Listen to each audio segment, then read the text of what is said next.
The night sky fills the city, and the sound of crickets chirping is the only sound that echoes. Inside the house, someone keeps clicking the mouse incessantly. He has an action figure with generous and beautiful attributes of a female figure. The young man is playing and asks the healer to do something. The situation is tough and he needs help as soon as possible. His dedication and effort are so intense that the mouse might not survive. Even the keyboard is not spared. He is too immersed in the game and he doesn't notice the bluish glow emanating from one of the keys. The virtual enemy he was facing was finally defeated, making him celebrate. The game congratulates him for the result, showing a victory message. His virtual buddies are also happy because they believe they belong to the best guild in that game. One of them thanks the leader, as they were the first to defeat that new boss. Another buddy thanks him as well, looking forward to the next day's mission. The low-level mage is grateful for being taken along, even though she wasn't very useful. Amid all those compliments, the boy feels happy to be recognized by his virtual friends. The truth is, he laments not being that popular in real life too. Soon, reality hits him like a brick to the head. He is in his dark room alone. That sense of accomplishment fades as he realizes that is not his real life. He is not dedicated to his studies, he is not tall, he is shy, smelly, has pimples, liver cirrhosis despite being a teetotaler, one leg longer than the other, and is almost blind. He also wishes he could be the center of attention, but it's a shame that in real life, he doesn't know how to level up. This makes him daydream several times throughout the day. All he wanted was to be a hero, with a body sculpted by hard work and recognized by his peers. But what he really wanted was to be pursued by beautiful women. So he imagines what it would feel like to be desired, and he wouldn't refuse any woman, for there would be enough nerd friends for everyone. That would definitely be a wonderful life to live. Distracted in his daydreams, he noticed someone was messaging him in the game. It's the new mage who joined the guild recently. Since they had already cleared the dungeon, he couldn't imagine the reason for her contact. She is suggesting they meet in real life, which left him quite excited. It didn't take long for excitement to be the only thing visible on his face. However, soon his happiness fades and he starts thinking about possible problems. It could be an old man wanting to molest him. This is definitely a repulsive scenario for him, but he recognizes that he shouldn't dwell only on the worst case scenarios. Besides, he has no money and doesn't look good, so it doesn't make sense for him to be a target. And if he really doesn't want to be alone for the rest of his life, he will have to do something eventually. So they scheduled to meet on Saturday at the city park. This made him so anxious that his shout echoed audibly through the night. The noise was so loud that a neighbor woke up and yelled at him as it was already late at night. The days passed and Saturday arrived. The little yellow alarm clock rang incessantly. With the noise, the boy wakes up and turns off the clock. Properly dressed, he takes the first step outside his house. Spring makes the trees look so beautiful around the area. He had finally arrived at the agreed place, the city park. He just needed to cross the street, moistening his fingertips with his tongue. He adjusted his bangs in an improvised way. He even gave a final touch to the bouquet of flowers he was holding. His bow tie is perfectly symmetrical. Despite feeling anxious, he hopes that from now on he will become a new man. The pedestrian signal started beeping. He can't describe what he feels, whether it's anxiety or nervousness, but he knows that the closer he gets, the faster his heart beats. This reminded him of the times he was bullied at school. He wanted to be brave, but he also wanted to run. The sun is shining beautifully, and the trees are blossoming. He hopes the date will be just like in his dreams. Trying to be realistic, he accepts that he should already be happy just for having the opportunity. But as he thought, he got distracted by the signal, and as he started crossing, it was already red. However, he didn't notice this. Taking his passionate steps across the street, he fails to see what's happening around him. Some people even start shouting, trying to warn him. A truck driver initiates a sudden brake. The rubber of the tires is pushed to the limit to maintain the stop. The truck driver tries to honk while his vehicle continues to advance dangerously across the crosswalk.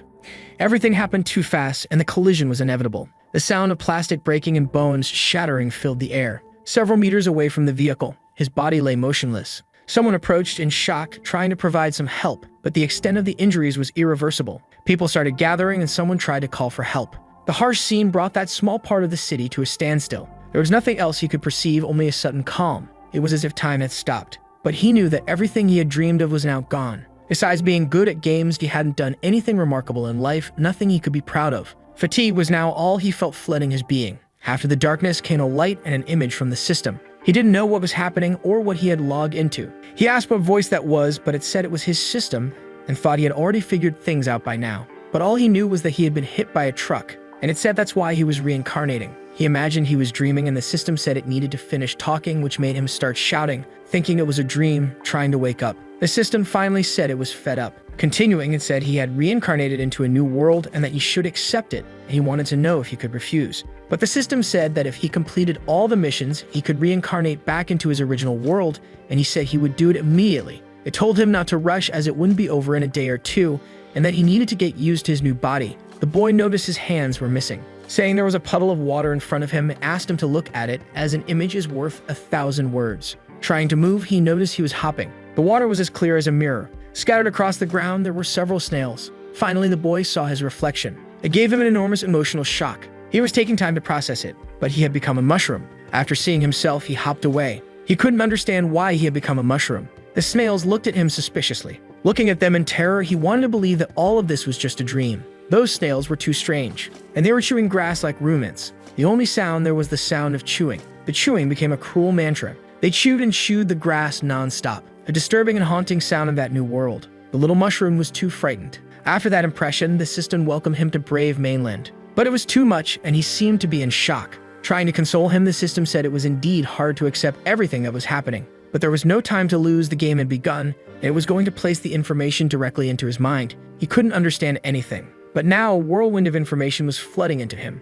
That land was full of magic and wonders, with various regions, and it was known as Brave Mainland. In ancient times, monsters and humans cooperated. The latter were responsible for manual labor, and humans gifted with magic helped monsters live and prosper. In those days, learning was mutual, until one day, things changed. The demon lord Golem broke the peace and started attacking humans, attracting several monsters to his cause as they believed themselves superior. This also united humans under banners. Following the king's orders, it began to subjugate the monsters. Legends say that the 6 most powerful ones united to seal Golem. But because he was so powerful, his body was separated into 6 pieces and placed in different locations. Thus, they were scattered randomly across the land. One of them is the Castle of Time. Another is the Pentachrome of the Desert, the Sunken World, the Stormy Pastures, the Source of the Volcano, and lastly, the Land of the Dead. After all this, the monsters and humans could not return to their previous state, and even with Golem sealing, some of his followers still roamed freely. They constantly brought destruction to the land, trying to bring Golem back to life. That's why he was reincarnated to prevent Lord Golem from returning and destroying the land. Golem's followers had already begun preparations to break his seals. Time was running out. After the explanation, the system wanted to know if the player had any questions. He wanted to confirm if by preventing Golem's return, he would be able to go back to his world. And once again, the system confirmed it. This only made him more upset, as he wasn't one of the 6 most powerful. He was just a mushroom. Hopping in anger, he ended up slipping. The feeling of imbalance ran through his body. His mushroom body had fallen to the ground.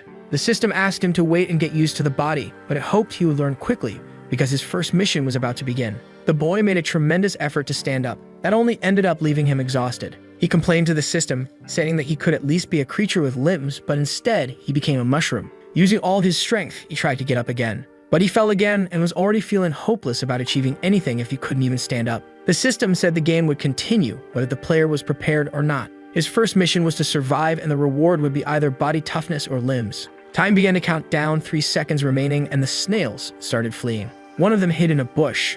Another climbed a tree vine. The boy remained lying on the ground. The mission started. He had 59 minutes to survive, and the system said they were coming. A portal began to glow from within. Terrified, the boy wondered who these people arriving were. A vortex formed inside the portal.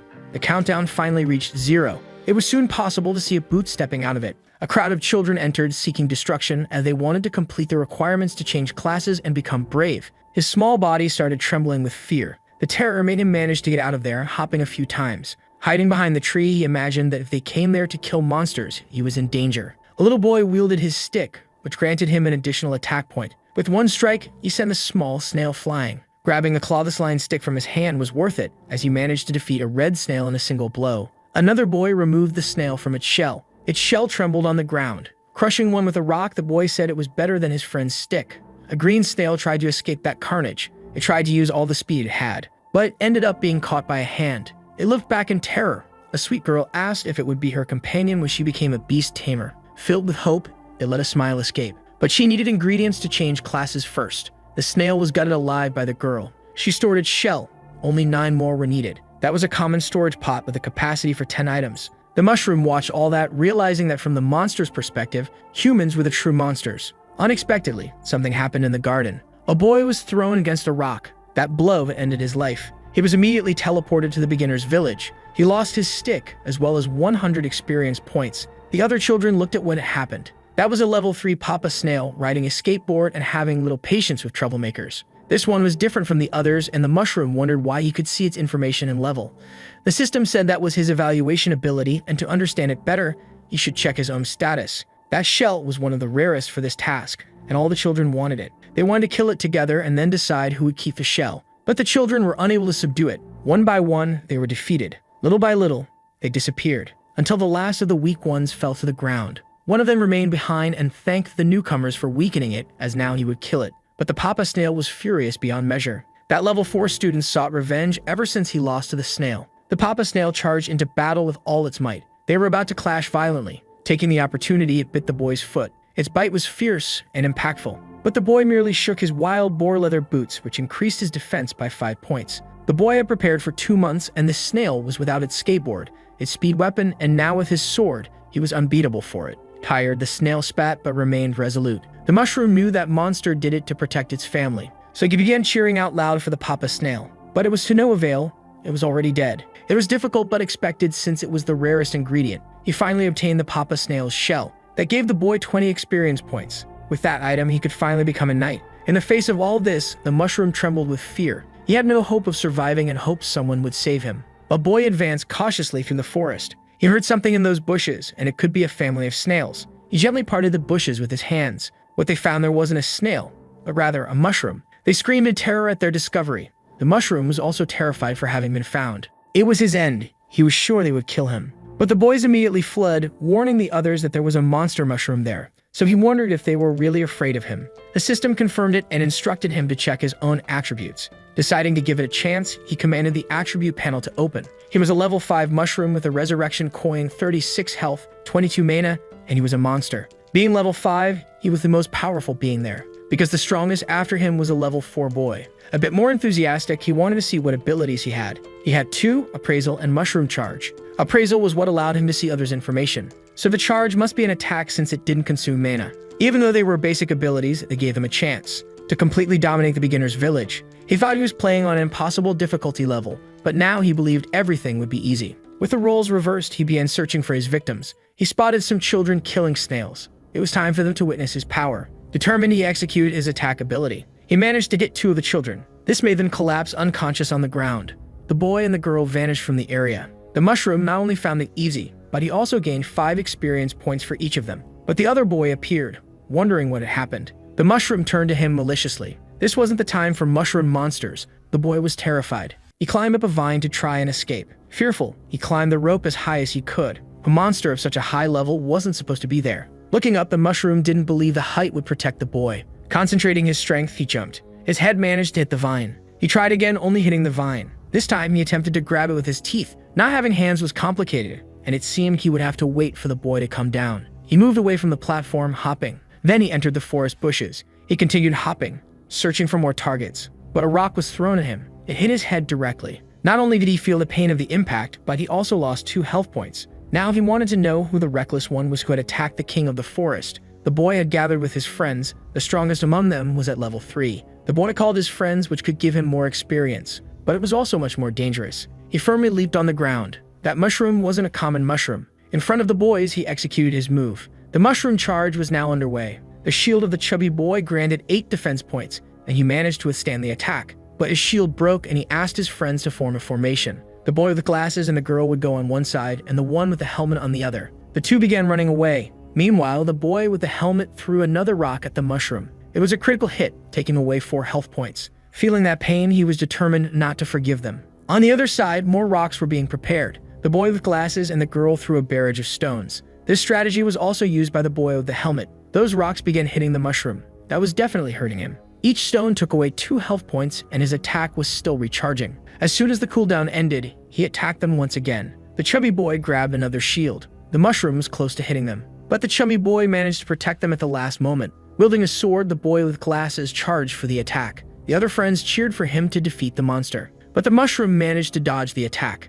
Even though he was slashed on the tip of his head, it was an intense and excruciating pain. The strength of the weak united can overpower the strong. He had seen this before when he played with his friends. The tanks absorb the damage while the others attack. If he doesn't attack them all at once, he will end up perishing. He was surrounded and the children were oppressing him. With almost no health left, he began vomiting from the pain. Finally, he collapsed to the ground after so much beating. He was on the verge of losing consciousness. The children gathered, checking if he was truly defeated. Then they started celebrating for having defeated a monster mushroom. However, the girl noticed that she had received any experience points yet and asked if her friends had. The mushroom pretended to be dead on purpose to have them all within his reach. Enraged, he began his counterattack. That gave him enough experience to level up. With the children defeated, his body began to glow. Now he had 47 health and 30 mana points. All the pain and injuries he had vanished with the level up. He felt wonderful and powerful. But being invincible was far too lonely. He was confident that if he stayed there, he could level up to the maximum level and complete all the missions. While he was daydreaming about the future, a lightning bolt struck beside him. He was almost hit, even though the sky was clear and bright. He finally realized what was happening. The adventurer said that the mage had recently changed classes, and even so, he managed to miss the attack. He was level 18. The mission mentioned a monster causing chaos among the novices, but it was just a mushroom. The level 17 archer didn't care, she just wanted to finish this quickly and get a reward. The level 12 warrior said it was nostalgic to return there with his 2 seniors. That level gap meant only one thing to him: death. The mage conjured a ball of lightning in one of his hands. He hurled the projectile toward the mushroom. Faced with the imminent impact, the mushroom was terrified. He barely dodged the full attack, but the top of his head was burned. It passed through the bushes, destroying them. That was enough to take away 14 health points. Magic-using players weren't supposed to be in a beginner's area. Behind him, he could see that the energy ball had even destroyed the wood of the trees. He had no chance against this group. The best he could do was flee. Concentrating all his strength, he planned to use his charge as a means of escape. He leaped far away from his attackers. This behavior surprised the players as the monster knew when it needed to flee. The warrior told the others not to worry because he would handle it. He had recently learned a new ability and wanted to test it on the mushroom. Using his axe, he made a slash in the ground that extended toward the monster. Then a large block of earth emerged suddenly, blocking the mushroom's escape. He hit head-on, losing 10 health points in the process. The system warned him that his health had dropped below half and that he needed to be cautious. The impact's force caused him to spin in the air. In the distance, the archer prepared a simple shot to end the creature's life. With him in her sights, she fired her arrow. It hit the mushroom precisely. That piercing attack caused him to lose another 23 health points. With that, he had no more health points left. The arrow that struck him went through, destroying the earthen wall that was there. His body fell to the ground, unresponsive. The system informed him that this was the end of the game. His body kept bouncing from the impact, until it lost its momentum and remained still. The warrior praised his friend's precision, saying that she would soon be recruited by the Archers Guild. She felt flattered by the compliment and said that if she were sincerely invited, she would accept the offer. The mage told them to stop the idle chat and collect the mushroom's body to receive their reward. The system wanted to know if he intended to use his resurrection coin.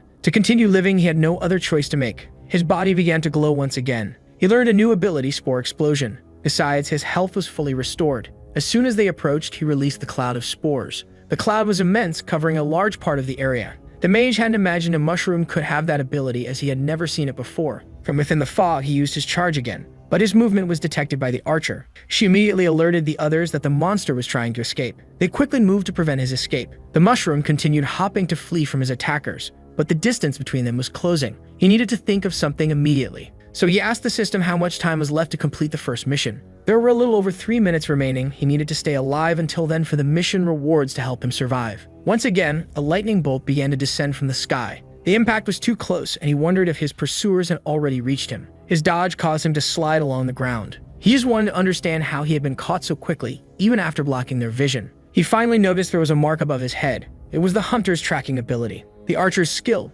which had been placed on her arrow. The stronger the archer, the better the tracking and duration. He didn't know how he was still alive, but after being hit by her, he wouldn't be able to escape. The warrior charged forward, hoping to finish off the mushroom quickly. Reacting in time, the mushroom avoided the worst outcome. But his dodge was clumsy, and he lost his balance. He had already used his resurrection coin. He couldn't die again. While leaning against the tree, more attacks approached. Wind blades sliced through the wood effortlessly. The mushroom was injured, losing 18 health points. He definitely didn't want to die that way, so he used his spore cloud once more. The mist covered them again, obscuring their vision. But the archer told him that this strategy was useless. She could still see the mark and prepared her arrow. Once marked, she could hit him even with her eyes closed. Her hand relaxed, and the arrow was released from the bow. It violently passed through the trees, destroying them until it reached the mushroom. Once again, he had been hit by her. This time, he lost 28 health points. In critical condition, his speed was reduced by 80%, and he could no longer consume stamina as he couldn't recover. The players approached the fallen mushroom. A countdown was ticking down.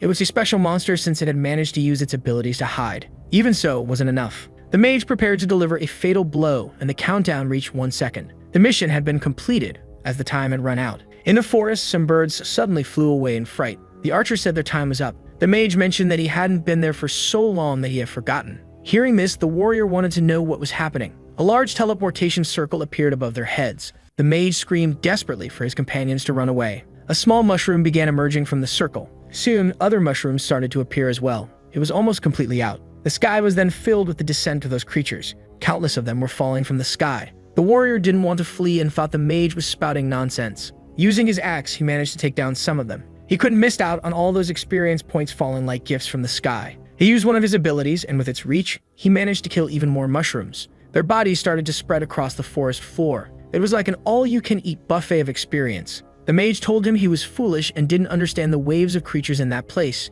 They needed to leave immediately. The warrior called the mage a coward, saying he was gaining experience too, and if the mage wanted to leave, he could go. The archer mentioned that there was an enchantment in this village and that he wouldn't die there, so they could relax. They abandoned him, saying that if anything happened to him, it was entirely his responsibility. Watching them flee, he called them idiots for passing up such an opportunity, since he would never lose to such weak monsters. But from the portal, a massive mushroom began to emerge. The warrior believed it would just be a large number of those useless ones. However, he quickly realized the shadow of the figure that appeared. It was definitely much larger than he was. That mushroom had a large mustache on its face. It was also dressed in a royal cape. It was the level 60 Mushroom King, appearing every 7 days in search of a long-lost mushroom secret. The warrior screamed in despair as there was nothing he could do. Then the Mushroom King fell upon him, crushing him. There he began interacting with the other mushrooms. That warrior was no longer alive. His body was teleported back to the village. This death caused him to lose all the experience of the past few days, but the other two just wanted to escape quickly, as they also couldn't do anything against the Mushroom King.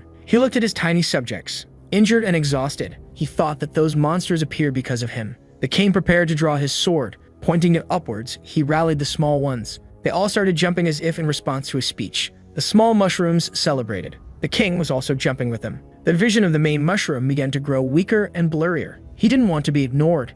He was also a mushroom and wanted their help. Before he could lose consciousness, a pig appeared. All he wanted now was to be helped. A campfire burned calmly, illuminating the place softly. It seemed to be in a covered area, like a cave. He weakly opened his eyes. Finally, he was awake after everything that had happened. He hadn't died, but he had no idea where he could be. However, he soon noticed that there were pieces of mushroom all over the place. Not far from there, an animal was chewing on something. He immediately thought that this pig had killed all those mushrooms. The beast continued its meal. Suddenly, it turned around to his horror. Terrified, he averted his gaze to avoid attracting the creature's attention. With that, the pig went back to munching on whatever it was devouring. Maybe he had been dragged there so the pig could consume him later. He needed to escape while the animal was distracted. But as he tried to get up, he noticed something. He was missing the lower part of his body. It must have been the pig's doing. It had eaten him. The pig started approaching him. Its tail wagged excitedly at the situation. Knowing it was approaching, he thought about pretending to be dead so he could try to escape another time. Finally, the creature had arrived. He closed his eyes to avoid seeing the worst. The pig was there, staring at him intently. Its mouth started moving closer. The mushroom couldn't stop trembling. But instead of attacking, the pig regurgitated a bit of what it had eaten. The chewed-up mass landed on the mushroom's wounds. Immediately, his health began to recover. He wondered if those pieces of the bodies had been placed there to help him heal. As the pig moved away, he kept his eyes shut. The pig nudged the mushroom's head gently with its snout. It seemed the pig was showing affection for him. The pig was definitely caring for the mushroom. After that, it lay down next to him, though he still refused to open his eyes. Eventually, the pig fell asleep beside him. A small opening in the ceiling allowed moonlight to filter in. The pig woke from its slumber, alert to its surroundings. The mushroom was no longer by its side. Realizing this, it began sniffing the air. It looked into the cave, disheartened, but it found the scent trail. Trusting its instincts, it followed the trail through the cave. As it advanced, it remembered something. This made it rush back along its path. It hurriedly moved its little feet. All of this was done to put out the campfire. The flames had now been extinguished. The mushroom did everything it could to continue its escape. If it had to die, it would rather fall to a boss's hands than a pig's mouth. As it fled, the ground trembled and it wondered if it was an earthquake. Looking back, it realized it was something worse. The pig was chasing after him relentlessly. The sight made him panic, unsure how to defend himself. It was getting closer and closer. No matter how hard he tried, he knew he wouldn't be able to outrun the pig. As a last resort, he used his spore explosion to obscure its vision. Faced with the spore cloud, the pig paused. The scene seemed to make it even happier. Patiently, it flared its nostrils. Then it started inhaling all the spores from the air. In a few seconds, the spores were gone, and the mushroom could be seen fleeing. That was definitely what it had wanted to find. As he fled, the mushroom was terrified again, fearing he would be eaten. He ran as fast as he could from the love-struck pig. Having no other options, he called for help from the system. The system responded promptly. What he wanted to know now was if his previous mission had been completed. It had, and the system asked if he wanted to claim his reward. Knowing this, he said he wanted to receive it as soon as possible. To do so, he needed to choose between the rewards.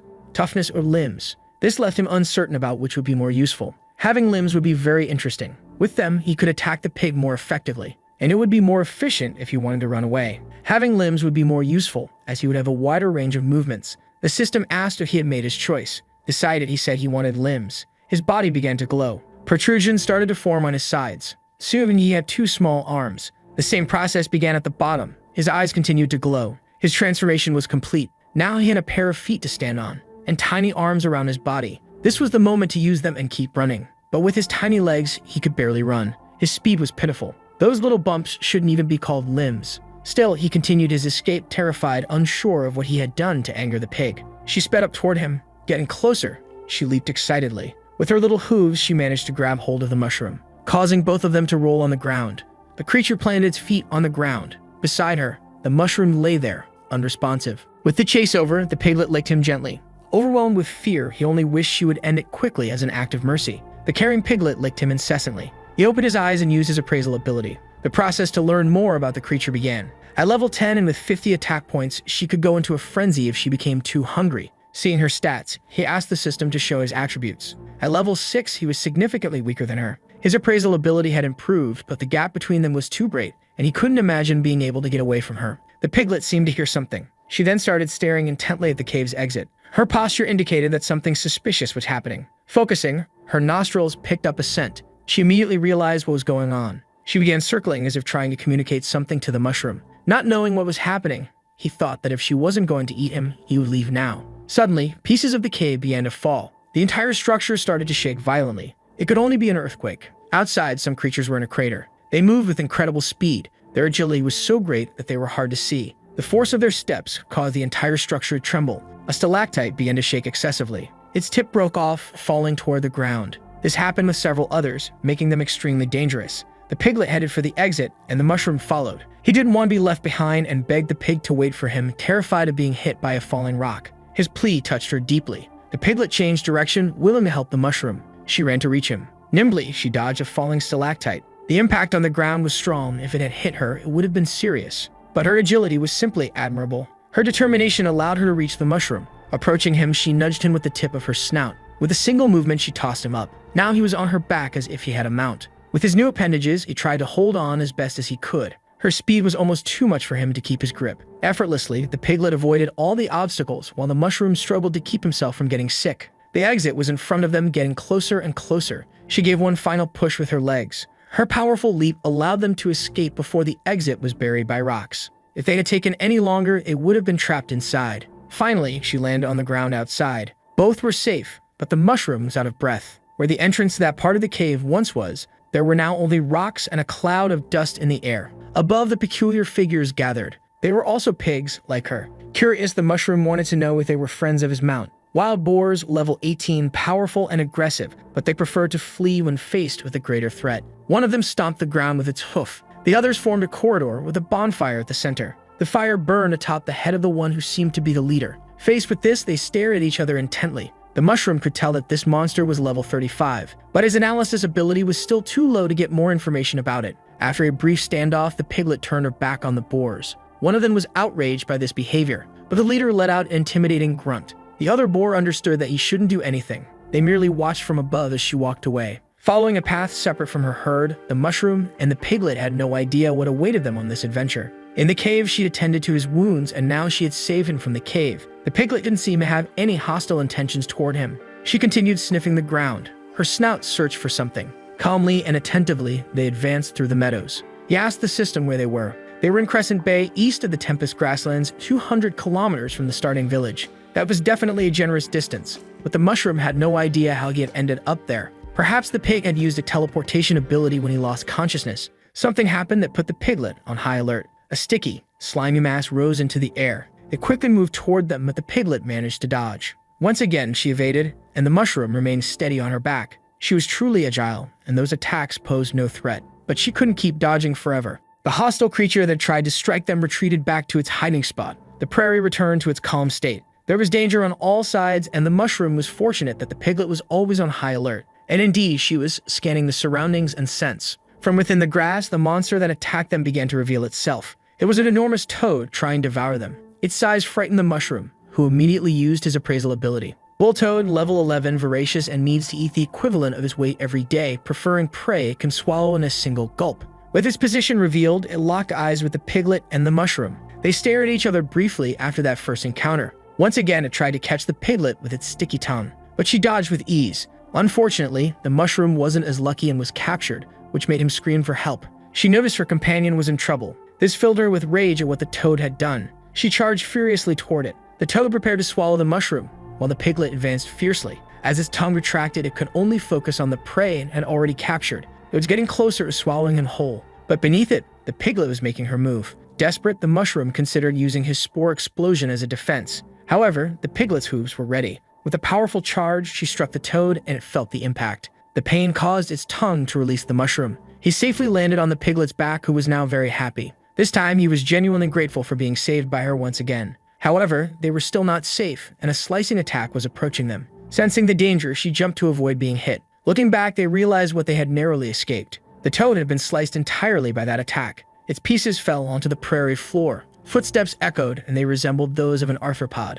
The mushroom knew there was a more dangerous monster than the toad around. Near the toad's carcass, there was something similar to a praying mantis. It plunged one of its blades into the toad's flesh. Tearing off a piece, it began eating its prey right there. This was a blade mantis, level 19, the strongest of its kind and could cut through steel. Its defense and health points weren't impressive, but its attack was far too dangerous, boasting 280 points. While it ate, it wasn't entirely distracted and noticed there were more creatures nearby. With just the toad, it was already difficult. With this level 19 creature, acting rashly would mean they wouldn't make it out alive. The mantis calmly ate the piece of toad it held. Slowly, it sheathed its blade. The monster did this with the patience of a professional. Ready to attack, it widened the distance between its legs. Its stance was offensive, and its eyes were fixed on the piglet and the mushroom. If they were hit, it would be the end. The pig needed to be extremely cautious now. However, before it could act, a rock was thrown high into the sky. It flew high, distracting the mantis. As everything that goes up must eventually come down, the rock fell to the ground. They watched in surprise at what had just happened. That boulder seemed to have acted deliberately. What was left of the mantis lay beneath it. Its body was slowly absorbed, until nothing was left of it there. An opening slowly formed on the boulder, revealing a sinister-colored eye. It stood there, motionless in front of them. It was a boulder mushroom, level 26. They mimic rocks until their prey is close enough, posting good defense but being slow. The mushroom advised the piglet to back away slowly until they were no longer in the creature's line of sight.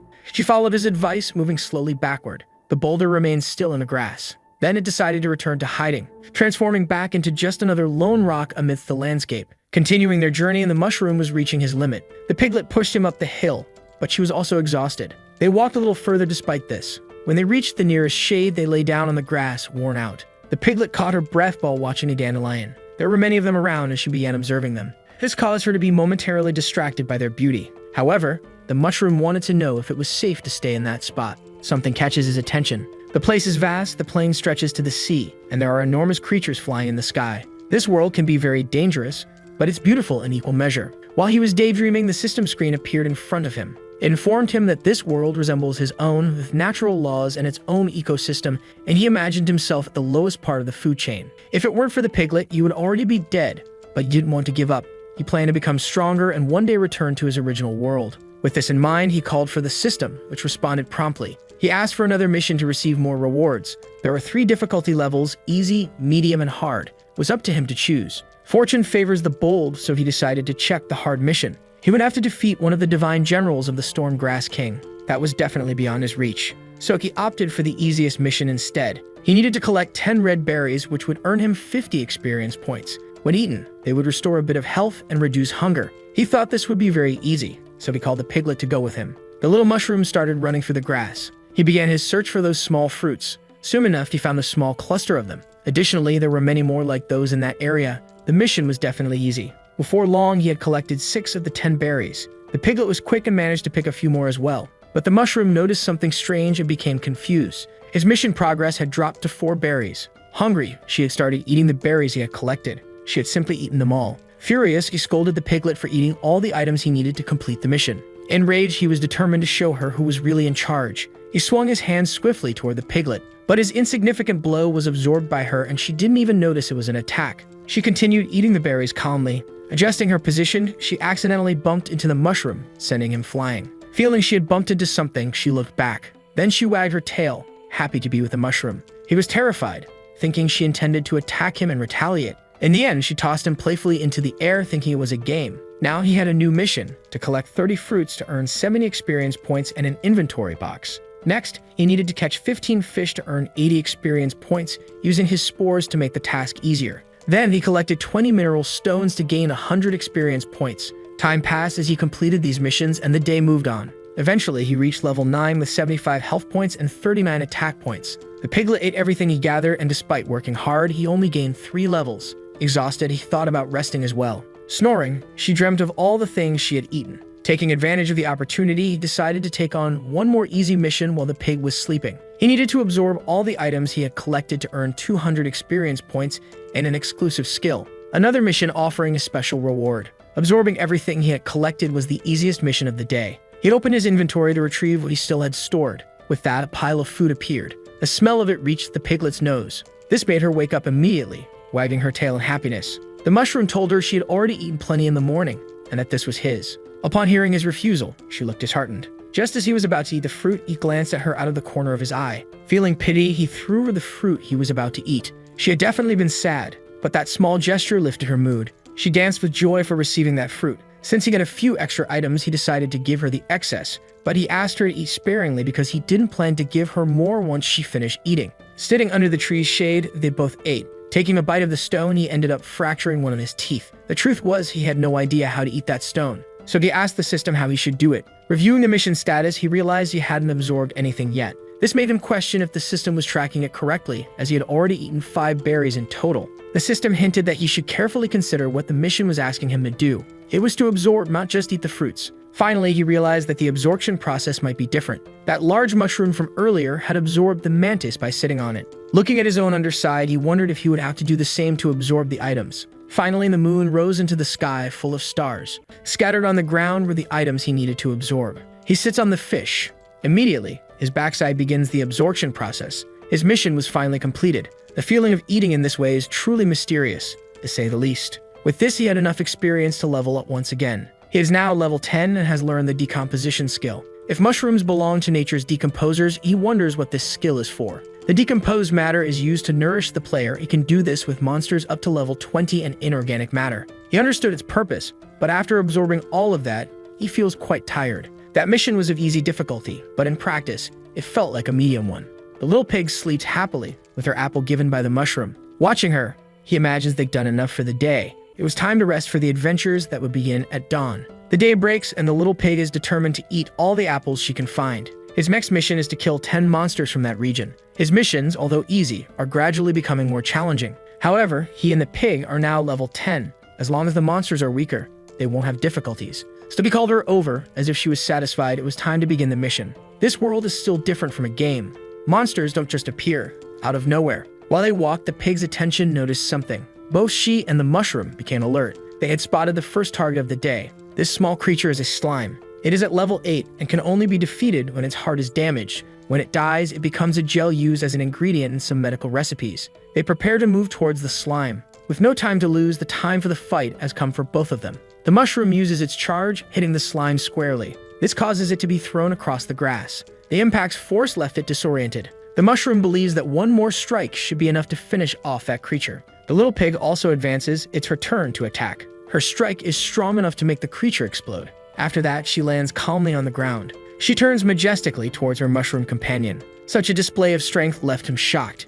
Even though they are at the same level, he's nowhere near her abilities. But this filled him with anger. He had finally found a weak monster for the mission, and she stole the achievement that should have been his. However, the system counted that creature, and the tally had begun. Moreover, he received 9 experience points for it. The pig spits a stone from her mouth, and she threw it towards the mushroom, who looked at it suspiciously. With the stone in his hands, he started observing the object. The team stone, which had absorbed a lot of moon energy. When two recognize each other as a team, they share missions and experience. This stone was among those they had collected before. He and the little pig are a team now. He looks at his colleague, intrigued. The little pig seems a bit down about what happened. He apologized to her and promised to find something tasty for her to eat soon. With these simple words, a little pig's mood was restored. Immediately, she began to move through the forest. She looked everywhere as if searching for something. The mushroom only hopes she doesn't understand that by forming a team, all they will do is chase after food. But he chose not to think about it, as she had proven to be truly reliable. They had now destroyed 4 monsters. All they managed to kill were slimes, and they even had to flee from stronger monsters.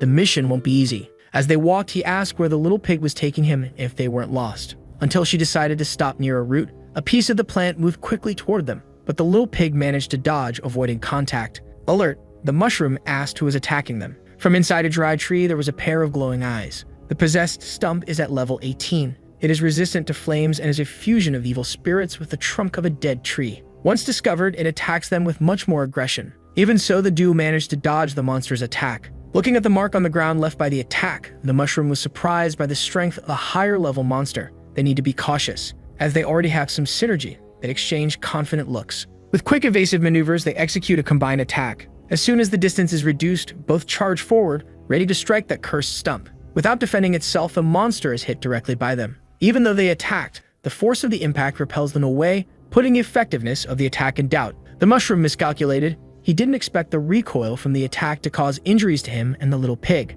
Worried, he looks to the side to see if the little pig managed to recover from the damage. The recoil was worse for her because her attack has a chance to stun the target. However, if its defense is too high, the attacker gets stunned instead. Meanwhile, the stump stands firm and strong, seemingly unscathed. Facing a monster 8 levels stronger than them is truly challenging. But this is no ordinary mushroom, and he has an idea. While he was thinking, the stump attacked again, this time targeting the little pig, who is out of combat due to being stunned. To block the view of the attack, he uses a spore explosion. The cloud obscures the vision, and amidst it, the mushroom manages to rescue his friend, who is still stunned. Soon, the mist begins to dissipate, and the stump searches for them. It looks around, unaware of what is happening. The mist finally clears, but it doesn't find them anywhere. Since it doesn't intend to search for them, it continues its way through the forest, ignoring the fact that they were there. Finding a spot among the bushes, it goes back to pretending to be just an innocent wooden stump. The mushroom is relieved that they are faster than it and manage to hide. The little pig is conscious again. Unfortunately, her nostrils pick up the smell of the spores. This drives her crazy, and she rushes out of the hiding spot, to the mushroom's complete despair. He does his best to hold her back and prevent them from getting into more trouble.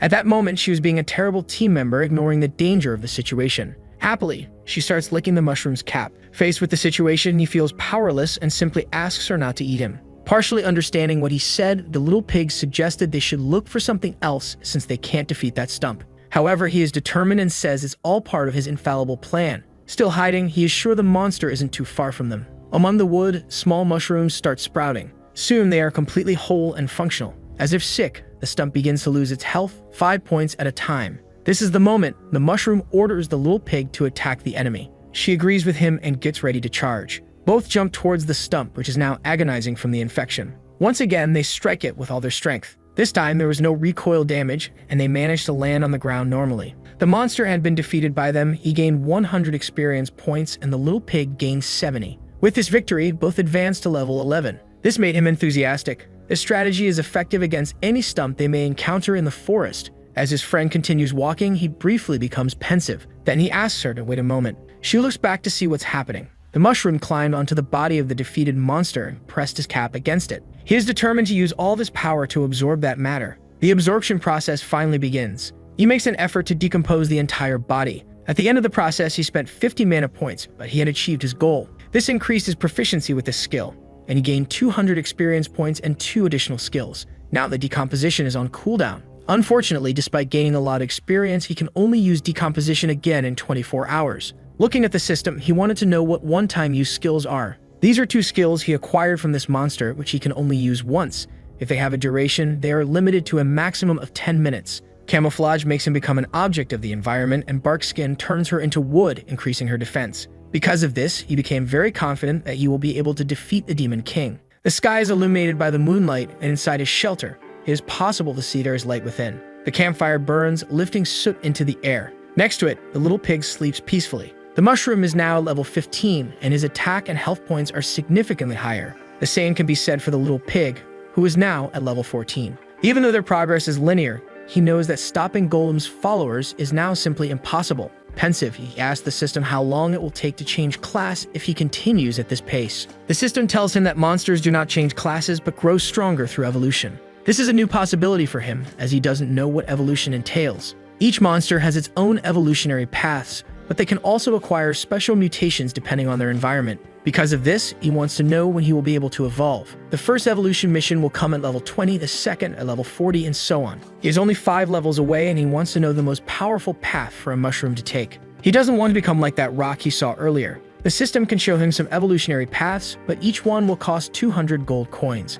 Seeing that he needs to pay for the information, he becomes a little pensive. The system was finally showing him how truly stingy it is. However, the system claims to be generous and will show him one evolutionary path for free. With 100 iron ores and 100 bronze, he can become a rock. With almost 1,000 diamonds, a pair of glasses, and 1,000,000 coins, he will become a diamond mushroom. That last mushroom seemed interesting. Then the system says that if he knows in advance he could already start collecting the necessary materials, this will only cost 200 gold coins. It was the fact that he needed to pay that made him pensive. Because of this, he said that the system is not stupid, but it is surprising that it expects a monster to have money. In response, the system said that where there's a will, there's a way. If he were human, he could even manage that, but as a mushroom, it's a bit more challenging. Negotiating, the system asks what he thinks about replacing money with materials. He stands up calmly and says it won't be necessary. No matter what it says, he already has an evolutionary path in mind. Curious about his stance, the system wants to know what he wants to become. Confidently, the mushroom says he will become the Mushroom King. Dawn finally breaks. It is the second day of hunting.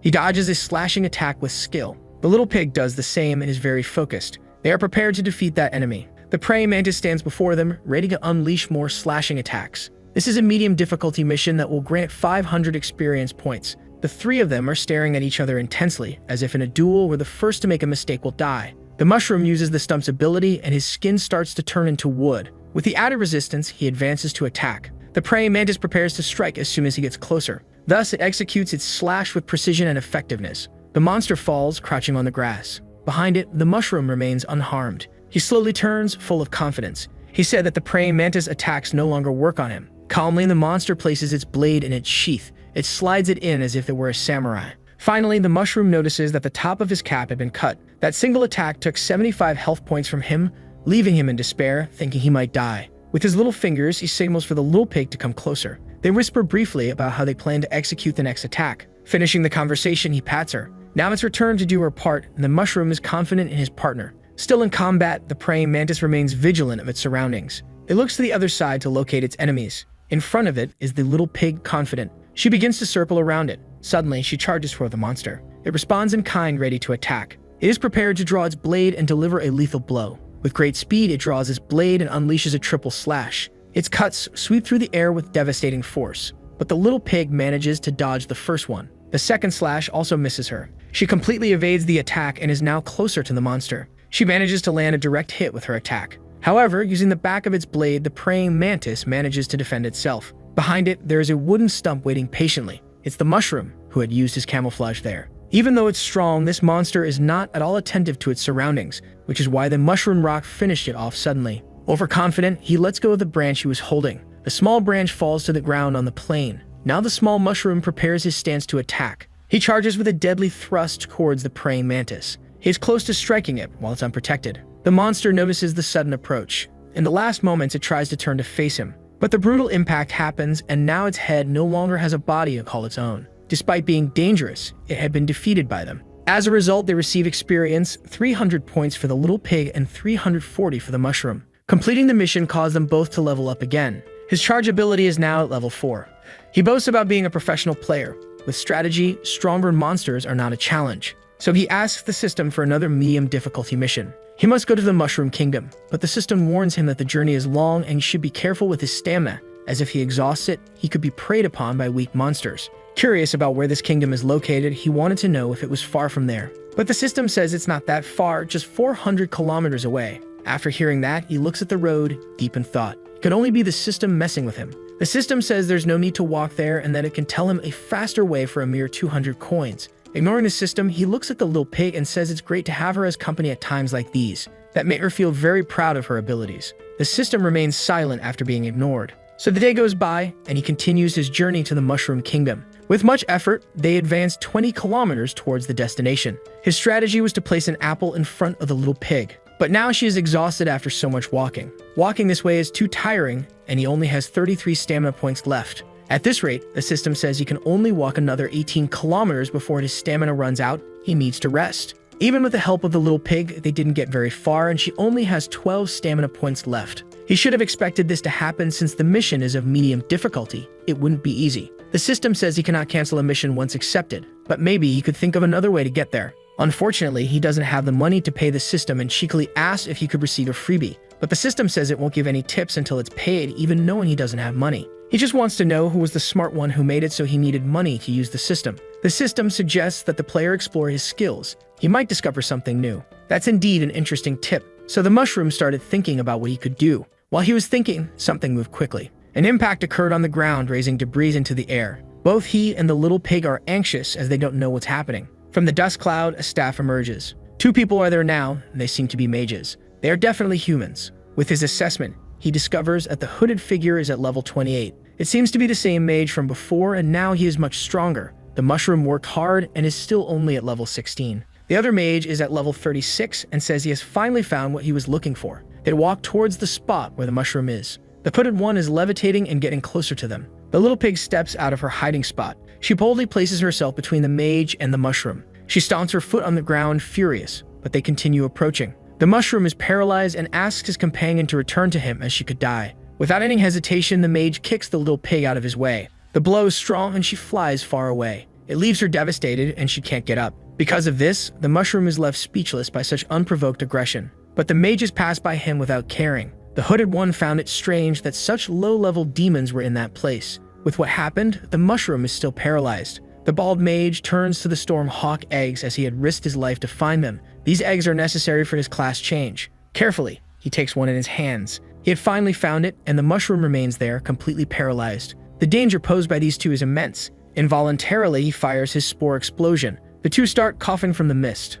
The bald one didn't expect the mushroom to be able to perform this skill. His companion said he had seen one do that before, but they needed to leave quickly as the place is very dangerous. Recovered, the little pig starts running towards them again, filled with rage. Her attack is set, ready to hit either of the two. She leaps furiously at them. Now the little pig is almost about to strike the bald one. However, the tip of his staff begins to glow. Mysteriously, he vanished from her sight. The little pig was left confused, but it was too late to stop her attack. Thus, she collided with the stone in front of her. The impact left her stunned once again, and she fell onto the small tree into the hawk's nest. She is now lying on one of the remaining eggs, but she is completely unaware of what is happening there.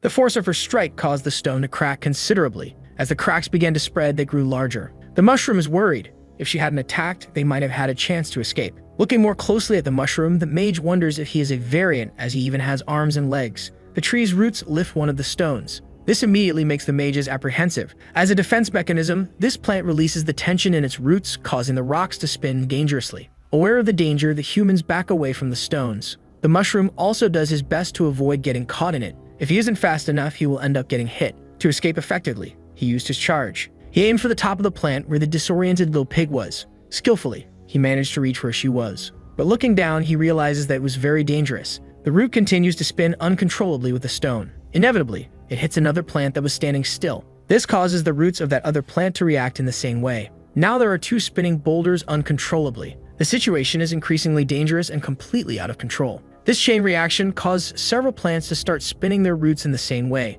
Trapped in that place, the bald mage casts a spell to protect himself from the impacts. The other does the same, worried about the possibility of being hit. A random little creature passing by was struck by a boulder. It definitely won't be going home today. One of the spinning plants begins to twist again. Slowly, the stones it was spinning return to their original positions. Its root intertwines once more, and among its stones there is a poor creature. The roots immediately begin to consume that body. After the danger passes, they return to normal, and the little creature's body is already dried out. This scene made the mushroom realize the extent of the danger he had faced. Meanwhile, the little pig remains disoriented beside him. The bald mage is not at all pleased with what just happened. Realizing the situation, the mushroom looks in their direction. The hooded one is already prepared to use his lightning. Even though he had protected himself, the bald mage took some damage, which made him furious. The same can be said for the hooded one, who now has fewer teeth in his mouth. Someone would pay the price for this, and the mushroom realizes he will be the target. The humans advance toward him, ready to cause harm. But high in the sky, a flying creature announces its arrival. This is enough to make both of them realize that it might not be worth staying there.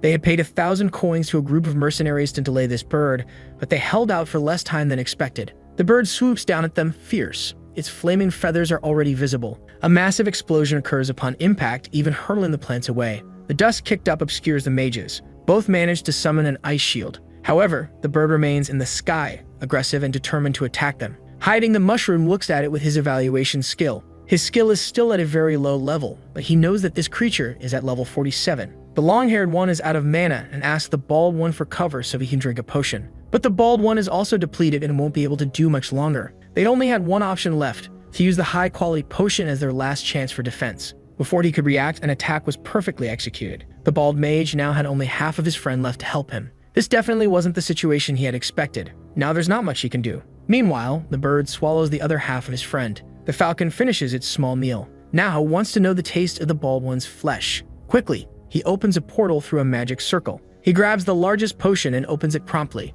The bald mage drinks its contents hurriedly. The falcon approaches him, eager for a snack. He had already accepted his defeat, but won't allow it to be easy. The falcon's dangerous claws draw near, ready. To protect himself, he places the hawk's egg in front of its attack. The bird immediately halts as it knows its offspring is at risk. The brief proximity caused his clothes to burn, and he was pushed back. His whole body trembles from the pressure of the attack that didn't even fully land. This caused him to spit out a bit of blood. It's said that high-level monsters are intelligent, and it seems that's true. The bald mage threatens the creature, saying he will break the egg if he feels threatened. This left the falcon in a vulnerable position. Wielding his staff, he summons a lightning spell.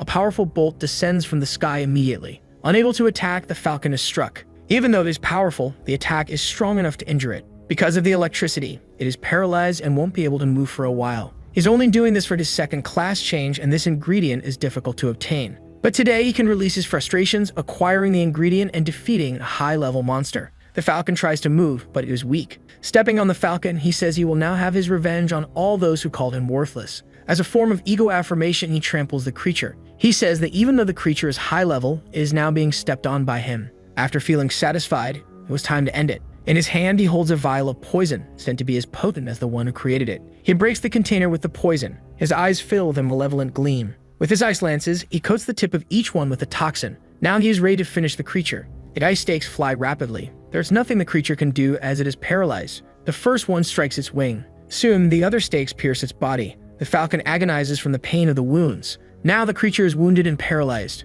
It wasn't enough, but if he attacks more, the falcon will eventually die. With almost no strength left in his body, the beast looks at the egg in the bald man's hands. The stone in his staff begins to glow intensely. The man promises that after he finishes off the bird, he will crush all its eggs. Though unable to move, the falcon cries out in rage. From the sky, the lightning is being prepared. Not far away, the mushroom's camouflage had worn off. The bald man is confident that his life is finally going to change for the better, but he is suddenly struck in the neck by an unexpected attack. It was the mushroom who hit him with his charge. The staff stopped glowing, canceling the attack. As a result, the egg in his hands is flung into the air. The falcon looks desperately at its offspring, unable to save it, but the small mushroom manages to prevent it from hitting the ground. This gave the falcon relief as the egg is finally safe. The falcon also knows this, and now the situation is different. It manages to move one of its wings. With it strikes the bald man who cannot defend himself. It was enough to send him flying far from there. He is now leaning against a rock, almost out of strength. He has no idea what happened,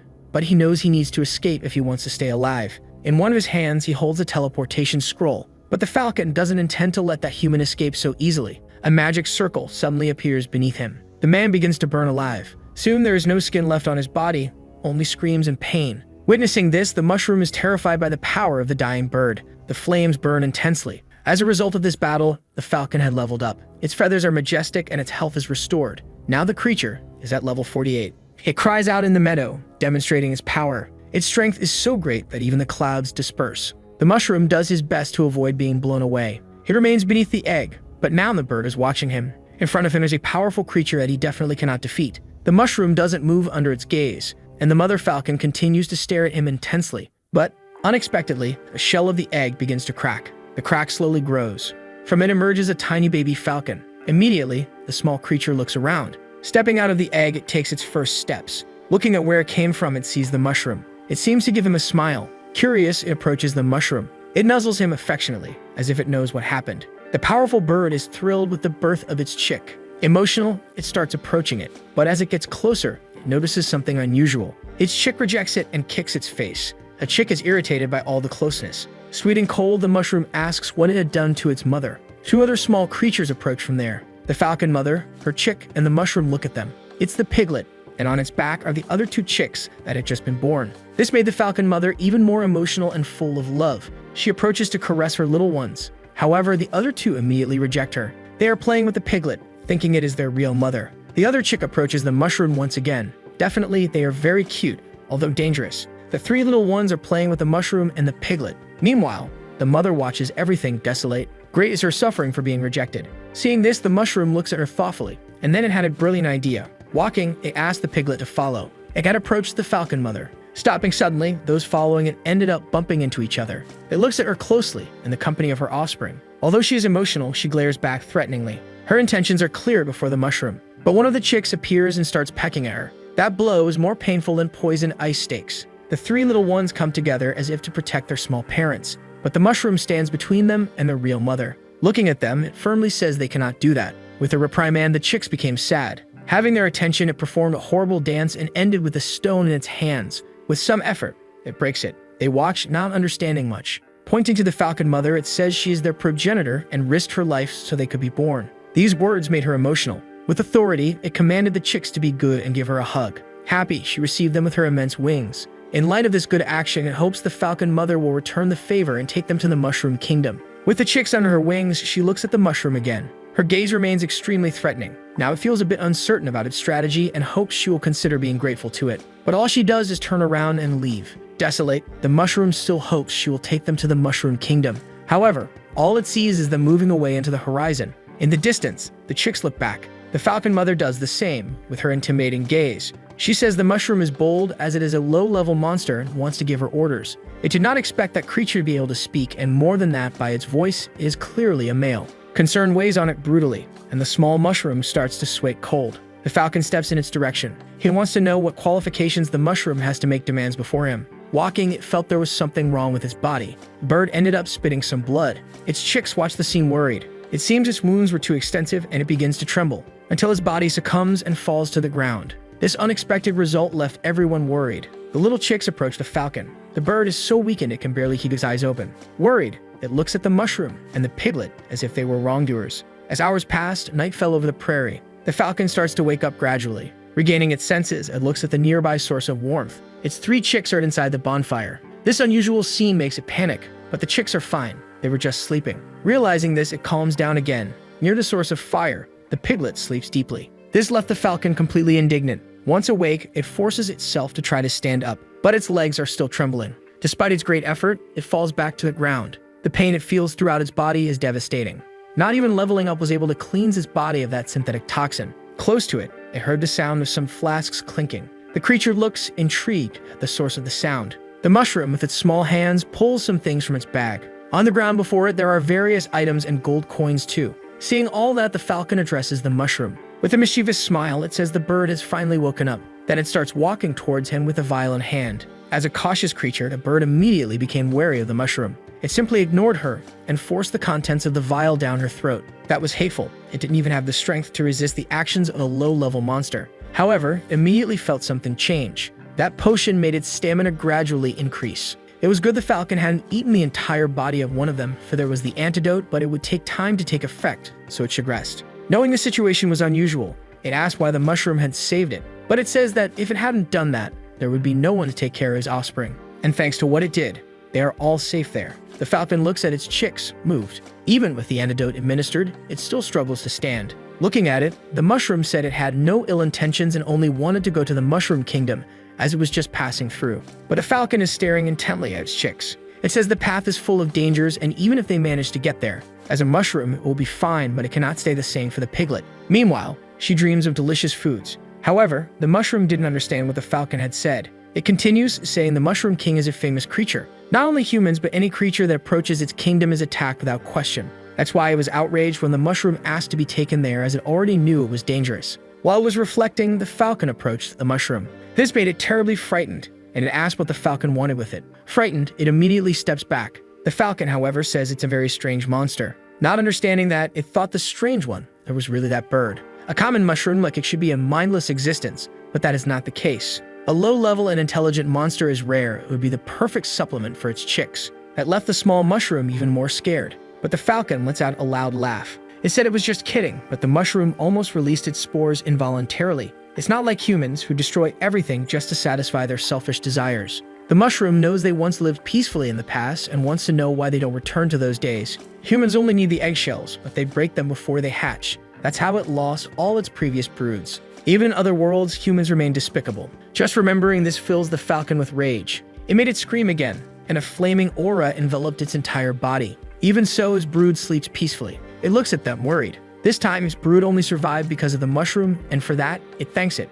Frightened by that reaction, it said it's no problem at all. That way, it would take it to the Mushroom Kingdom the next day, so it asked it to rest well. Alright was already thinking about resting, but it finally realizes what the falcon had said. All happy, it wants to know if the falcon will really take them to the Mushroom Kingdom. It indeed will, but it's better to shut up before it changes its mind. Excited, it asks the bird to sleep because there are still some things to do before it can rest. Suspicious, the bird looks at it, wanting to know what that small creature is plotting. There are many ingredients there, and it should taste some before leaving. In its hands is some gel from the slimes it captured. It adds it to the potion it's making. Next to the dish, it placed a stone. Calmly, it climbed it with its small legs. To prepare, it started swinging its large bag. Touching its rear to the liquid, it used the decomposition skill. That way, it began to absorb everything there. It required a lot of effort, even though it was simple. Then it started to vomit a liquid into a vial. It was so disgusting the bird couldn't wash without having a reaction. From its mouth, a bit of vomit dripped, and its rear is wet from that potion. It calmly approached the bird, saying they would need a lot from it and that this is a stamina potion. Just imagining drinking that makes the bird burn with disgust. Now it has some items, a teleportation scroll, almost 500 coins, and several potions. At dawn the next day, the falcon is already in the air. He flies smoothly, and in his claws are the mushroom and the piglet. The mushroom asks his friend not to be afraid and to listen to everything he says as soon as they arrive. She agrees with a friendly grunt. The falcon says they are close and should prepare to land. He begins his descent toward the ground. The mushroom is terrified, while the piglet enjoys the sensation. Thus, they get closer and closer to the ground. The mushroom could barely handle the excitement of descending. His friend, on the other hand, is fascinated by the landscape. Recovering himself, he finally sees the Mushroom Kingdom. The place is large and surrounded by protective walls. The kingdom stretches over a vast circular area. As it gets closer, the falcon notices they are being attacked. To evade it, he asks his passengers to hold on tight. They momentarily hug at this command. Soon, the falcon begins to descend even faster. A jet that appears to be made of mud almost hits them, but the bird fills its mouth prepared to defend itself. It unleashes a powerful burst of magical fire. The impact prevents them from being hit. The little mushroom wants to know what's attacking them. The falcon's response is categorical. They are his kind. Hovering in the air, the smoke from the impact dissipates. Below them, it is possible to see creatures on the walls. Several mushrooms are positioned there like artillery. The mage is ready to act, and the small mushrooms go to their positions. He is at level 44, calm and serene, and uses his magic to make other mushrooms evolve. With a wand in hand, he begins to recite an incantation. Then he touches the mushroom next to him. The little one starts vibrating. It doesn't take long for the vibrations to turn into jumps. It finally transformed into another mushroom full of thorns. It is an explosive mushroom that self-destructs and can take down creatures twice its level. This one is at 24, so it hops a bit in another direction. Now it's lodged at the tip of a cannon. The cannon mushroom is at level 36. It usually shoots mucus, but in its absence, it can fire other objects or mushrooms. Its nose starts to itch. The need to sneeze grows stronger. Once inevitable, it takes more and more breath. Its cannon retracts because of this, until it finally sneezes with relief, launching the explosive mushroom into the sky. Several of these shots are fired. The falcon needs to protect itself, or the result could be fatal. It knows this and waits for the moment to act. Skillfully, it manages to dodge all of them. Up high, the mushrooms that missed stop flying. They immediately explode, releasing spores into the air toward the falcon. That sudden spore explosion forces the falcon to take urgent evasive measures. To trigger self-destruction, the mushroom needs to pull a lever on its body. Once done, it starts glowing as if engulfed by a great heat. These are the creatures he needs to dodge, and there's one dangerously close. The situation forces the falcon to use a magical ability once again, creating a wall of fire. This way, he manages to prevent all the spores from hitting him. His magic lasts long enough not only to protect him, but its formation serves as a distraction for him to continue fleeing. They had already passed through the outer layer, and he will leave them in the inner layer. After that, they are on their own. However, they didn't hear anything because they are completely stunned by the falcon's evasive maneuvers. Quickly, he is already approaching the destination point. That's when he realizes something is wrong.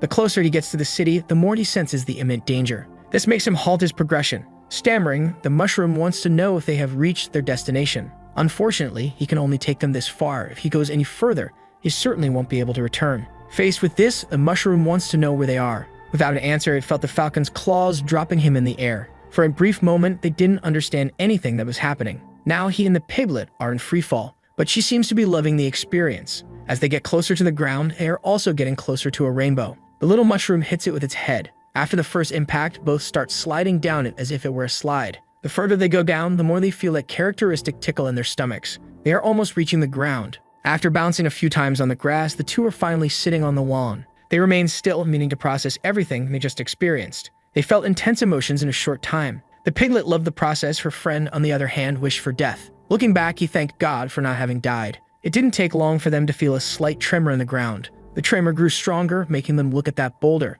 Another one also began to vibrate alongside it. There, in that innocent grassy field, they were surrounded by enormous stone mushrooms. The terrifying scene left him petrified. But one of them hesitated, unsure of what to do. And the piglet looked at them innocently. It took a moment for one of them to realize she wasn't a mushroom. But as soon as it noticed, it started shouting angrily. That served as an alert, and now they all knew there was an intruder there. The little mushroom knew they were reacting that way because of the piglet. Brave, she stands firmly on the ground, unafraid. In response, the mushroom gave her a knock on the head as she shouldn't react to that provocation. The best they could do now was run with everything they had. Immediately, the boulders jump into the air. They begin to chase the intruder. They aren't that fast, but unfortunately, they are quite numerous. On the path they were following, more boulders appeared. Not wanting to run into them, they turn around to change direction. And once again, they changed course because there were more hostile mushrooms. Unfortunately, they were now completely surrounded. There was no other option but to take a risk. The little mushroom uses its spore explosion, creating a large cloud of them. The closest boulders can't figure out where they are. One of them looks at the mist, puzzled. The others are the same, as they don't know what happened to the intruders. Within the mist, the mushroom takes some slime jelly and spreads it on the piglet's back. On top of her, he placed part of a mushroom, and he gathered a few more from the ground. While the mist persisted, he worked hard to camouflage her. Around them, the boulders remained, waiting to see where they were. With a confident smile, he told them there was a misunderstanding. As they started to see him partially, they grew angry again. The little mushroom asked for calm and said they were a big family. Seeing this, those who were previously hostile now seemed intrigued. The mushroom introduced them to a new species, the piglet mushroom, which appeared visibly uncomfortable with everything on her body. The scene was too complex for their understanding. One of the mushrooms unfortunately detached from her, and it broke upon hitting the ground. But they still didn't know what that creature was. The little mushroom said she was shedding, which was normal for that species. They began walking calmly while the others were unsure how to react or perhaps were admiring this new being. Once they gained some distance, they started running. Their luck in getting away unscathed was due to the immense stupidity that filled the boulder's understanding. Even so, he felt proud of the disguise because an ordinary mushroom wouldn't have noticed anything. A figure that was there said he was an interesting guy. This made them alert, and the mushroom asked who was there. The samurai thought that it was a monster controlled by a human. He observed them from above, curious about what he saw. From the evaluation, he knew it was Shaitakenobi or samurai, but couldn't gather any additional information. Not even being able to see its level, he knew he couldn't deceive this creature with cheap tricks. Realizing the assessment, he said that only humans have that ability and that he wasn't wrong about him. Trying to avoid conflict, he said they were all mushrooms here, and that there was no need for anything aggressive. The samurai had thrown his hat toward him. The object was almost reaching them. Unable to react against such a powerful being, he just closed his eyes. That samurai had already passed by them without them noticing. Then they heard the sound of his sword returning to its sheath. With his other hand, he caught his hat. There is nothing more to be said. With him protecting that territory, there is no chance for intruders to pass. He is Cage, one of the 4 great generals. But the little mushroom says there was a misunderstanding. However, he notices he has lost a large amount of health. An imperceptible strike had split him into 2 halves. The piglet watches her friend split, unresponsive. His pieces fall before her, lifeless. She can no longer hold back her emotions. The disguise she was wearing fell to the ground. All that remains in the little piglet now is rage. Furious, she begins grunting uncontrollably. Her fury drives her to charge at the samurai. Fearless, she launches her attack, ready to end everything. Without losing his calm and focus, the samurai says all intruders deserve to die. The blow with the sword's hilt was so fast that she only realized it had happened. With devastating results, she can no longer react. The piglet is on the ground, unaware of her surroundings. Meanwhile, the samurai's blade is raised, ready to take her life. He places both hands on his sword, preparing to execute. Focused, he is ready to end the creature's suffering. However, by a twist of fate, he hears a trumpet being blown. The sound echoes throughout the area, catching his attention. This is not an ordinary call, and the samurai needs to hurry. He immediately forgets what he was about to do and returns to the city center. The ground begins to shake intensely. Even the boulders respond to the trumpet's call. They do their best to move quickly. On the grassy field, only the unconscious piglet and the 2 halves of the mushroom remain. His small body still lies motionless. However, soon the space between them begins to fill. This way, his small body rejoins. He had come back to life without understanding how. Even so, he is sure that he had died and that he no longer had any resurrection coins. Regaining his senses, he realizes the piglet is unconscious. Terrified, he goes to her to see if she's okay. Fear grips the mushroom, who fears his companion is not well. Even trying to wake her up, she shows no reaction. Faced with this, the mushroom feels desolate. Imagining he lost his companion, he cries inconsolably. This causes him to release spores involuntarily. The mist dissipates quickly. He laments, saying he is responsible for bringing her there. However, the piglet's nostrils begin to inhale the spores. That causes her to immediately get up, hitting the mushroom's face. She is awake and revitalized as if nothing had happened. Everything happens so quickly that the mushroom still doesn't understand his friend is fine. She looks at him as soon as she notices him. She happily runs to the small mushroom, thinking he had also perished. The piglet licks him non-stop, but he doesn't mind as he's relieved she's okay. Wiping his tears, he believes she had passed away. Once again, the sound of the trumpets echoed, catching the dude's attention. That sound produces unexpected reactions in him. The piglet finally notices her friend is acting differently. The small mushroom appears to be in a hypnotic state. She grunts a few times, but he walks like a zombie. With her mouth, she tries to drag him to another place. Exerting force, her bite becomes stronger.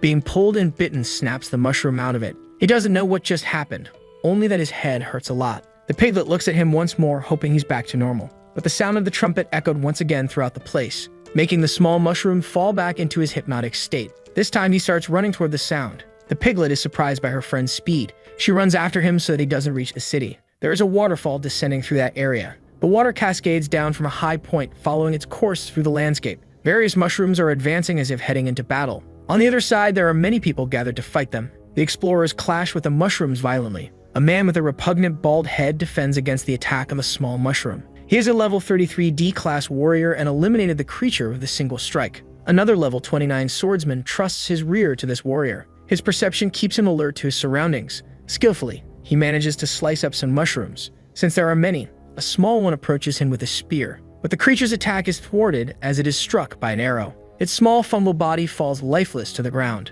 The one who saved him was a level 21 archer, alerting him to the constant danger but promising to protect his flanks. He said now was not the time for distraction, and that the real battle had yet to begin. Several level 19 mushrooms join the battle. They should protect themselves immediately, as they are using a swarm technique. A pair of hands begins to cast a spell. Immediately, all the small mushrooms turn into large ice blocks. Frozen, they become easy targets, and one is pierced by an arrow. Another is sliced by a sharp sword, and some others are crushed by the spikes of a shield. The one who came to assist is a rank C mage. This is Taha, a level 38 ice mage. They're under orders from the vice leader. Massive metal forms begin to move. These are mecha mushrooms at level 41. Unable to dodge the attack, the mage conjures an ice barrier.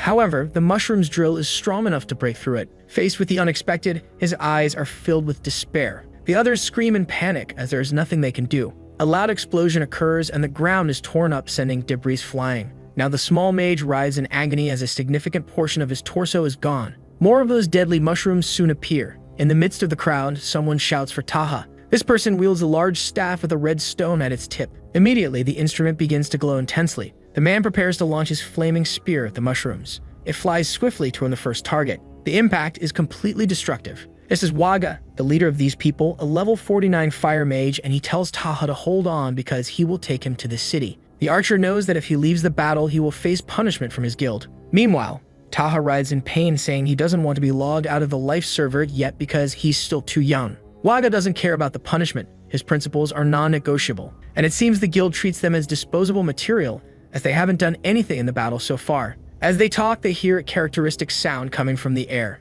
Another one of those mushrooms prepares to attack. This time, the warrior manages to parry the attack with his shield. It's not the time for conversation or argument.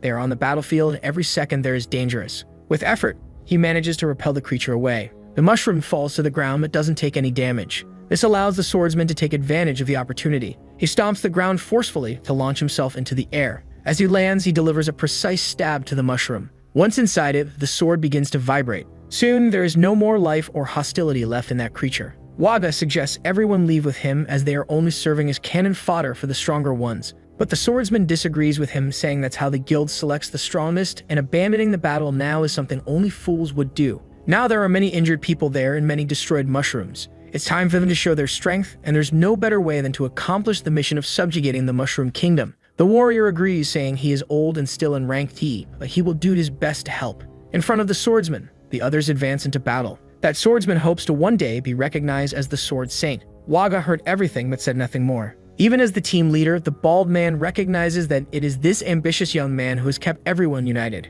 The archer is motivated and says she believes in him. Once again, the trumpet is blown by the mushroom. That curious sound heightens everyone's alertness. The wounds covering one of them begin to react. It is regenerating to the sound of the trumpet. In response, the archer warns that the monsters are regenerating. The small mushrooms rise, ready to fight once more. All those they had killed are now alive again. The body the swordsman was leaning on is alive again. Realizing this, he panics. He stabs it repeatedly, but the bald man tells him to stay calm and that they need to regroup now. However, something happens right in front of him, but he cannot react. Someone had struck him with such force that even his shield was shattered. The other two don't understand what happened to the bald man, who now has his face turned inside out. This leaves the once brave swordsman horrified. Wada feels the same shiver running through his body. It's a muscular mushroom, a juice-loving, needle-fearing one at level 47. Furious, the fire mage promises to burn each one of them there. A great fiery aura envelops him as he rises from the ground. Once his attack is ready, he directs the large fireball at his enemy. The flames advance swiftly, and the juice-loving mushroom realizes that if it doesn't act, it will be roasted. What he hadn't noticed was that someone nearby was wielding a wand. A mushroom mage was using its magic. Next to the buff mushroom, a tiny one began to glow. With the magic, it had evolved instantly. Its cap was large enough to shield against the fireball's attack. That was the fire mage's most powerful attack, and it was blocked effortlessly. Meanwhile, another mushroom let out a big sneeze, and from his barrel, a projectile was fired. The fire mage was hit by this attack. To the despair of his companions, he falls to the ground, unresponsive. The sneezing mushroom uses its many legs to reposition itself. This time, it's preparing to launch an explosive mushroom. Several of them are preparing to do the same. A massive artillery barrage is about to be launched toward the humans. Faced with the imminent danger, an order is given on the battlefield for them to spread out and protect themselves from the spores. The shots are finally fired in their direction. Destruction and carnage fill the prairie, and from above, people watch everything from the safety of a flying ship. The vessel navigates securely above them. Inside it are apparently the most powerful members of this guild. Yubel, a sword general at level 69 and rank A, asks Lilith if the target is ready. Through a crystal ball, she visualizes the Mushroom King. She is a beast tamer at level 62, and controlling a creature from afar while avoiding the king's influence is difficult. Nea, a ninja at level 64, tells her to hurry, as people are dying below, creating a distraction. Even if they are weak, they are still his companions, and it bothers him to just stand up there doing nothing. Marianne is a high priestess at level 68, and she watches everything in silence. A young man says her power cannot be wasted on low-level monsters. This is Borka, a gunslinger at level 67, and he says the priestess cannot support cannon fodder. The ninja suggests they go down then, as the mushroom army is getting stronger, but the shooter says that in this guild, they only value results. Sentimentality has no place here, and until the leader says something, they will do nothing. Sitting on a throne is the leader of this guild. It's Gilheim, a fire mage at level 129. On the battlefield, they continue to defend themselves from the humans. A mushroom pulls out strands of hair from its head. It is a needle mushroom, and it is at work. Pulling out each of its hair strands is painful. Ordinary mushrooms approach it. As they get close, it hands the small one its strand of hair. This causes a reaction in the creature's body. It now has a small hand to hold this object, and small feet for moving. This transformed it into a level 19 soldier, and it does the same for all the small ones approaching it. Since there were many of them, it had to pull out several strands of hair. Running its hands over its head, it realized the worst had happened. It was bald. Feeling anger for being a bald mushroom, it channels its rage. The force of its anger causes the hair to start growing back. Its transformation was complete, and it had hair again without using minoxidil. Apparently, there are no more mushrooms to take its hair. It just didn't want to be bald. There are mushrooms of all kinds, and they are all prepared to defend the kingdom. From above, the Mushroom King observes everything happening. Near him, a different mushroom approaches. The creature has a sinister look. It's an assassin at level 27. Close to the king, it uses its charge attack. This sudden movement makes the king look at it. With this attack, it managed to destroy something. This action was seen through the crystal ball. The tamer managed to destroy the Mushroom King's secret treasure. Knowing this, the leader declared that they could now descend to the battlefield to fight. In unison, they obey the leader's command. The mysterious object now lies shattered on the ground. This enraged the Mushroom King. In response, the assassin smiles maliciously. It leaps wildly around the area, taking down more creatures, until it is subdued and brought before the king. It seems they are accusing it of something. Before it could do anything, the creatures are struck by a barrage of shots. The assassin's body falls to the ground, lifeless. Through the now perforated body, it's clear who was responsible for the shots. This is Bo, one of the mushroom generals who does not tolerate rebellions and uprisings. In response, the Mushroom King remains silent. Behind him is a camouflaged creature. This chameleon has a small blade on its tongue. Stealthily, it attacks the king from behind. But its attack is blocked by a barrage of slashes. Its body and tongue are now in several independent pieces. The sword that did this returns to its sheath. The samurai had protected his king from an attack, but wants to know why he took so long. She thought he had died. He says he also encountered a mushroom controlled by humans and is surprised that the invaders have gotten so deep into their territory. With his hands, the king picks up the body of the traitorous mushroom. Knowing that one of his own was used in this manner fills him with rage. The body's fluids begin to flow. The body starts to liquefy as the king absorbs it, until there is no body left to absorb. The king's cape flutters in the air, trembling. This was the last straw, and he orders his army to advance with full force against the enemies. The piglet bites her friend, trying to make him stop, but he keeps walking, completely out of control of his actions. When the trumpet was broken, something happened to him. The small mushroom now has control over his body. He doesn't even know what happened, as he had no control over his body. Before them, the battle between the humans and mushrooms rages fiercely. Curious about what's happening, he moves closer. Several small creatures are emerging from a larger mushroom. They keep fighting, and their numbers seem endless. The human army is weakening. Watching, he realizes the battle is enormous and that there is a wide variety of mushrooms. From a distance, he hopes the creatures will be able to subdue the humans. As the battle progresses, more and more humans are defeated. Even though they are small, they can be cruel. The juice-using creature channels its trembo rage against the humans. There are so many monsters that survival is a challenge. Paralyzed, the swordsman says he doesn't want to die. But his mind is collapsing, shattered like his sword. He no longer wants to be brave. He just wants to stay alive. Before him, the strongest of the guild finally descend. They have finally joined the battle. He looks at them, still in disbelief. After so much suffering, the experts have finally entered the conflict. The blonde asks the high priestess to withdraw the army from there, so there's no risk of friendly fire. The tamer prepares for battle. The shooter says nothing, just whistles calmly. The ninja says that everyone has done enough, and now it's up to them to resolve the situation. Full of splendor, the high priestess prepares her spell. Holding her staff, it glows vigorously. The light begins to spread across the battlefield. It's a mass teleportation spell. The swordsman who had given up is caught by the magic. A bubble forms around him, making him levitate. To the mushroom's surprise, all the humans are now in floating bubbles. Injured or not, they are all being taken out. The bubbles ascend into the sky, climbing higher and higher. The mushrooms are now uncertain about what is happening. The eyes of the high priestess glow intensely. A magic circle is conjured and the rescue people disappear. This takes a lot out of her capabilities. But now there is not a single person left who fought the creatures. The magical glow begins to fade slowly. Before the puzzled creatures, only that small group of humans remains. The blonde doesn't want to waste time and tells them to finish these enemies quickly. A single swing of his massive sword shakes the air. To brace himself, his foot destroys the ground beneath him. His grip is precise and powerfully firm. He roars, announcing he will unleash a powerful attack. The devastating blow is executed in the hero's blade. The cutting wave advances relentlessly, slicing everything in its path. A line of devastation is carved into the battlefield. Without hesitation, the ninja leaps from his position. Once airborne in position, he uses his techniques. Clasping his hands, he uses a move popularized by a boy in an orange jacket. The number of ninjas in the air begins to multiply, until there are many of them. He wields a whirlpool shuriken that grants 25 attack points. Throwing it toward the creatures, he creates a storm of cutting steel. As if that weren't enough, the shurikens multiply. Countless of them begin to fall from the sky.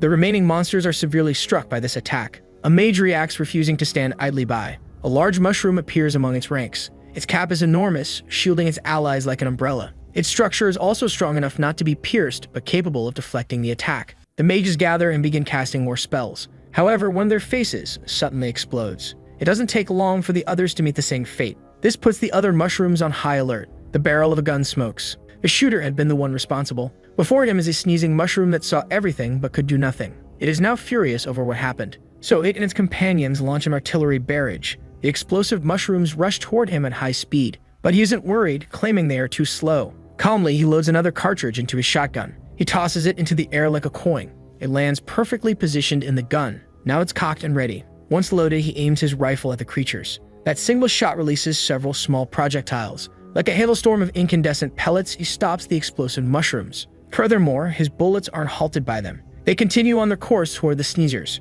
There is nothing they can do and their bodies are shredded. This causes them to catch fire, losing life constantly. The others on the battlefield advance fiercely against the humans. The tamer has makeup in her hands. She spreads a bit of it over her face. When she finishes, she closes the container holding the powder. In her hands is a small bag. She opens it, searching for something. Looking inside her bag, she says it's time for a snack. From within, a menacing growl is heard. A clawed hand emerges from the bag, reaching for the creatures. Clenching its fingers, it grabs a large handful of them. The mushrooms that weren't stunned by the impact were captured by that grip. Swiftly, the hand returns to the bag. From inside, an audible burp is heard. Hidden, the small mushroom and his piglet friend watch everything. She had fallen asleep, but he observed it all and is now anxious. It seemed like a massacre, high-level players destroying small, irrelevant monsters. The blonde knows everyone must prepare and start targeting the Mushroom King. Once again, he swings his sword to unleash a powerful slash. Behind him, the ninja does the same, repeating the attack. With his rifle in hand, the shooter also takes aim at the king. Those three powerful attacks are launched. The synchronized strike merges them together. Now they form a single powerful blast. It advances dangerously toward the Mushroom King. Even at the brink of impact, he does not move. As time passes, the attack gets closer to him. However, the ground before him begins to crack. The earth rises up in front of the attack. A solid mass has emerged there. This structure serves as a wall blocking the attack. The humans simply watch as if expecting it wouldn't be easy. A pair of blue glowing eyes becomes visible, and a confident smile. A powerful diamond mushroom had risen. The attack took only 1 point of life from it. The creature is at level 92 with almost 10,000 defense. The Mushroom King is utterly enraged. Cage prepares for battle. Garrett is a mage and also one of the 4 generals. Bo was also ready to defend the kingdom. The most powerful warriors among the mushrooms had finally entered the battlefield. It was an unexpected surprise for them. The humans continue advancing through the terrain. It's the first time the ninja has seen a diamond mushroom, and the shooter had seen one before, but not as large as this. Its eyes must be worth a fortune. The tamer thinks it's a useless monster and wants the guild's vice leader to burn it to ashes. But the blonde says they're not rookies who need the vice leader's help all the time. The mushroom looks at them with a mischievous smile on its face. With the limited mobility it has, it tilts its head back, and then down, lowering its glasses slightly. This way, it can open its eyes. It opens them, revealing an intense glow. From its eyes comes a large laser-like blast. That attack heads toward the humans. As it gets closer, they become less able to see. The warrior plants his sword into the ground. He is not impressed by it at all. Digging his sword deeper into the terrain, it shines brighter and brighter. This creates a defense field around them.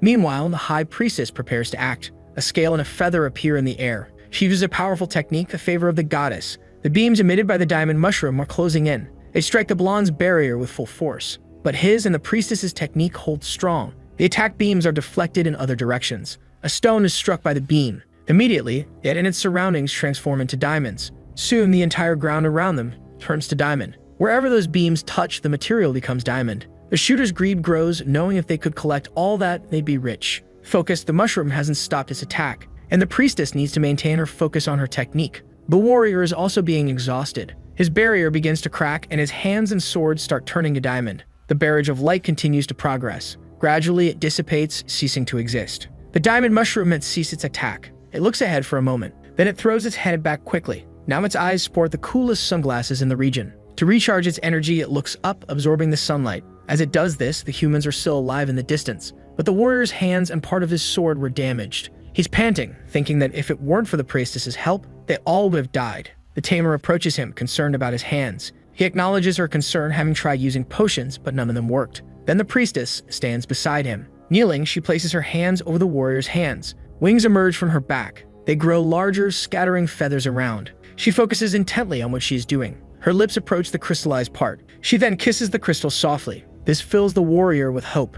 Slowly, both his hands and the sword return to their normal state. Watching this, the ninja is impressed by the capabilities of an S-level priestess. Finally healed, the warrior stands up. He feels even stronger than before, and the ninja remarks that in a team meant for defeating bosses, damage isn't the most important factor. The shooter warns them to get ready because the fight isn't over yet. As they talk, a shot approaches them. The bullet is dangerously close now. Reacting quickly, the warrior destroys it, stating that their enemies are already there. Everyone forms up, but they can't see any creatures. However, the shooter's keen hearing picks up something. He immediately fires in the direction of the sound. His bullets precisely collide with the incoming bullets. They explode in the air like bombs. In response, the ninja performs a series of hand signs, popularized by a boy in an orange jacket who liked a guy in a blue sweater. He finally completes the ritual. With his eyes glowing, he begins the magic detection process. He spots 3 distinct figures ahead. He alerts the others that the enemies are using stealth techniques and are approaching from the front. The mushroom samurai then unleashes a few slashes. The force and destructiveness of the attack cause the humans to scatter.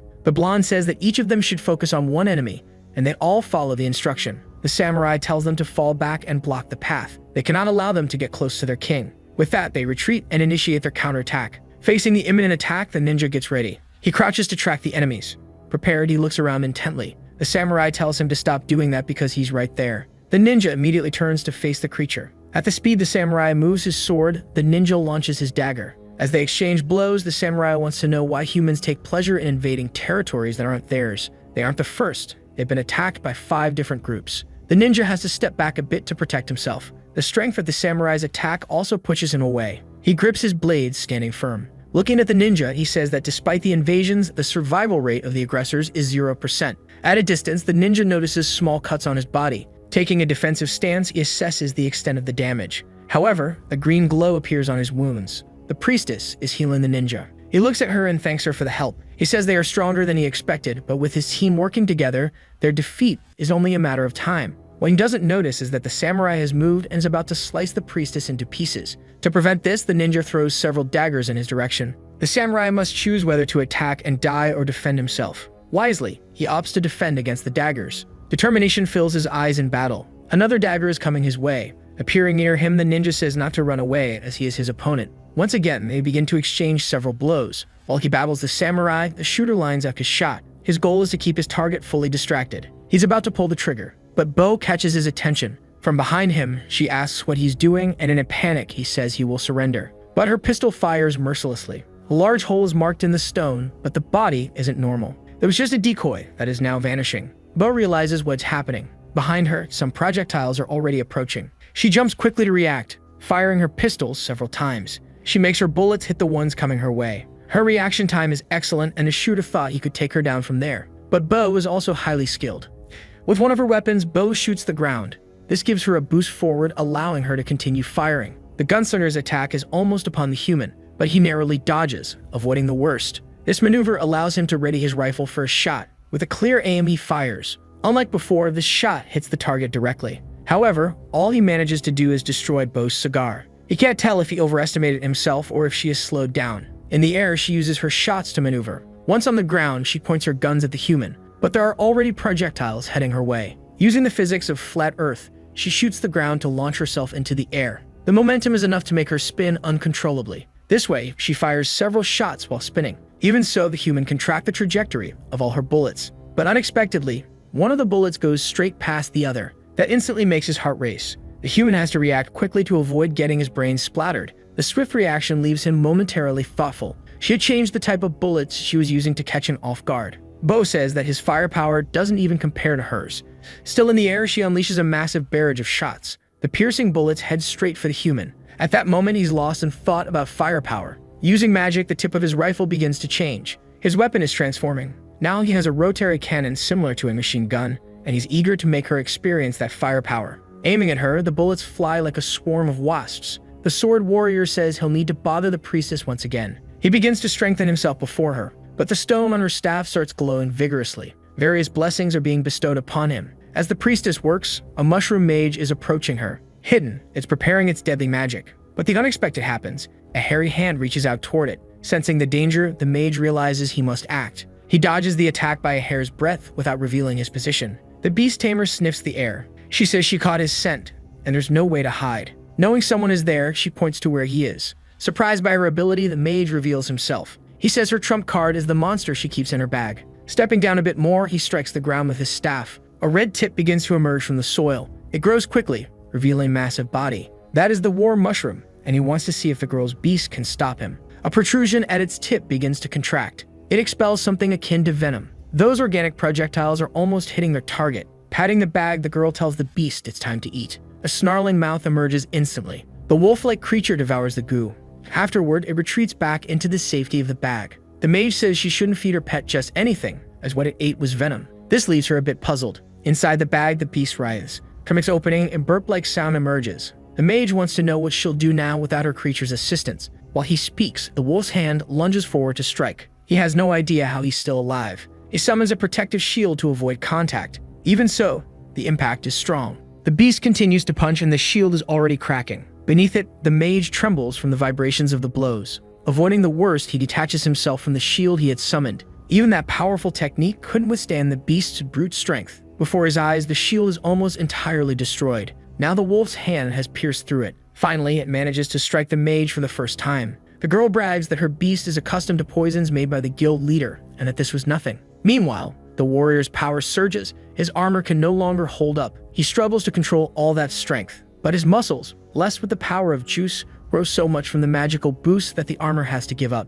His sword shines with a golden aura. In front of him is the mage who was punched by the beast, and behind the mage, the diamond mushroom. Confident, he wants to seize the opportunity to cut down both with a single strike. Positioning his sword, he began his attack. He spun around his own axis several times. Then he threw his sword forward like a spear. The massive blade soared through the air, unstoppable. Its speed was so great that the ground beneath it split apart. It was only moments before the mage and the diamond mushroom would find out that God exists.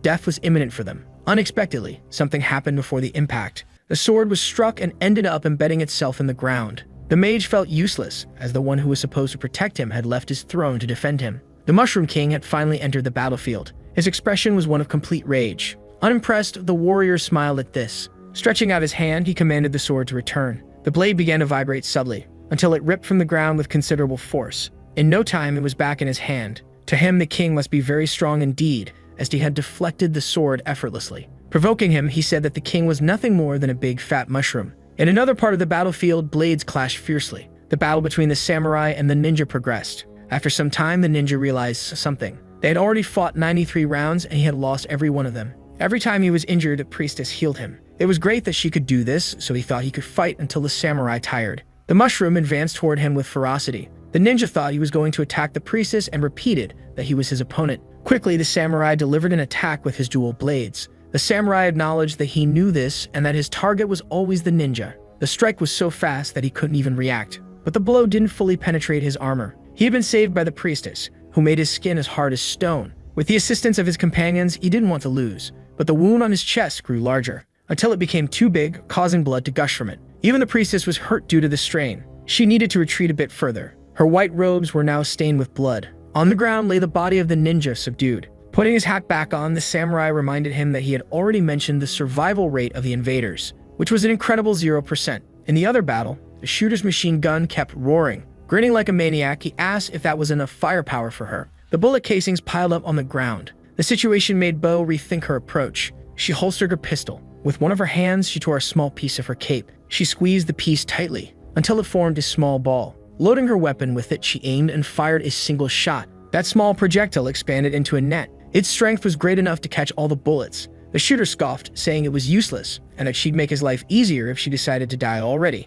There was a shadow behind the ball that had caught the bullets. Thinking it was his opponent, he bid farewell and fired again in that direction. But what remained after the shots was not a body. He realized he had fallen for a distraction. His sharp hearing picked up something. The grass had shifted due to an air disturbance. He knew he had to act quickly. He switched weapons once again, returning to the rifle he carried. With it on his shoulder, he fired a few more shots, skillfully blocking the bullets that were heading his way. Bo commented that she had hoped he'd be dead, and that he reacted very quickly for a human. He replied that he wouldn't be hit by the trash she was firing, but was intrigued by how she managed to get into his blind spot so quickly. Lighting a match, he said that powerful bullets and rate of fire aren't everything for shooters. That's a basic principle. The bullets had slowed because she was using fumble spores. Preparing to fire, he stated that they were in the middle of a battle and that she talked too much. With a serious expression, she told him he should pay more attention to things. He finally realized something was off. In the grass around him, some objects were being set up. They were mushrooms with a peculiar shape. He couldn't even tell what those foolish things were, until one of them pressed the button on top of its head. All of them did the same, emitting an intense light. By the time he noticed, it was too late. The brightness blinded him momentarily. He needed to move away from there to regain his vision. Backing up, he hoped to recover his sight soon. Bo says that some mushrooms emit a beam of intense light as soon as they are born. The only sense he has left to defend himself is his hearing. Even though he can't see her, he can still hear, and he hopes she keeps talking. But he doesn't notice more mushrooms sprouting around him. This time, it's one that looks like it's filled with speakers. His hearing picks up their growth, but he can't tell what kind they are. A deafening sound blasts from them. The force of this sonic wave is enough to damage his eardrums. With his senses impaired, he has no idea where she is. Some mushrooms emit a deafening sound upon sprouting. Desperate, he covers his ears with his hands for protection. Trying to escape, he steps backward, moving away from the noise. He's completely disoriented by it. As he steps back, he accidentally steps on a specific mushroom. It begins to grow immediately. Its vigorous growth propels the human into the air. Part of her plan, he is bounced from one mushroom to another. Some mushrooms grow to extraordinary heights in an instant. After all this, he falls to the ground, still disoriented. But now, another variety of mushrooms surrounds him. He begins to open his eyes slowly. With his vision blurred, he realizes it's not just grass around him. Now that he can see a bit again, he tries to stay calm, knowing he only needs one good shot. Furious, he punches the ground with one of his hands. This causes the mushrooms around him to react. All he feels is rage at being overpowered by mere mushrooms. The ones in front of him begin making noises. They start to swell dangerously. From the tops of their heads, they release a dark orange cloud. The cloud is released by the others as well. They are explosive clouds, potentially deadly. The shockwave repels him, sending him crashing through several of them. These mushrooms sense the intentions of living beings. If they are friendly, they release healing spores, but if hostile, they explode. As he harbors hostile intentions, he triggers multiple explosions. He rolls through the grass until he is near Bo. Even so, she can't understand how pathetic humans think they can invade their kingdom. Lying on the ground, he sees her approach as an opportunity. He quickly gets up with his rifle, claiming that their hope comes from the monsters being dumb. But he can't pull the trigger. His finger is stuck. Watching the scene, Bo takes a drag from her cigarette. He's enraged, feeling like no matter where he goes, mushrooms know where he'll be. He can't even lift his feet from the grass. Those mushrooms are releasing a thick goo. His entire body is covered in it. As Bo approaches, she steps in the goo. She pulls her foot out, stretching some of the material. But it doesn't trap her, staying stuck to the ground. There are 40,000 types of mushrooms here, and none should be underestimated. Finally, she points her weapon at the hostile human. At that distance, there's nothing he can do. He looks at her, paralyzed with fear. Bo says there's only one type of human, the bad kind. Now she wants to know who he called trash earlier. With a single shot, his head is now inside out. Watching it all without blinking is the small mushroom. Mushrooms are indeed very strong, and he wonders if he'll be as strong as them if he evolves.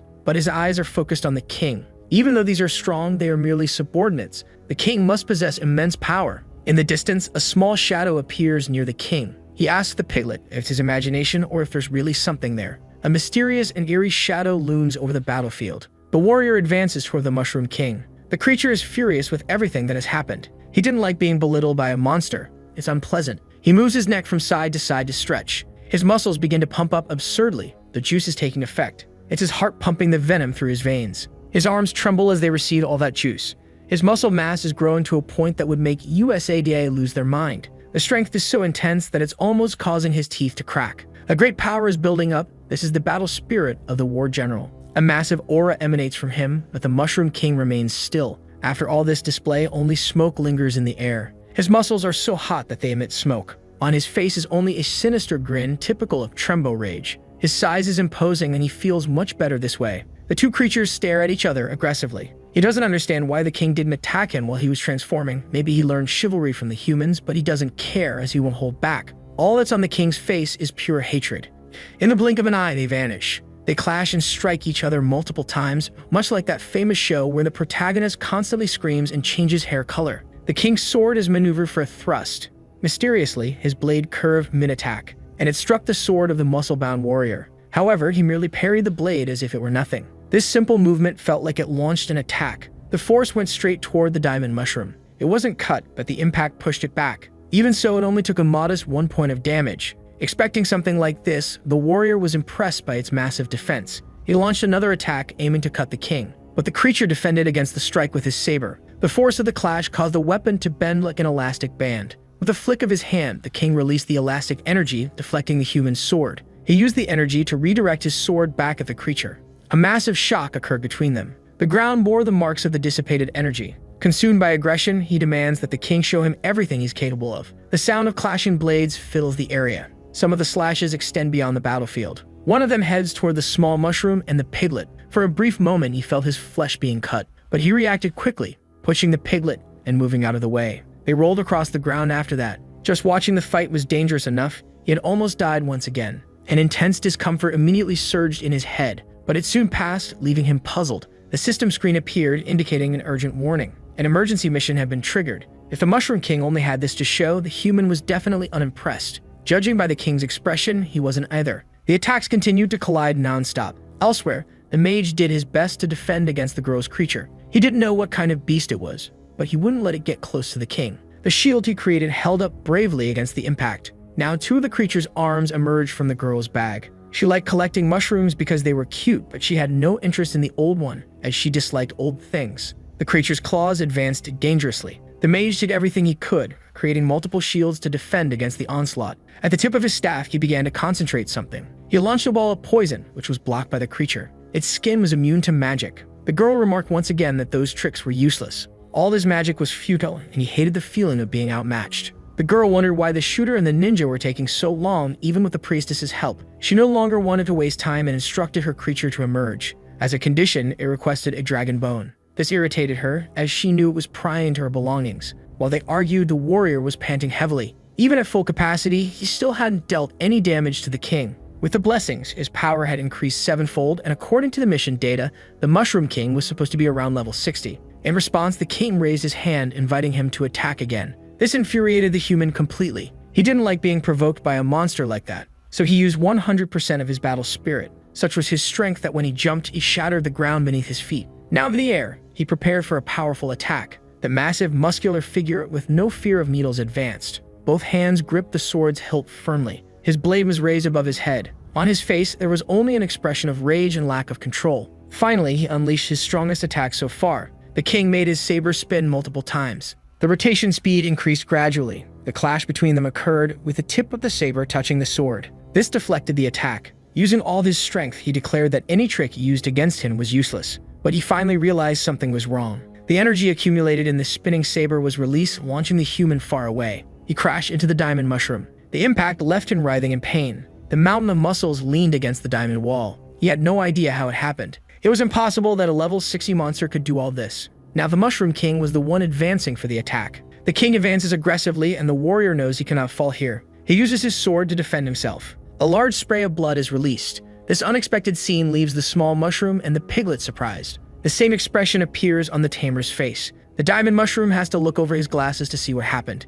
The human's expression is one of total exhaustion, and the Mushroom King remains unimpressed. The sword was pierced by the saber, and the human lost an arm in the process. He coughs up blood from the wound. Falling to the ground with no strength left, he leans on his sword. Weakened and feeling the side effects of the trembo, his body begins to shrink, until he returns to his natural size. All that remains at the tip of the saber is a bit of blood. The king has defeated his adversary without even getting injured. Frustrated by his defeat, the warrior asks the king to at least end his suffering. But the creature remains still, doing nothing. He doesn't understand this behavior and starts to think that the king was just toying with him from the beginning. With no strength left, he collapses to the ground. The warrior's defeat changes the course of events. The tamer finally agrees to give her creature the dragon bone. Upon hearing this, even the creature is surprised. Grateful for her promise, it thanks its master. Part of its snout begins to emerge from the bag. The mage knows he must contain this at all costs. At the tip of his staff, he begins to concentrate a massive poison ball. It grows larger and larger, and he knows it's useless against that monster. Still, he makes it grow even more, because now this target is the girl. She looks at the attack coming her way. A huge explosion occurs when the ball hits the target. It's the creature's arm that was hit. The mage watches, pondering what he can do. The tamer tells the creature it better resolve this situation because it will get a dragon bone. Not fully out of the bag, it tells its master to stay calm. Gently, it places the girl on the ground. Meanwhile, the mage stands there, observing everything. His expression is pensive, knowing the creature is immune to magic. With his staff, he conjures a protective shield. After that, he begins the standard mushroom attack, a charge. The massive creature slowly turns to face him. A powerful blow lands on the mage. His face is smashed from the sudden impact. Hitting the ground, a large crater forms from the impact. The beast bows before its master, saying that from this point on, it will handle things. In the blink of an eye, it vanishes. The massive figure is already behind the king. It prepares to strike with one of its paws. Facing the imminent danger, the king turns to face it. He maneuvers his saber to defend himself. But the beast's strength is immense, and the king is pushed against the ground. Continuing to exert pressure, it demands that the king apologize. Suddenly, its attack intensifies, driving the king into the ground below. Where the king once stood, there is now a massive crater. The cracks expand even further as the creature keeps pushing. Finally, it removes its paw from the spot and begins to howl as if it had won the battle. Far away, the small mushroom watches, frightened, while the piglet thinks about eating apples and the system screen seems frozen. All that remains is the destruction caused by the fight. A barrage of punches is unleashed by the monstrosity. It relentlessly pummels the ground beneath it. Then Bo and the samurai appear to aid the king. Even though they approach from behind, the beast manages to defend itself. Just two of its fingers are enough to stop the sword. With its other hand, it catches Bo's bullets. It demands to know where these two pests came from. The samurai states that they are now its opponents. Bo knows that this creature killed the fourth great mushroom general, Locke. Behind the girl, the priestess appears, using teleportation magic. With her are the bodies of the two who had fallen in battle. She says she will assist the tamer in this fight, but the tamer declines, saying her beast can handle them. The creature mentions it has killed many weak beings and doesn't usually remember their names. The samurai pulls his sword from the wolf's grasp while Bo fires a few more shots, but the beast is incredibly fast and vanishes, causing the attacks aimed at it to hit the ground instead. This leaves the samurai on edge. The same can be said for Bo. Before she even sees the creature, she is struck. This makes the samurai extremely worried. Behind the samurai, the wolf asks where he's looking. Immediately, it prepares to strike the mushroom, but the samurai already has his swords positioned. Before it can land the hit, he executes his attack. The slash moves through the air toward the wolf. A great impact follows. It's enough to push the creature back. It leaves a small cut on its hand, which surprises it. The three mushroom generals gather for the battle. Behind his samurai, the mage uses one of his spells. It's a magic detection spell extending throughout the area. The analysis spreads quickly, reaching the creature. Once it makes contact, he shares his senses with his companions. Knowledge is transmitted through the magic. Bo receives the information, and so does the samurai. Seeing their coordination, the beast smiles. Within a 50-meter radius, it can sense the beast's movements and relay them to his companions.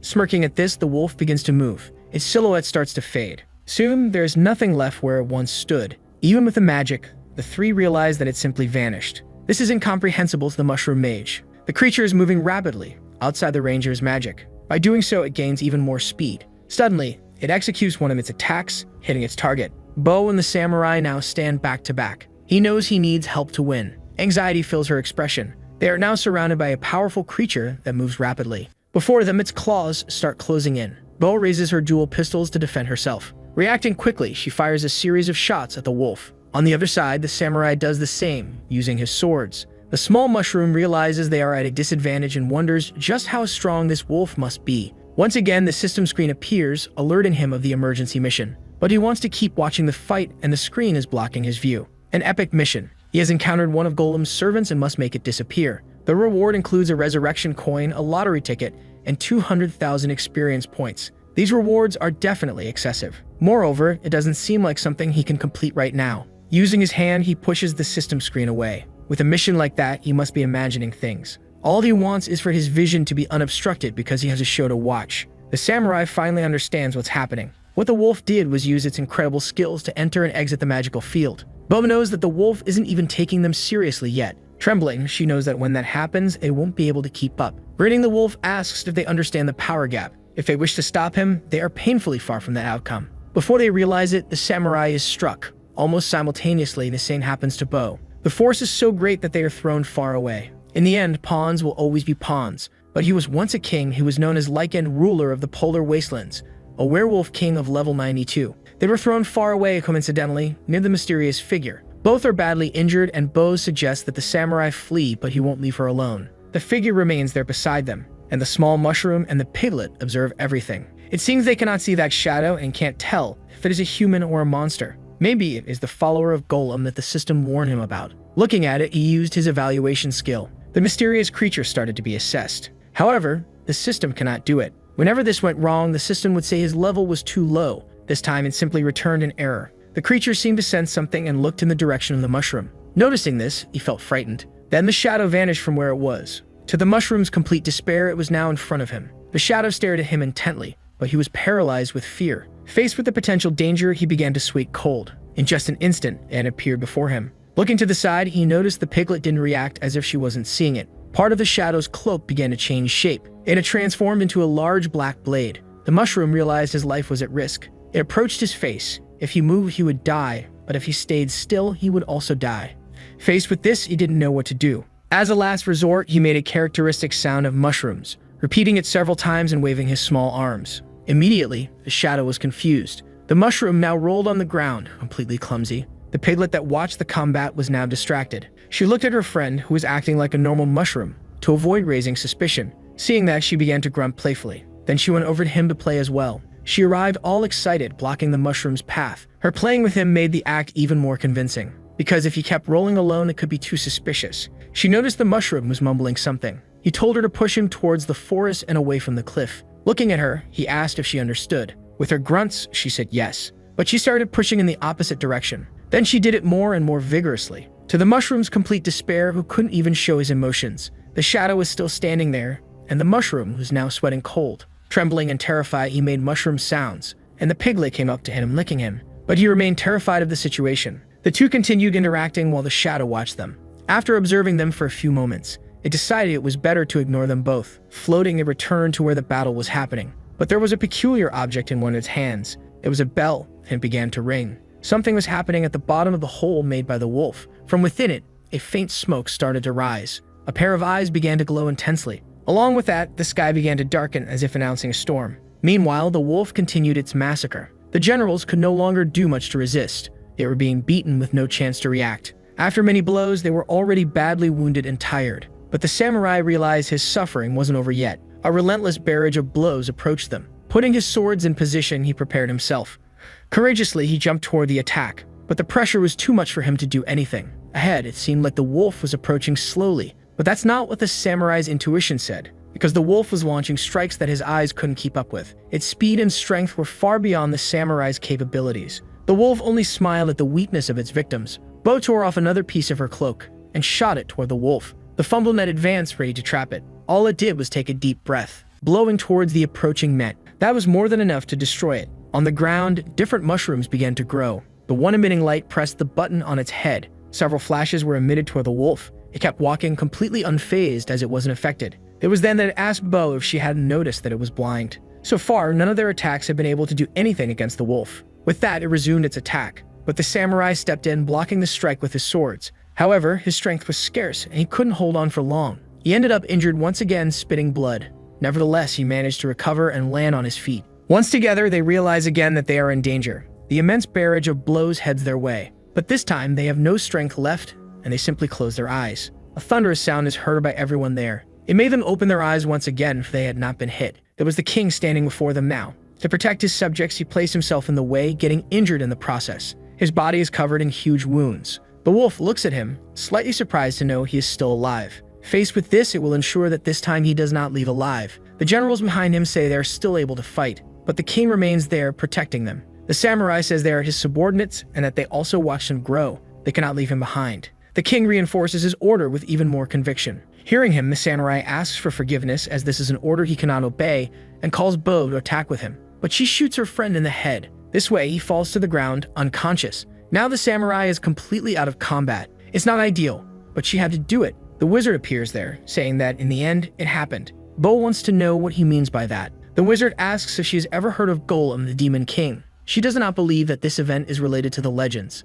It is not a legend, and anyone who accepts Golem's power undergoes a process of demonization, losing their rationality and becoming his pawn. To protect them, the king made this pact with Golem. With no other options, he does the unthinkable to save his own. The wolf's snout catches a characteristic scent. It is the same mysterious energy he sensed when Fenrir, his younger brother, took his place as leader. He didn't want to revisit these memories, but if he's correct, he needs to end this quickly. The wizard tells Bo to take care of the king's legacy. The future of the mushrooms will depend on her and the samurai. Hearing this, she wants to know what the wizard is going to do. As a final act of care, he will send the two far away from there. From the ground, structures similar to pittles begin to emerge. They are surrounding the two mushrooms. That is a fungus that creates tunnels. With the tube inside, it goes underground. The wizard served 3 generations of mushroom kings and wishes to accompany his king to the end. He is already very injured due to the attacks he suffered. In front of him, the wolf is determined. This time, it prepares a devastating attack, one it hasn't used in combat yet. Even injured, the king remains ready to fight. With all its power, the wolf executes a strike worthy of a king. Its powerful hand advances to obliterate the mushroom.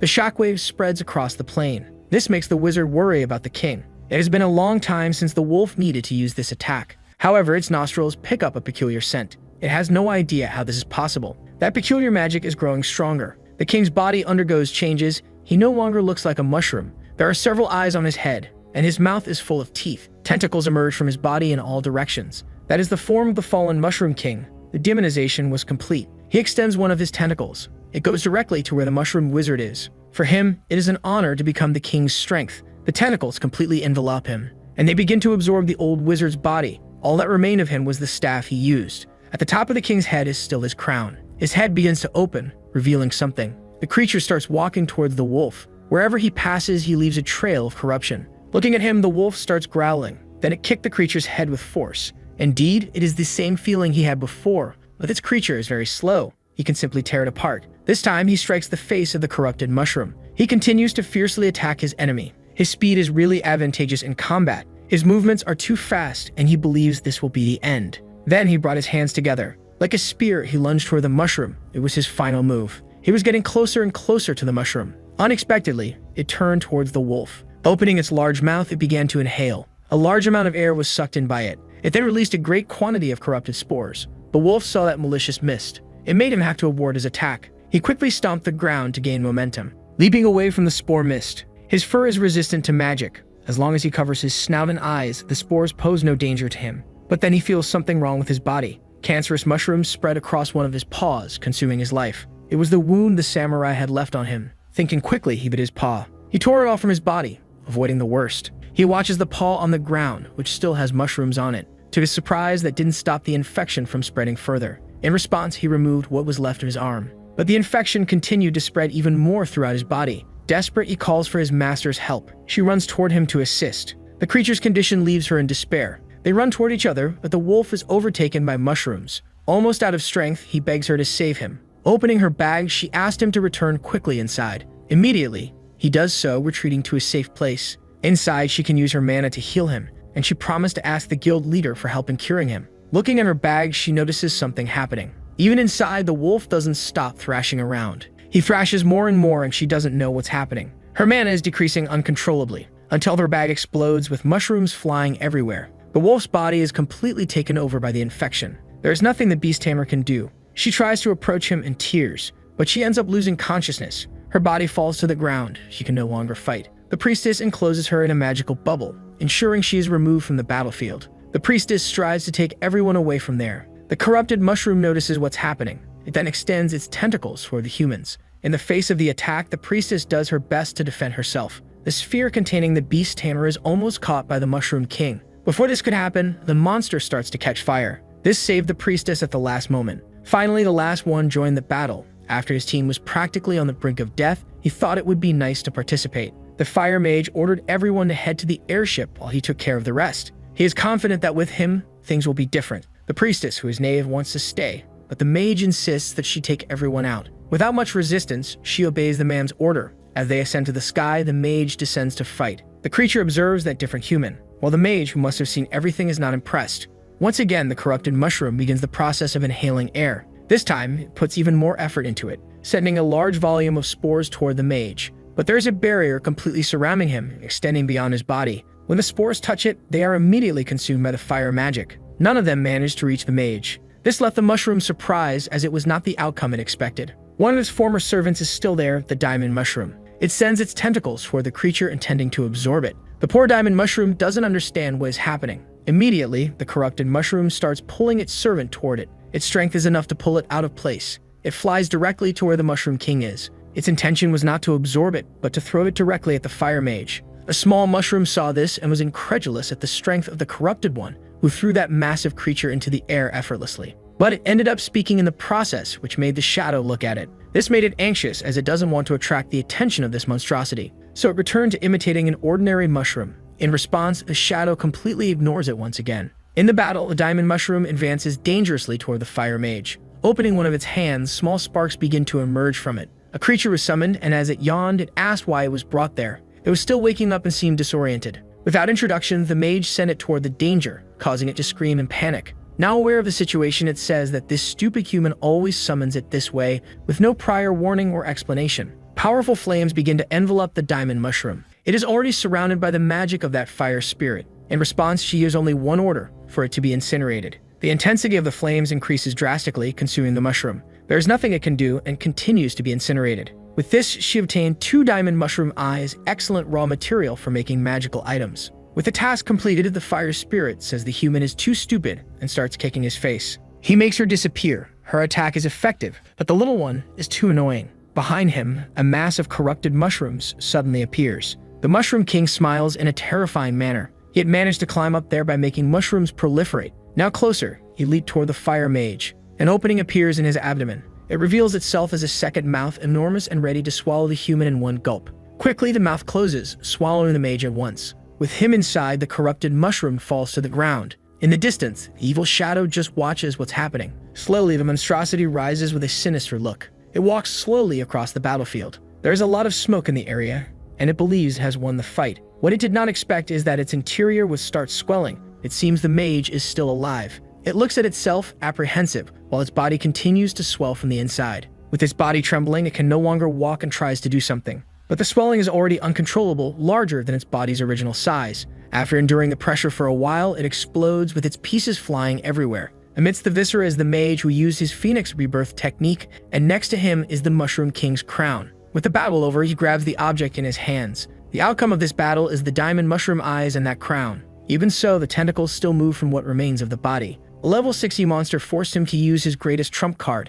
He is relieved no one saw this. With his items in hand, he ascends to the sky, distancing himself from what remains of the mushroom. Looking down, he intends to eliminate any evidence of the battle. Up above, the sky twists as if a storm is brewing. Fiery stones begin to fall from the sky, like a meteor shower. All of this is being washed by the small mushroom, who is now truly anxious. Everything on the ground is completely destroyed and consumed by fire. The evil shadow sighs in disappointment. This was not the outcome it expected. Then, in the same mysterious manner it appeared, it left. Beside it is the mushroom, hoping it really has left.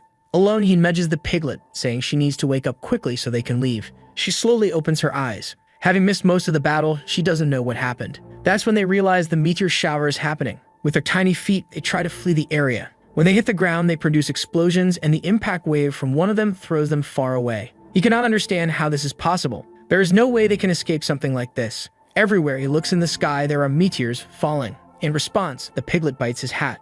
Full of determination, she intends to save her friend. She immediately starts digging with all her strength. It doesn't take long before they are underground. Outside, destruction occurs and fire spreads across the landscape. The destruction appears relentless. The corrupted mushroom had no chance of winning the battle. The entire kingdom has now become a vast sea of fire. There is nothing in the area that can escape the fate of turning to ashes. The destruction spreads through the flames. Gradually, even the largest mushrooms ignite, turning into nothing but ashes. Everything is being destroyed. However, something happens from within the rock. Two balls of earth begin rolling down the slope. When they hit the ground, they start to crack from the impact. Inside each one of them were the mushroom and the piglet, who were almost cooked. Both are disoriented by what happened. The system notifies them that they have reached the mushroom kingdom. Immediately, both level up, having their lives restored. Now clear-headed, he contemplates all the destruction in terror. What was once colorful and full of life is now just a barren wasteland. With a single spell, the fire mage destroyed the entire kingdom. Even so, the piglet's stomach rolls in hunger. It wasn't that the monsters were too weak, but rather that the humans were too powerful. As the piglet nudged him, he pushed her with one of his hands. The scene made him think about something. Even if he were the Mushroom King, it would still be useless against a powerful human. The system gives him another mission to find an evolutionary path in the Mushroom Kingdom. Desolate with everything he sees, he no longer wants to do missions. But the system reminds him that completing missions is the fastest way to become stronger. Seeing the message, he stands up. He looks at it thoughtfully. He no longer wants to evolve. Now he is determined. In response, the system asks what he desires. The small mushroom clenched his fist resolutely. He now wants to be a brave mushroom. Far from all the destruction, an object falls from the sky near a tree. It's the mushroom containing the samurai and the gunslinger. Once on the ground, the structure begins to open. Inside are the two of them, still very exhausted from the battle. The samurai tries to stand up, still coughing heavily. He had made a vow to serve the king until the day of his death, but now they no longer have a king to serve. Angry, he thinks about returning to their kingdom. In response, Bo slaps him on the face. Cage is still very troubled and doesn't know what to think. They are there because of the king's wish, and his sacrifice cannot have been in vain. But without the king, he doesn't know what to live for now. Furious, he punches the ground in frustration. They remain there in silence for a moment. They are still very weakened from the fight, and Bo goes to sit by the tree. She says that even if Cage wants to die, he should do so after they complete their mission. She blows the smoke from her cigar. Then she reaches into her pocket to take out an object. In her hand, there's something emitting a golden glow. They need to fulfill their king's last wish. It is the king's legacy. Whoever receives the recognition of the legacy will have the right to become king. That's what they should do from now on. Seeing that, Cage gathers the strength to stand. Bo is right, their mission is far from over. The two look to the horizon, hoping the future will bring them better days. Meanwhile, the small mushroom faces a problem. The system has encountered an error because monsters cannot change classes. He rides through the forest on the piglet, and the system continues displaying the same message. Tired of the repeated notification, he asks if the system can show the map because he wants to know how far they are from the beginner's village. The system then shows them their location. They have traveled for an entire day, and if the map is correct, they should arrive with one more day of travel. After that, the error message reappears. He says he will go to the village to take a look. He won't change classes, and the system could stop sending that message. Hearing this, the screen disappears from in front of him. The piglet keeps walking, feeling very hungry. But he is determined to try changing classes, and he says that if the piglet is hungry, he has plenty of stamina potions. He orders her to move at full speed, as they will soon arrive. At the source volcano, lava flows everywhere. Lava explosions happen constantly. They expel a lot of material that falls dangerously to the ground. Some small creatures there begin to flee the danger. The stones hit the ground hard. This causes part of their exterior to crack. They have a peculiar shape, as if they are liquid inside. Once on the ground, they start to tremble. In fact, they are monsters with lava bodies. With its huge jaws, one bites into a lava boulder and promptly swallows it as if it were a snack. Its body absorbs the material. This is a level 52 lavaconda. They eat lava and molten rocks to expand their bodies, excellent raw material for fire resistance. The snakes look to the sky as more rocks are expelled from the volcanoes. High above, the guild's airship flies. They are approaching the guild headquarters, located in the middle of that extreme environment. The incandescent stones do not hit the buildings as there is a protective barrier. It extends throughout the base, preventing anything hostile from entering. But the airship passes through it without difficulty. As it crosses the barrier, a sound alert echoes throughout the base. The ship is now properly docked. The wounded are being collected, and the fire mage is heading to what appears to be the main building. He takes a few steps to enter the huge hall. It looks like he is going to present himself to someone. This causes footsteps to be heard. A child is excited that he has already returned. Big brother Gilham has finally come back. Curious, he asks if the mage managed to retrieve what they wanted. This is Balin, a level 119 poison master. The mage places his hand on his chest as if in salute, presenting him with the Mushroom King's crown. The boy takes the crown in his hands. He is very happy to have finally obtained it. The crown is finally his, and he is overjoyed.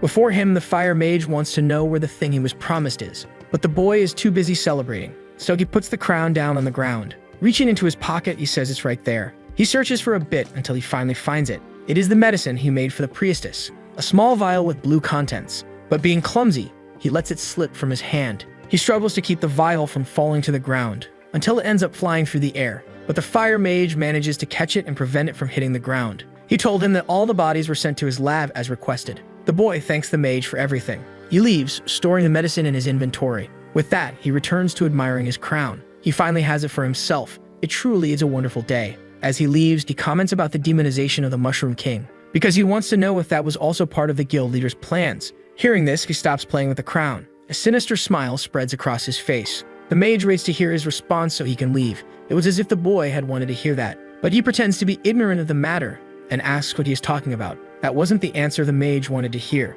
and he continues to leave, saying that if they need him, they just have to call. Outside, he meets the priestess and tells her that he has the medicine and that they can leave. They take a few steps from there, but she asks them to stop for a moment. Many people died during the mission because of her, but they only went there because the mage asked, and they will leave as soon as they find a way to remove the poison from her body. As for the hard part, he will handle it. The guild leader walks with his crown. He walks down a path lit by candles. At the end of the corridor, he descends a massive staircase. He continues down his path, humming a tune, until he finally arrives in another chamber. He walks along a path filled with lava. This is an altar, Golem's heart. Before it, he presents the Mushroom King's crown. The boy is quite pleased with this. Then he throws the crown as a sacrifice to the altar. The Mushroom King's crown falls into the lava. The boy watches as it is consumed. The item melts from the intense heat, until only bubbles remain from the material being melted. With this, the lava begins to rise along the wall of the altar. He observes all this with great joy. A figure carved into the stone is filled with lava, until there is no more empty space.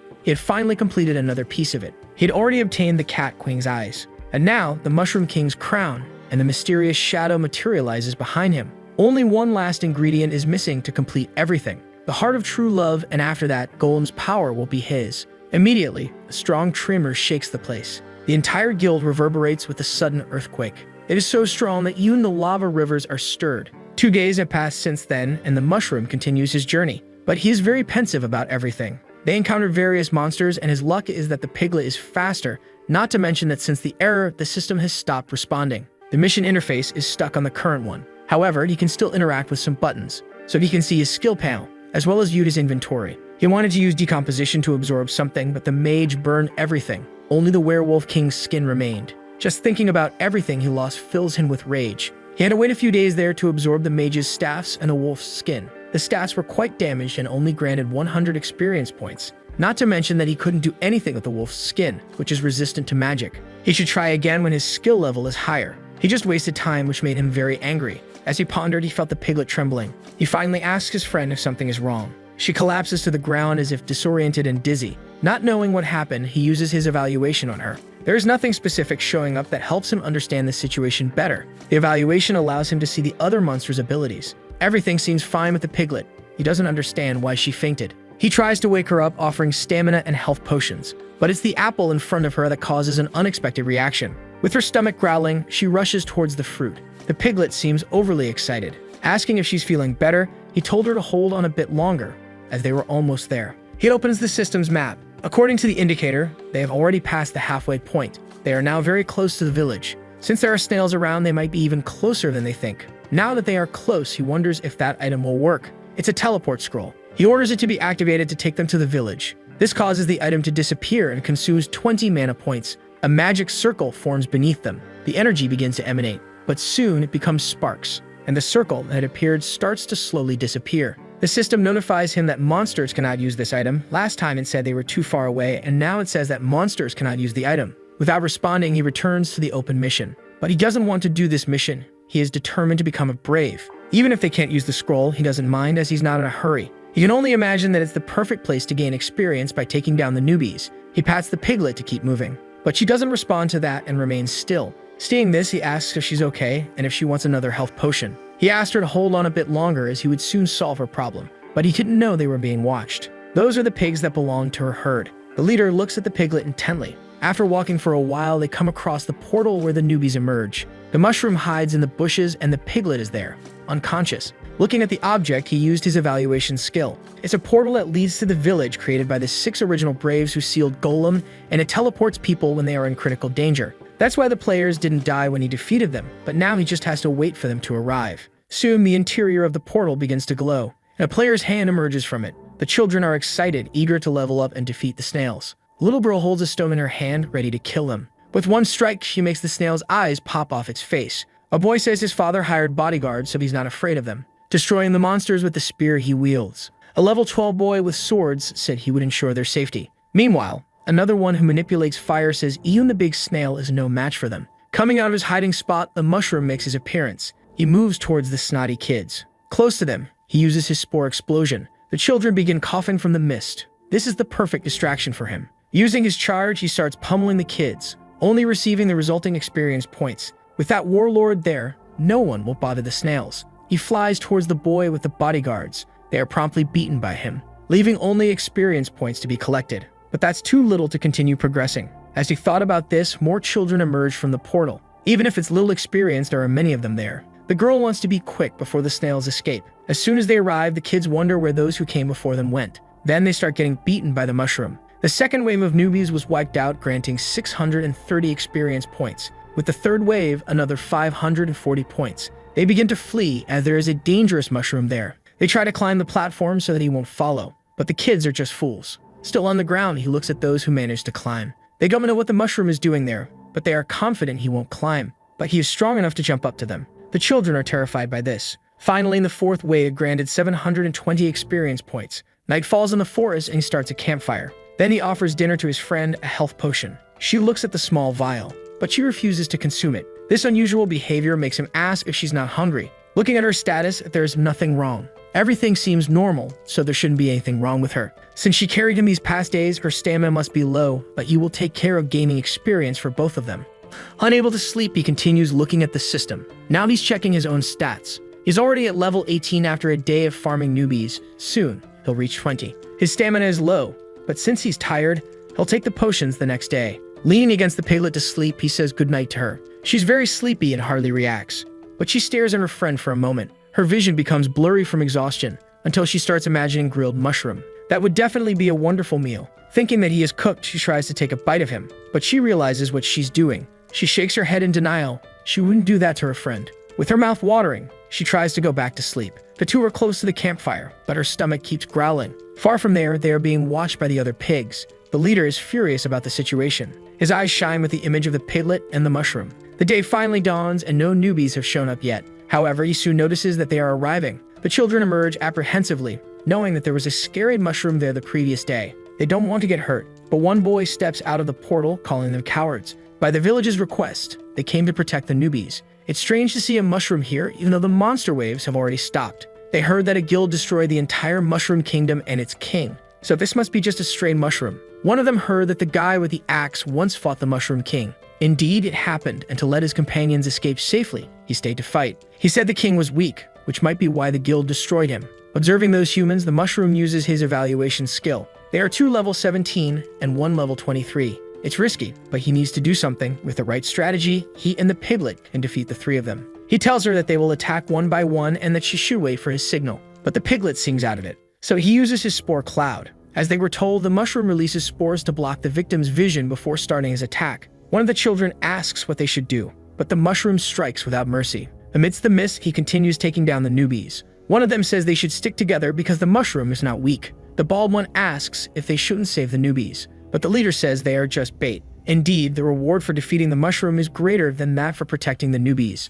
Finally, he notices that the mushroom is heading toward them. The bald one tries to defend himself with his shield, but it's useless. Not only is it shattered, but he is also harshly struck by the monster. This sends him flying far away. Now there's one less to deal with. Surprised, the long-haired one didn't expect the mushroom to be so strong. Amidst the mist, the piglet positions herself to attack. She is determined to help her friend, but her stomach rolls incessantly, causing her to lose strength to react. One of them starts moving his axe rapidly, producing a wind current that blows the mist away. With a clear view, he sees the piglet lying on the ground. This makes him happy, knowing that her meat is an expensive ingredient. The long-haired one charges forward, prepared to finish off the piglet. He is determined to defeat the monster. The tip of his spear is dangerously close to her, but the mushroom isn't just standing there. He strikes the long-haired one violently, telling him to stay away from the piglet. The blow is powerful, sending him flying. Lying on the ground, he admits that the mushroom is indeed very strong. He then takes a health potion to recover. The strongest of them tells the weakest to leave since he's getting in the way, but the long-haired one insists that he can be useful.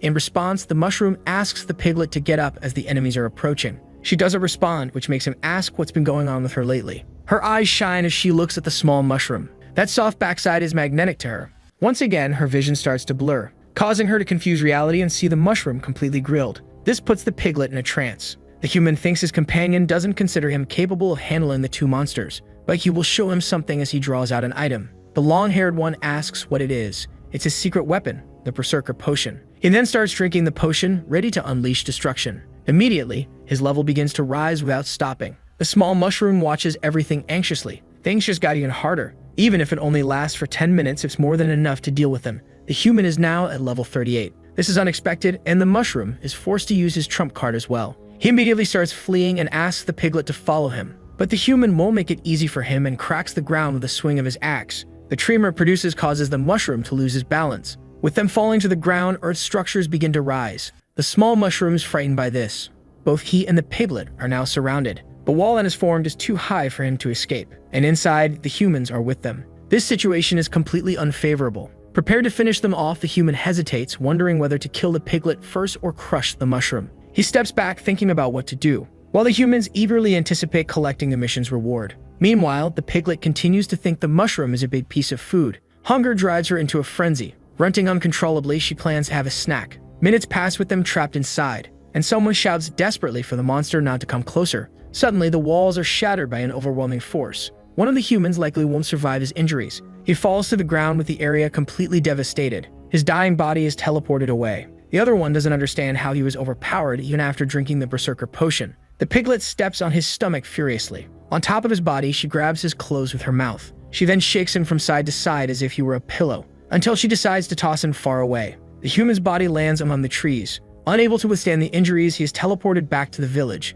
Winning the battle, the mushroom reaches level 21. The piglet is now at level 20. This leaves him speechless, as he never imagined she would be so strong. Now only the two companions remain in the clearing, but the piglet's gaze is still intimidating, causing the mushroom to fill with fear as he doesn't understand why she's looking at him that way. With her mouth watering, she turns to the little one. She is determined to satisfy her hunger. Trying to figure out the situation, he uses his evaluation on her to see if something is wrong. Her satiety is at 0, putting her in Berserker mode and granting her an additional 500 attack points. In this mode, she loses health constantly and has no rationality. He finally realizes that the potions didn't solve the piglet's hunger. Walking backward, he asks her to stay calm as he will find something she can eat. But the piglet has already found her meal. Sweet and cold, he doesn't want to believe the piglet is going to eat him. She leaps towards him, ready to have her snack. Not wanting to find out what she'll do, the mushroom runs too. Now he's desperately running from an enraged, starving pig. However, he manages to dodge the first charge, and she hits a boulder instead. Even so, he has to keep running from the piglet.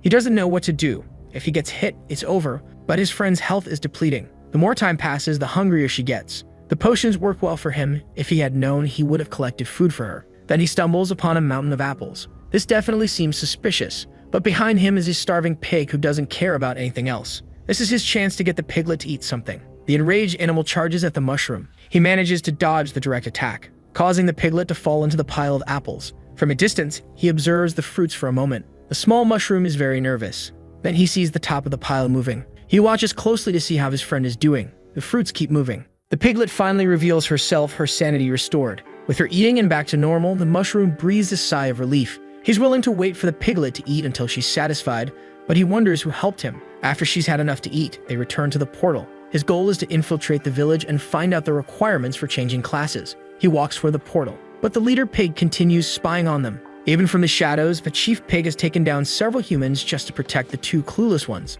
The mushroom feels a chill in his stomach and his hands tremble with anxiety. He's almost entering a beginner's village. He thinks it's only filled with newbies and that once inside, he will be the most dangerous creature. Full of confidence, he crosses the portal. Soon, he bumps into something that was there. It's a sign warning of imminent danger. The entire area around the portal is fenced off. The fences extend all over the place.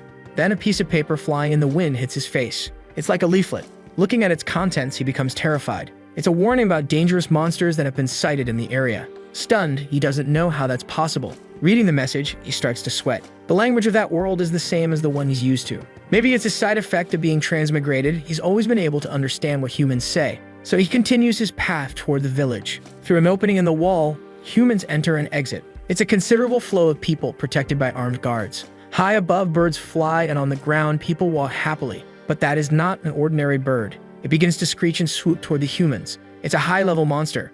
Terrified, the people run inside the village. A child is almost about to become bird food. Before the worst can happen, it is destroyed by a barrage of arrows. The small mushroom, witnessing all this, is scared. The sentinels are definitely very powerful. He forgot that it's customary for villages and cities to have guards who are nearly invincible. Now he needs to rethink his strategy. Meanwhile, the piglet hugs an apple with affection. Seeing this, he comes up with a brilliant idea. People are commenting that many dangerous monsters have been appearing around here, and even a level 40 warrior was defeated. Among them, there is a peculiar figure with an apple at the end of a wand. The mysterious figure is almost passing through the gates, but one of the guards orders them to stop. The person hesitates at the command, but the guard warns about the fines for improperly discarding trash and reminds him to dispose of the apple correctly. Without responding, the mushroom stands still, with his mustache made of the piglet's fur. They are using wizard robes as a disguise, and the wand with the apple serves to guide the piglet. It feels like a genius of disguise.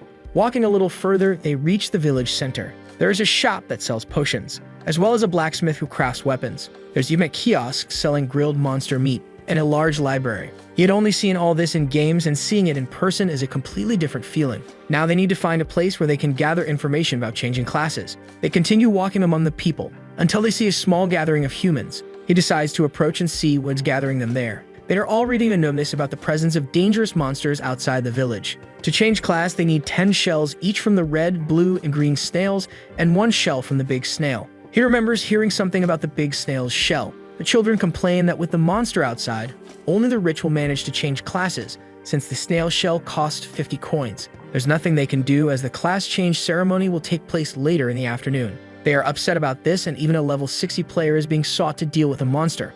One boy says that this is no ordinary mushroom. It is intelligent and full of skills. Hearing this, he understands why fewer people are showing up and is grateful he didn't encounter the level 40 player. The divine tree will release the class-changing energy later in the afternoon. Wanting to leave, he moves the apple, but the piglet ends up stumbling. Now both are exposed without their disguise among the humans. Immediately, the mushroom panics as they have been revealed. Some people walking by look at him. Even those who are working take notice. Terrified, he curls up and closes his eyes. If the sentinels were called there, the mushroom would be in trouble. However, people continued walking as usual, and they were completely ignored. People assume they must be pets of some very wealthy person, as mushrooms and that type of pig are quite expensive. Realizing he wasn't attacked, the mushroom noticed there were more monsters around. A snail carries backpacks for a woman. A candle cat walks on its owner's back, and other monsters are present in the village. If he's seen as a pet, things become much easier. A well-known cap is on a boy's head. He moves forward with his characteristic team, and the mushroom decides to follow him. In line, he tries to attract as little attention as possible. Then, looking to the side, he spots something interesting. A sign points to the village chief's house. He calls the piglet to follow him. The two leave the company of the other creatures. In the middle of the open field, they head to a rock. Properly hidden, he tells the piglet that their objective is just ahead. 2 players pass by them, talking about the promotions often available in the stores there. They also plan to join a guild soon to progress more easily. One of them regrets not becoming a priest, as guilds are always recruiting them. But as tamers, they shouldn't think that way, since the 3rd strongest in that place is a tamer. Even angels and demons are subdued by him. These are creatures that other classes avoid, and the boy says that for them, reaching such a high level might be impossible. Listening to the conversation, the mushroom becomes curious about the existence of angels and demons in this place. He points it at the village chief's house as it brings back nostalgic memories. But they no longer give missions there, so he became curious about the people gathering in front of it. One of them then remembers that today is the day of the class change ceremony. That's exactly what the mushroom wanted to hear. Continuing the conversation, the boy recalled that they promised to be excellent tamers.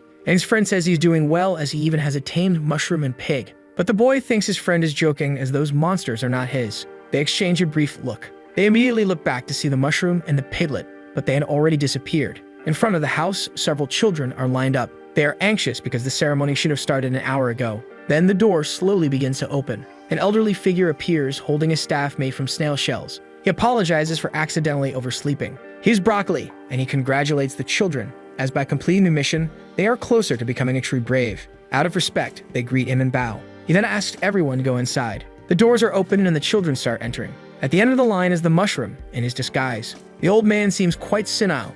It won't be hard to get past him. The elderly man then asks if he is the last one. Placing his staff in front of the path, he asks him to wait. This makes the mushroom wonder if the old man noticed something. He says that food is not allowed inside the house. He extends his hand for the apple to be handed over, so he takes it for himself. Inside the disguise, the piglet becomes furious. Holding her ears, the mushroom tries to calm her down. Without the apple, it's much harder to direct the piglet on which path to follow. He struggles to keep her moving in a straight line. Reaching the hall, he is met with a scene that leaves him surprised. It is the divine tree, and it is enormous. Surrounding it are several books, and its branches fill the entire space. From outside, he hadn't imagined the interior would be so majestic. On the trunk, it looks as if a woman is carved into the tree. All the children are admiring the majesty of the place. The old man asks them to place the materials in front of the tree so they can begin. As they take their time, he urges the children to hurry, and the mushroom notices that he is much more energetic now. With the materials in place, they are to pray to the tree for assistance, and then return the next day for the results.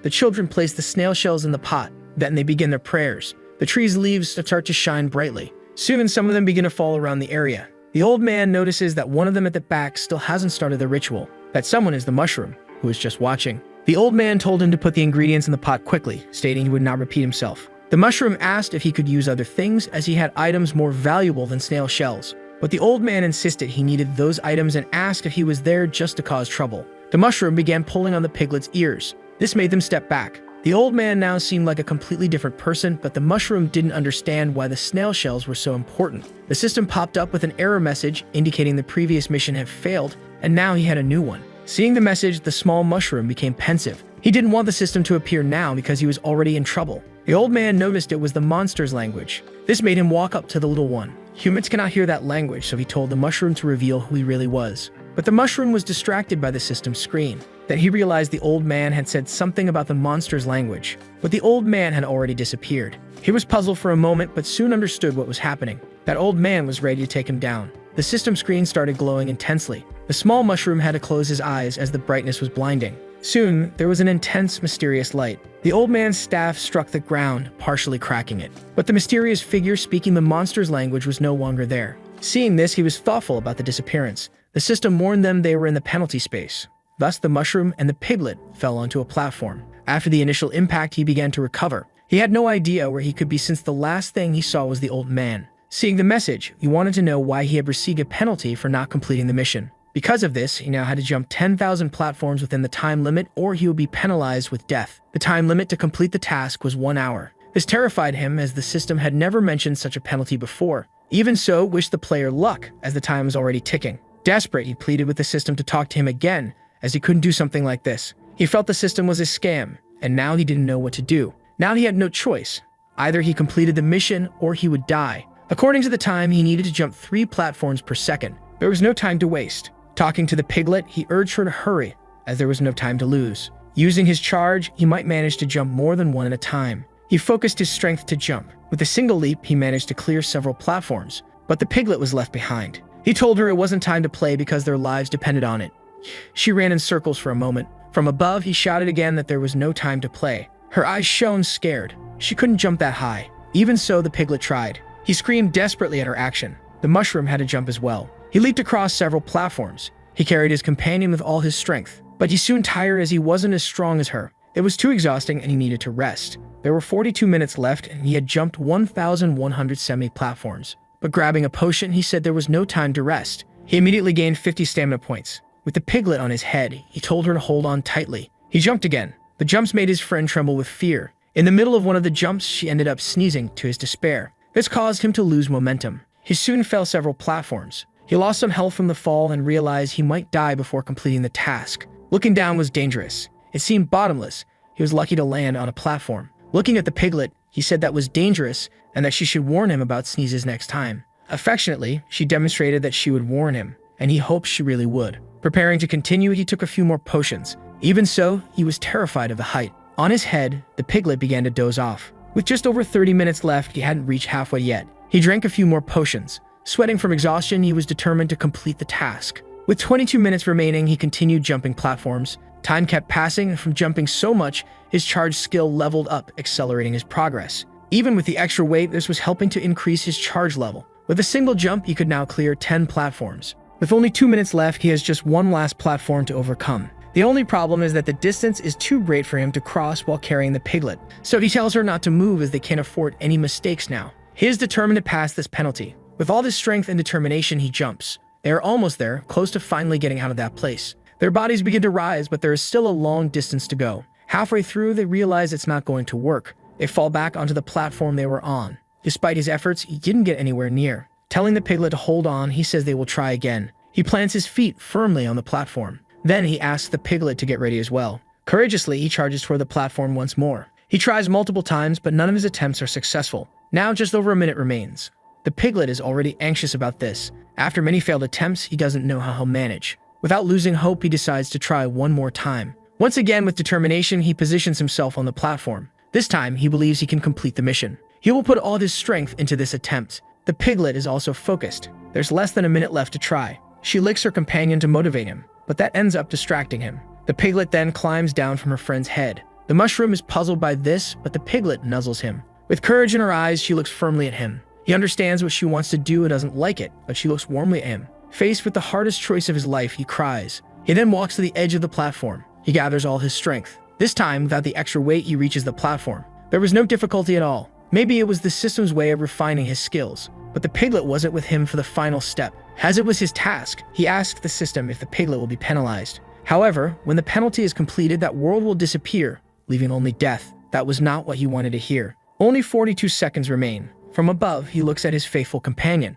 Below him, she watches with concern. His look to her is one of apology. The mushroom is almost at the portal. Standing still, he observes the exit from that world. Finally, he gathers the courage to jump. But the small mushroom jumps downwards. With the impact, he loses 20 health points. The piglet is confused by his action. There's no way after everything they've been through that he would leave her behind there. The piglet is outraged by this. She pushes him while he trembles, feeling a swirl of complex emotions. Tears stream abundantly from his eyes. But after all this suffering, after being saved and having a loyal companion, he can't continue living knowing he abandoned her. Either they leave together, or there is no reason to keep trying. The piglet realizes her friend's decision. There's just one more step left. She feels a bit anxious. But if he wants to try, it's not her place to discourage him. The small mushroom trembles because this will be his most powerful jump. No mushroom in history has ever jumped like this. The two are already halfway up. The momentum keeps carrying them upward. There's just a little more distance to go, but there's no more energy pushing them further. The two begin to fall. He panics.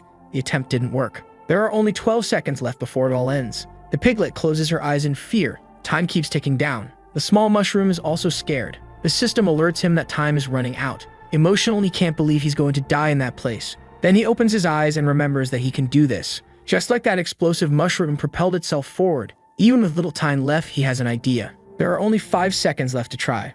With his hands, he grabs the piglet's paws. Now all that's left is pure determination. He uses all his strength for this, and releases a powerful spore explosion. Time is running out, but he is rising. They need to keep going up. The spore cloud lifts them higher. This is now the spore jet. With only 1 second remaining, he is almost at the exit. The piglet's body crosses the portal as time hits 0. The system finally congratulates him for completing the penalty.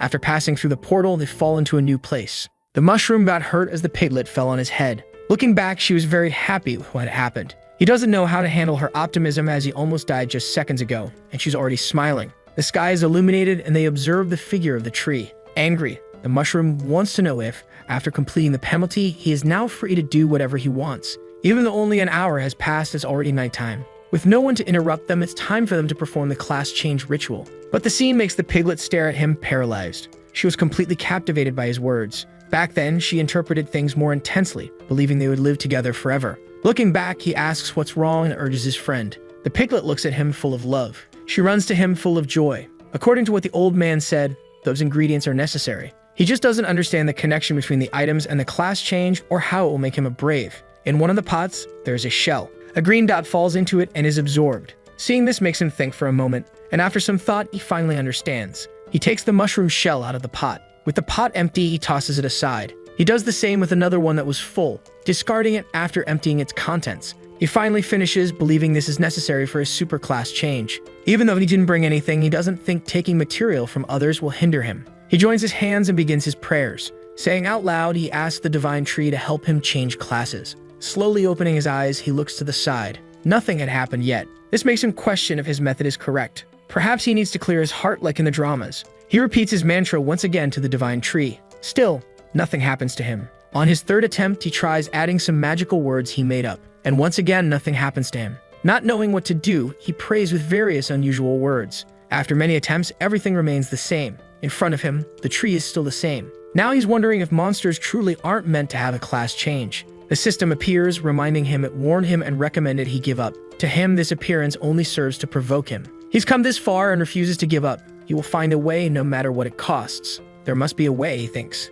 It can't be that there isn't one. He shouts, asking for silence as he's trying to think. The piglet hops around calmly. While jumping, she's eating the glowing dots. The mushroom asks her to avoid eating everything she sees, but the piglet ends up leveling up. This surprises him as it seems completely impossible. Now he wants to know what that green energy coming from the tree is. One of them falls onto his head. Only then does he realize what happened. It granted him 50 experience points. He picks one up and uses his evaluation skill. It's condensed magical power, and since it comes from monsters, humans can't absorb it directly. He realizes that humans use mushroom shells as a transfer medium. The secret isn't the snail, but rather that condensed energy. Realizing this, he asks the piglet to leave some for him. They have only one goal, to eat as many as possible. They continue consuming the green energy. Their levels begin to rise rapidly. Soon, they have no more potions left. Even after absorbing a lot, his mobility is poor and he gets tired quickly. He suggests the piglet also take stamina potions so she doesn't get too tired. But she keeps eating the green orbs non-stop. Analyzing his friend, he is perplexed.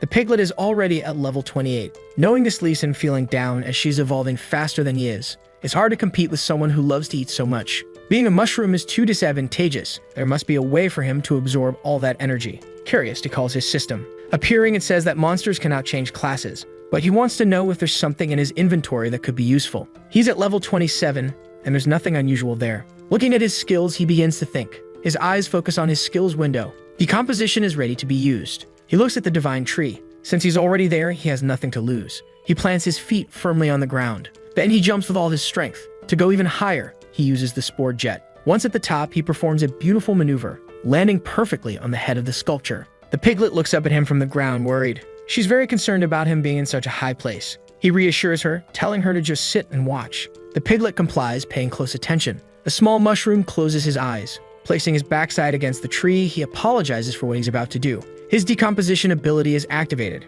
Power begins to emanate from him. Since the tree is organic material, his potential is amplified. The mushroom's backside shines intensely. All of his strength is focused on the decomposition. The piglet watches him apprehensive. Using all his might, the mushroom shouts. The system warns that this much energy could cause unknown changes, but he has come too far to back down now. He is determined to absorb everything. The longer it goes on, the more his level increases and his skill is perfected. Small green orbs fall from the leaves, but instead of scattering, they return to their source. Now the magic isn't being released anymore. It's being completely absorbed, flowing directly into the mushroom. Soon, the leaves begin to wilt, until the branches also start to wither. Despite the warnings, he asks for the absorption to continue.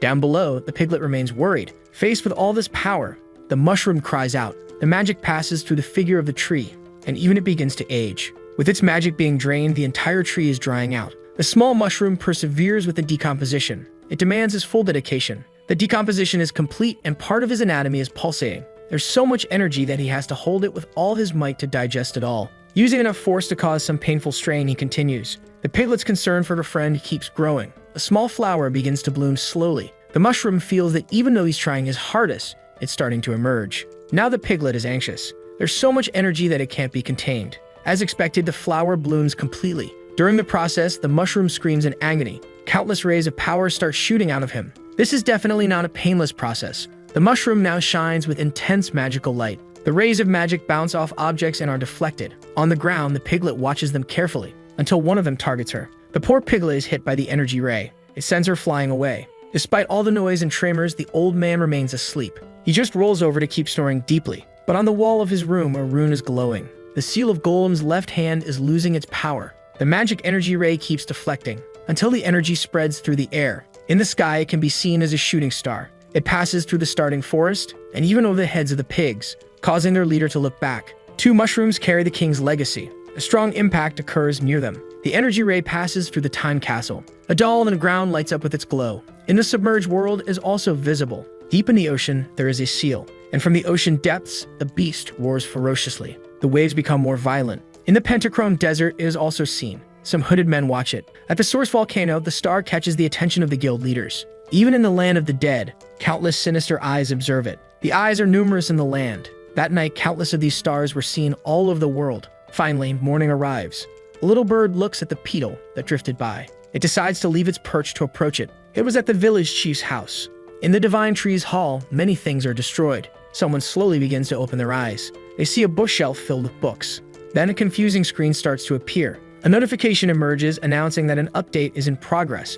A total of 5 million experience points have been consumed. The system congratulates him as the player has now become a brave. Still groggy, the mushroom wants to know if he really succeeded. Then he realizes it worked and now he can become a brave. Reading the system's message, he immediately accepts it. As soon as he accepts, his vision changes. He feels a different sensation in his hand. On the system screen, he sees a different reflection. Now he has a pair of human hands. He raises them to his face. After all this, he has finally returned to being human. This is so unusual that he hopes it isn't a dream. Looking down, he notices even more interesting things. His eyes shine with joy. It was the only mushroom he needed. He had it on his body again. Realizing all of this, he shouts with happiness. Now he just needs to find out where the piglet is. Trying to stand up, he finds it strange having been a mushroom for so long. One of his hands touches something soft. He pets the plush snout with his fingers. With his hand flat, he feels the piglet's head moving from side to side. Then he realizes there seem to be 2 heads. Now he looks down, curious. The sight next to him is what he thought was the piglet. This sight makes his whole being freeze. A nosebleed takes over the small mushroom. He has no idea who this woman is. This is the mushroom police detecting an inappropriate situation here. Censorship is necessary at this point in the story. A word of advice: mistakes are temporary, but regret is eternal. There was a woman completely at ease beside him. He must be hallucinating because he has returned to being human. Then he remembers that the piglet was hit by the ray. Finally, she begins to wake up. He tries to apologize to her, saying he didn't see anything. But she jumps toward him, calling him the mushroom. It's not the reaction he expected. 2 large, soft, and sweet piglets move toward his face. She hugs him with great joy. On the other hand, the 2 piglets merely give him a heart attack. There's no doubt, this is definitely the piglet. The 2 piglets press against his face. Embarrassed, he pushes the piglet away. His friend is so innocent, he can't take advantage of the situation and still think of himself as human. She hugs him again, saying he smells nice, much to his surprise. Outside, they hear people commenting about the meteor shower from the previous night. He senses people outside the house.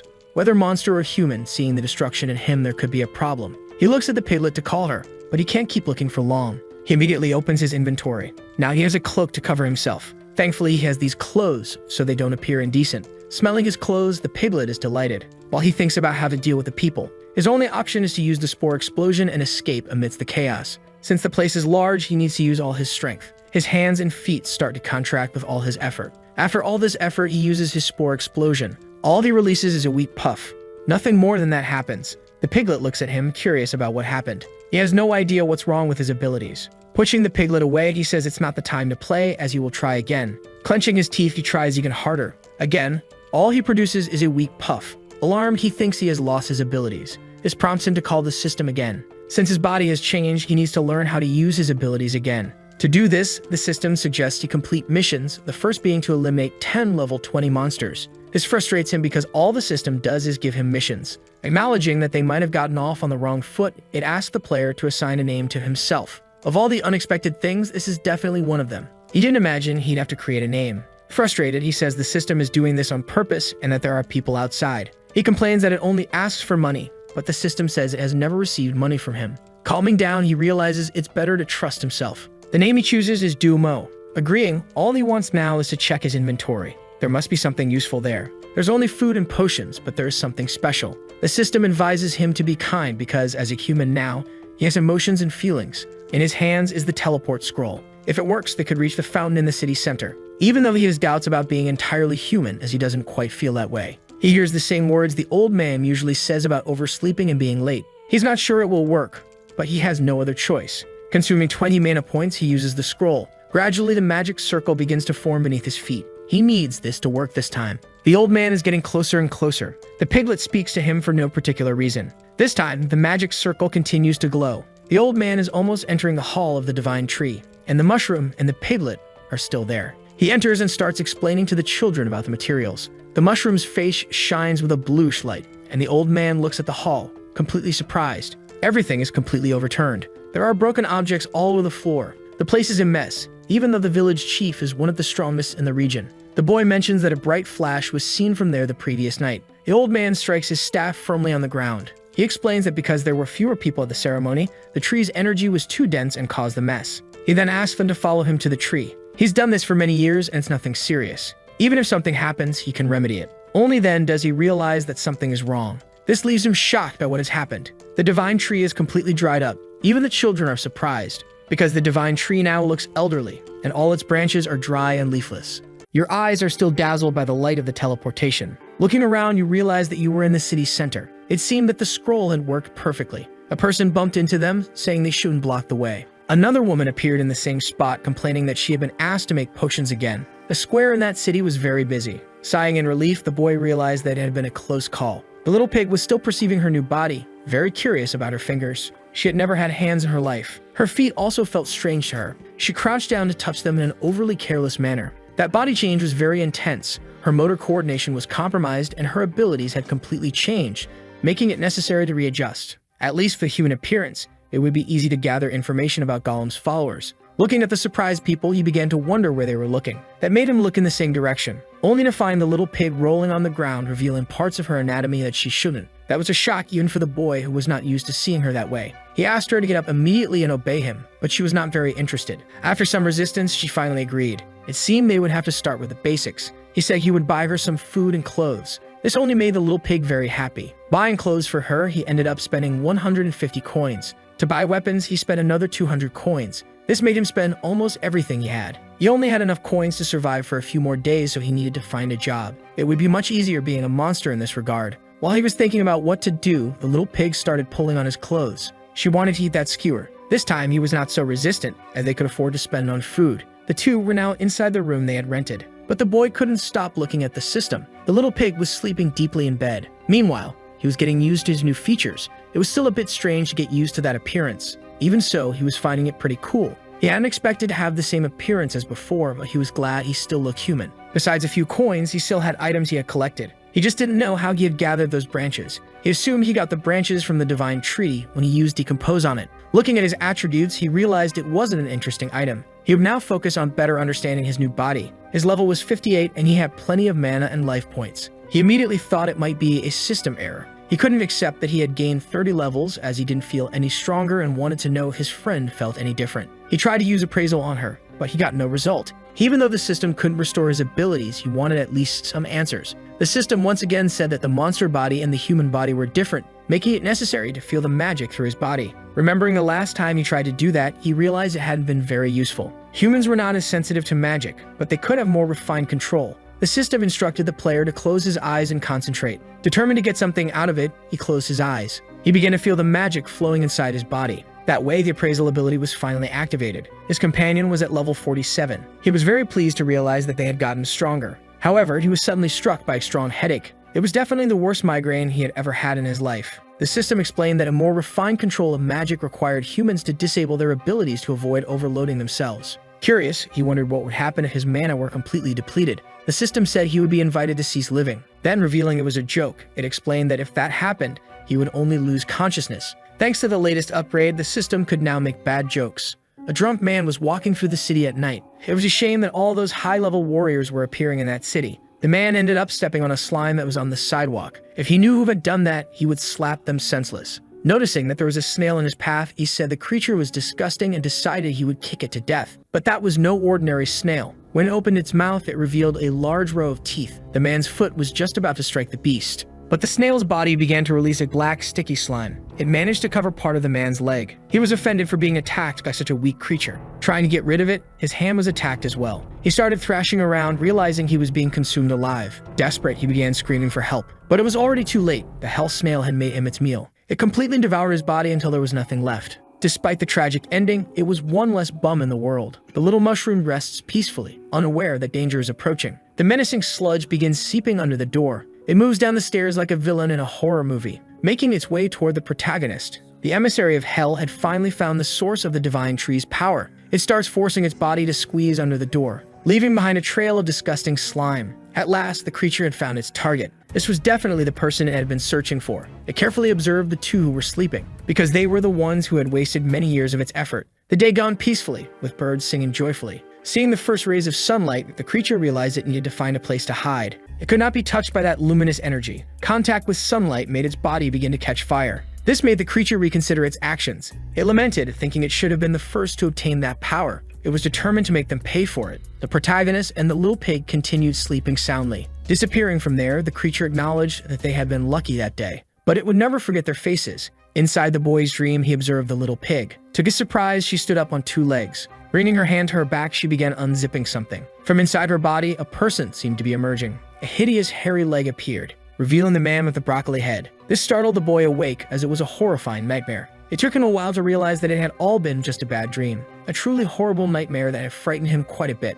Since he was already awake, he began stretching his body. He told his friend that they would be taking on some missions that day. In this city, there was a train station. The system informed him that he had completed the initial quest of boarding the locomotive and traveling to Granite Mountain. The little pig held an apple in her hands. That fruit would serve as her morning snack. It was good that they were doing missions, though it was a shame they didn't grant much experience. Even so, it was an interesting way to understand how human society functioned. First, they defeated some monsters to understand how their bodies worked. Then they accepted a few more missions that helped them grasp their new profession. Now he was capable of sensing danger. After using a transport, he arrived at that place. His current mission was to defeat some creatures that were proliferating in the area. It was a level 18 possessed tree stump. He had defeated some of these creatures before gaining so many levels, so it shouldn't be a problem. Curiously, that area didn't seem like a place where they would be multiplying. After walking for a long time, they hadn't encountered a single monster. Maybe the hardest part of this task was finding the creatures. The rewards were quite different from system missions. The boy began to have his doubts about it. But since he needed money, he couldn't pass up the opportunity, as his companion loved to eat.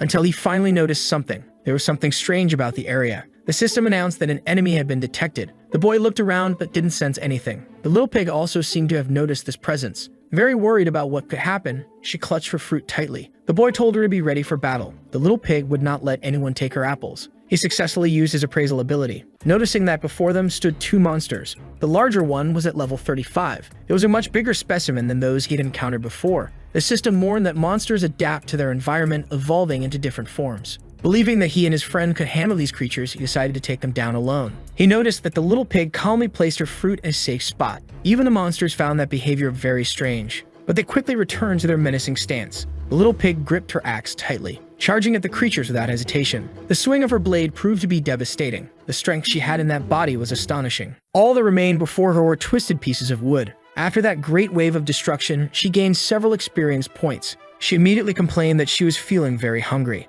The boy benefited from her actions, feeling very happy that his friend was strong. He didn't expect an attack to happen from behind. Activating Sage Mode, he managed to sense the approach. Even though he was caught off guard, the movement was too slow. He used his charge attack, which in human form allowed him to put force into his legs. And thanks to that strength, he managed to perform a new move. He named it the Sword Dance, as he had cut through several creatures in his path, receiving a lot of experience for it. But there were still living creatures in that forest. Looking back, he noticed that a second wave of creatures was approaching. Once again, he was surrounded by monsters. If this continued, he would end up consuming all his stamina. Concentrating mana in the palm of his hand, he was about to perform another move. It was unfortunate that these creatures were made of wood. What he launched at them was the Spore Explosion, hitting all those creatures with a cloud. They seemed disturbed by the dust. Soon, several mushrooms began to sprout on the monsters' bodies, draining their health, until there were no more living creatures in that place. With that, he thought the mission was complete. He looked at his friend, asking if she had finished on her side. Sighing in relief, it seemed her enemies had suffered even more. Since both had finished, it was time to celebrate by eating something delicious.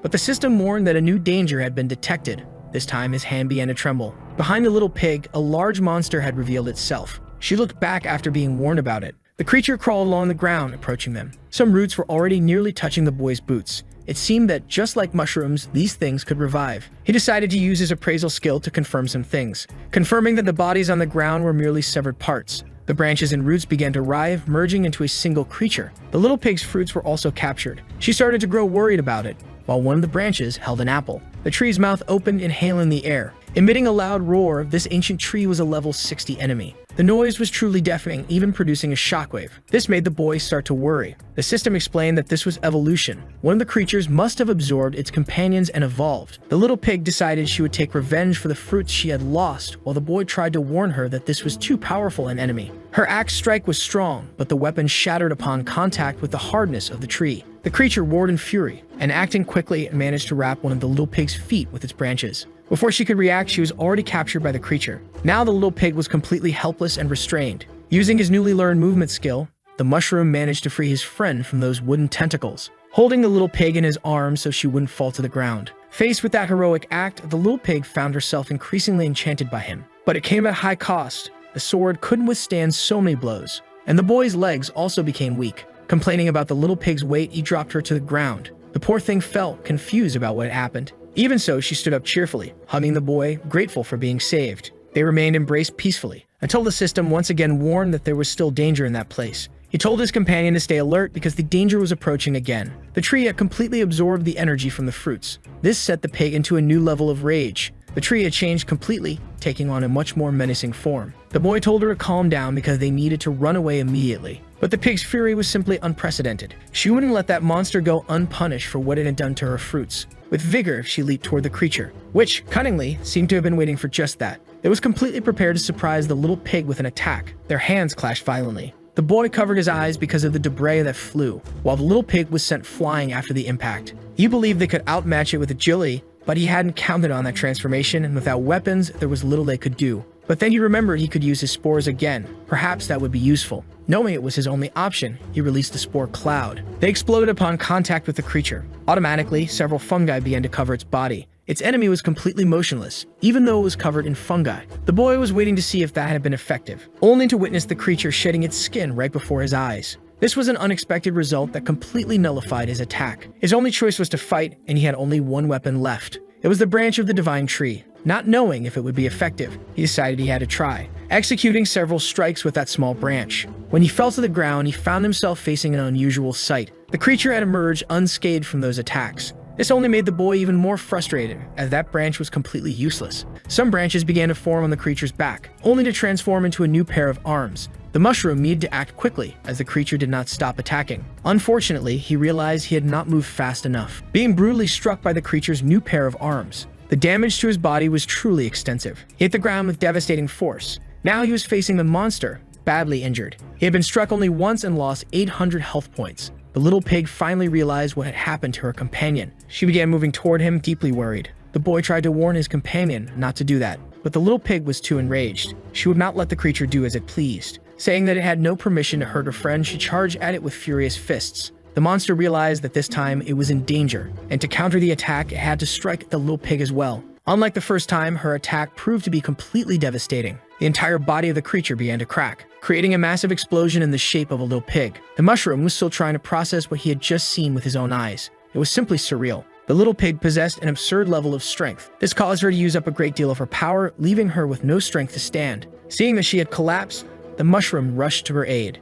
Due to excessive contact, he ended up suffering a small nosebleed. Holding her in his arms, he kept asking if she was okay, as he was extremely worried. To his surprise, her body had undergone another transformation. She now had a little tail again. Not just the tail, her entire body had returned to looking like a normal pig. Too weak to move, she remained lying in her friend's arms. He couldn't understand why she had changed form once more. Somewhere in those plains there was an inn. The people inside were talking about various topics, one of them being the terrible location of the Fireband Guild headquarters. Soon, they would be recruiting more people, and the Sword Saint would take action as well. Opening the doors to the place, the boy said he had finally arrived safely. He immediately walked up to the counter. Poulter, the owner of the establishment, wanted to know if that adventurer was looking for a drink or if he was there for missions. Presenting what he had collected, he said he had come to deliver a mission. The man looked into the bag and found the monster's mask. Seeing that it was the ancient tree, he said he would soon deliver his reward, handing him a pouch full of coins. The boy hadn't expected to receive so much, but since the creature had been on the list for a long time, the reward had been tripled. The other adventurers were quickly impressed by the child's abilities. Grateful for the coins, he asked if there were any other tasks he could take on. With a smile on his face, the man said yes. Snapping his fingers, a scroll appeared in his hand. There was the complete list of tasks for that place. Only A-rank tasks remained, as the easier ones had been taken quickly. Gerald was supposed to capture a duo of criminals, as he would easily find a group to join. This would reduce the reward but increase safety. The problem was that if his mana ran out, he would revert to his monster form. This could turn him into a target, but he needed to join someone to gather more information about Gollum. With few options, he decided to accept the mission. Poulter informed him that other adventurers had also taken on that task and asked if the boy wanted to meet them. Grateful for the opportunity, he said he preferred to work alone. The man warned that despite being an A-rank mission, its difficulty could increase at any moment. The boy said it was fine, thanking him for the concern and good advice. Inside the inn, the adventurers were commenting that 30 people had already lost their lives trying to complete this task. A mysterious figure kept his feet on the table. Seeing the boy leaving, he lifted his hat. The boy said he would buy something to eat as soon as they arrived at the train station. Outside, he continued moving away from the inn. The two kept walking toward the train, but he noticed something strange ever since he left that place. He asked if the little pig also felt like they were being followed, but since it was a common route, it could just be his imagination. He started complaining to the system because even after the update, he still had no information about Golem. The system told him to keep completing tasks and that, eventually, fate would find a way to bring answers. The boy wanted to know more about Golem's followers. There were both monsters and humans among them, and one thing was certain: the weakest of them was above level 100, which left the boy terrified. The little pig was upset because she had dropped her apple on the ground. Noticing this, the boy now knew he needed to work even harder. The system said there was another way to handle things. Hearing this, the mushroom decided to ask what that way was. He could interrupt Golem's resurrection. To make this happen, he needed all 6 of its pieces. That seemed like a plausible solution. He wouldn't have to deal with the followers, he just had to find one of the sealed pieces. Interested in this path, he asked if the system knew the location of any of the pieces, but the system said no. Placing his hand inside the screen, the system started asking what he was doing. The boy said he knew the rules. The system loved money, so he just needed to name a price. But after the update, it was no longer interested in that and truly didn't know the location of anything. All it knew was that the pieces were sealed in areas with high energy. The boy began asking for more details about that, about places that could meet these requirements, until the system alerted him that there was danger nearby. On the other side of the path, there were some adventurers. They asked the boy to wait a moment as they wanted to talk to him. Before giving any answer, he used his appraisal skill. The archer was only at level 49. The fat man said it must be hard carrying so many gold coins. The woman with the sword was at level 56. The leader wanted to invite him to join their team as well. He was at level 63. Compared to monsters, humans could be much more dangerous, and among those 3, the only real problem was the leader. Refusing the invitation, he said they could keep the money because he had no interest in fighting. The fat man told him to leave the pig behind too. That way, he would be free of trouble. This immediately enraged him because he would never abandon his friend. Warning him that he had wasted his chance, the woman charged at him. The mushroom had to act fast to avoid being struck. The woman noticed that he was using a tree branch to defend himself, and was immediately caught off guard by a powerful kick. The force of that blow sent the woman flying far away. She got stuck in a tree, completely out of combat. The fat man wasn't going to let that slide. He fired several poison arrows at the protagonist. Immediately, he activated Sage Mode along with the Spore Explosion. He used his attack to gain momentum. While dodging the arrows, he was closing in on his target. Now he was close enough to give that well-fit human a proper beating. His powerful charge made the man's insides twist. He finally made the arrogant fat man pay for his words. His kicks were so powerful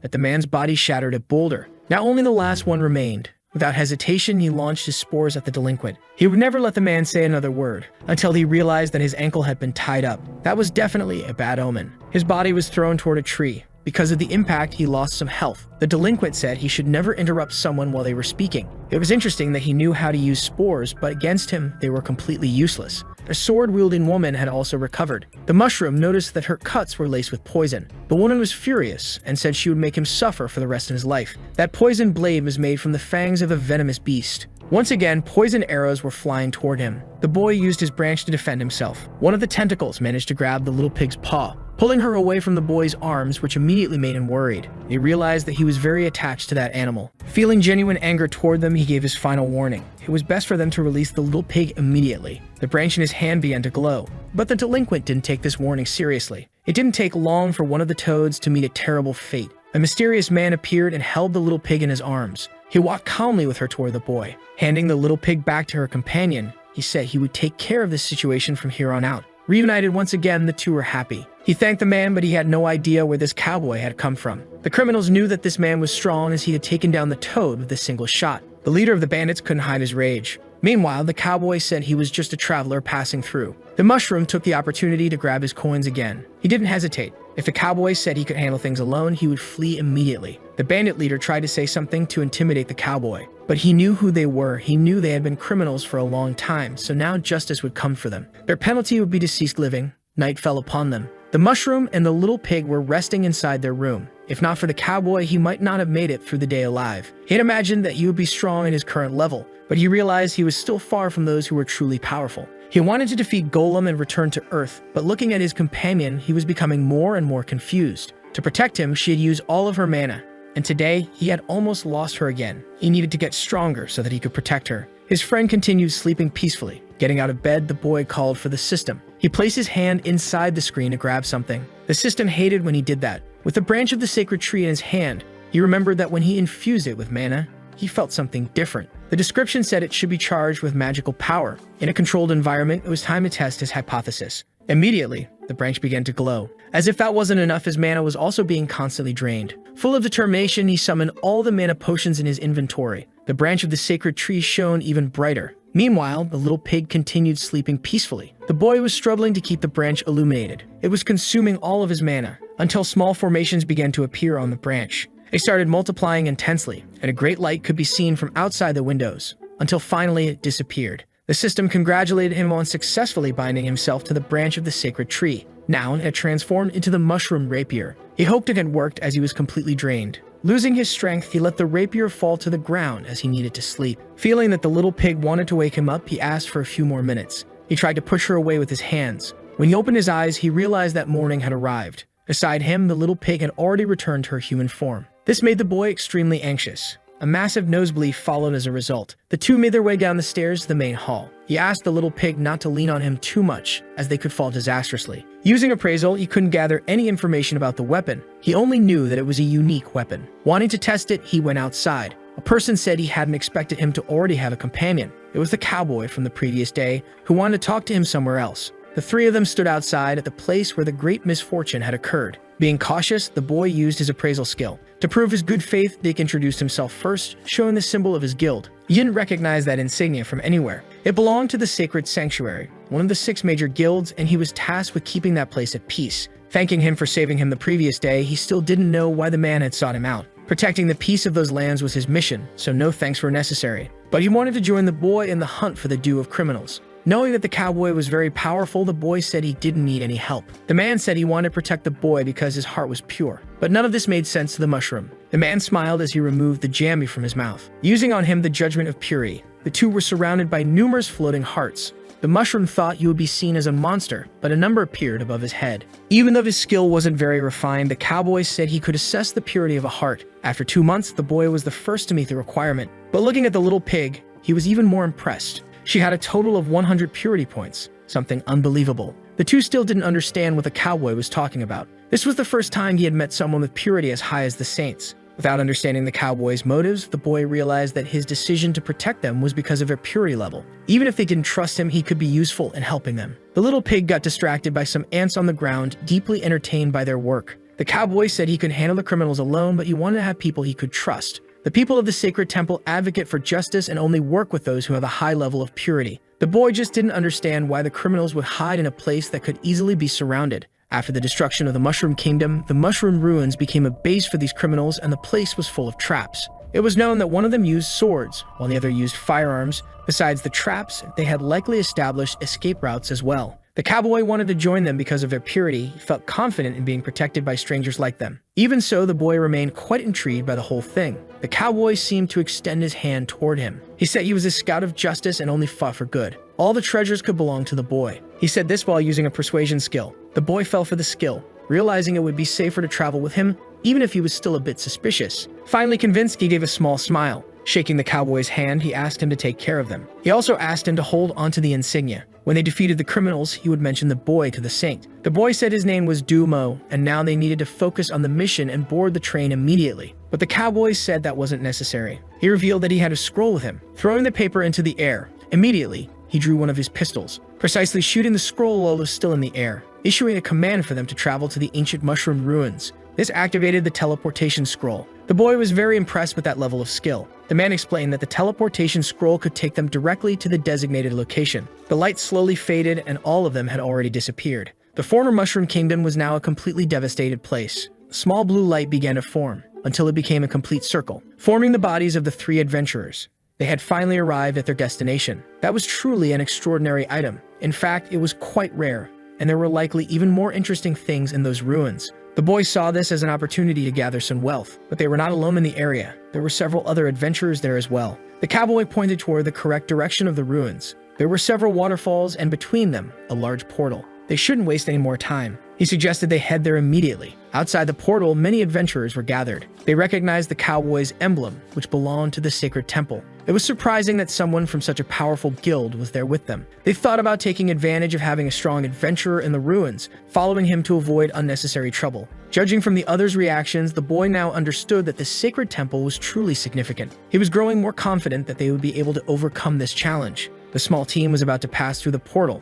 The cowboy stopped, wondering why no one was entering. It wasn't just that they didn't want to, they couldn't. That magical barrier hadn't been there the last time he visited this place. The little pig continued savoring her apples as if they were the best meals. The boy also approached to take a closer look. A large magical circle was engraved on the portal. An intimidating voice ordered them to move aside. The boy turned around to see who it was. The hammer-wielding man told the weaklings to step back as he was going to break it completely. Discreetly, the boy whispered to his friend that in the future, they should avoid people like that. The cowboy simply watched closely. Fully strengthening his body, the brute prepared to strike with his hammer. He believed that the barrier would be no match for his brute force, unleashing a truly powerful crushing blow. The shockwave made the water move in large waves. The portal trembled from the impact, and the man was convinced he had solved the problem. Some bystanders were impressed by the strength of that guy, but things remained the same as before. The same bystanders said that if it was going to be useless, even they could do it. This made the man's bald head fill with veins. If the talkers were so capable, they should try something themselves. So they pretended not to have heard anything. The cowboy said he would give it a try as well. But the muscular bystander advised him not to bother, as even his strength hadn't achieved anything. The cowboy asked him to step aside. The thick-lipped bystander tried to be intimidating, and then he noticed the cowboy's emblem. Since he belonged to a big guild, he must think he was better than the rest of them. After clearing the way, the cowboy passed through without saying a single word. The bystander was quite upset about being ignored, convinced that the cowboy was weak. Deciding that he would attack him, he wanted to put the strength of this arrogant man to the test. He was completely prepared to make his hammer sing. The cowboy was about to be completely crushed. This made the boy worry for him. Before he could be hit, the cowboy quickly drew his weapons. A single bullet was enough to completely destroy the hammer. All that remained of the bystander's weapon were mere shards. The other bystanders were also amazed, as that display of strength was absurd. The bystander now had the expression of someone who had just ruined their own underwear. Using what was left of the hammer, the cowboy extinguished his cigar. Terrified, the bystander collapsed to the ground. The mushroom and the little pig hurried after him, asking him to wait for them too.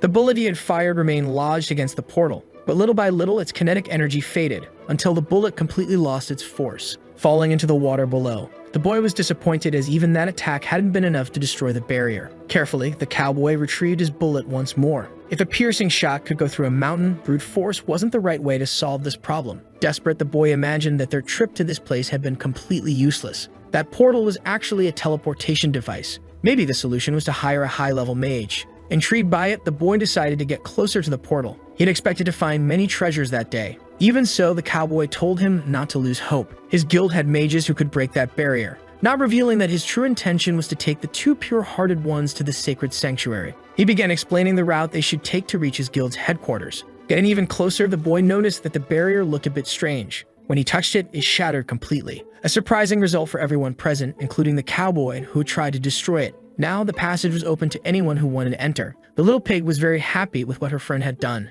Immediately, the cowboy placed his hand on the boy's shoulder. He wanted to know how he had done that. Unfortunately, the boy didn't know either. But thinking quickly, he managed to construct a narrative. Several people had tried to break the barrier before them. Maybe it had already been significantly weakened, and he had just been lucky to touch it at the right time. The thick-lipped bystander, full of confidence, was certain that he had somehow weakened the barrier. Despite everything, the story made sense. At least the entrance was open. It was time for all of them to enter that place. The ruins closely resembled a massive cave. Its interior was illuminated by fluorescent mushrooms. Inside, the bandits knew that the barrier should only have been broken by someone belonging to the Mushroom Clan, but but it was possible that a very strong mage was among them. They readied their weapons, as these intruders could not be allowed to reach the center. The samurai said that they just needed to kill all of them. As they entered the cave, the boy grew more and more impressed. These were the ruins of the ancient Mushroom Kingdom. He told his friend that the cave ceiling was very beautiful, and that he felt revitalized just looking at it. One of the adventurers rushed ahead, eager to find rewards. Everyone was hoping to discover the treasure that lay within.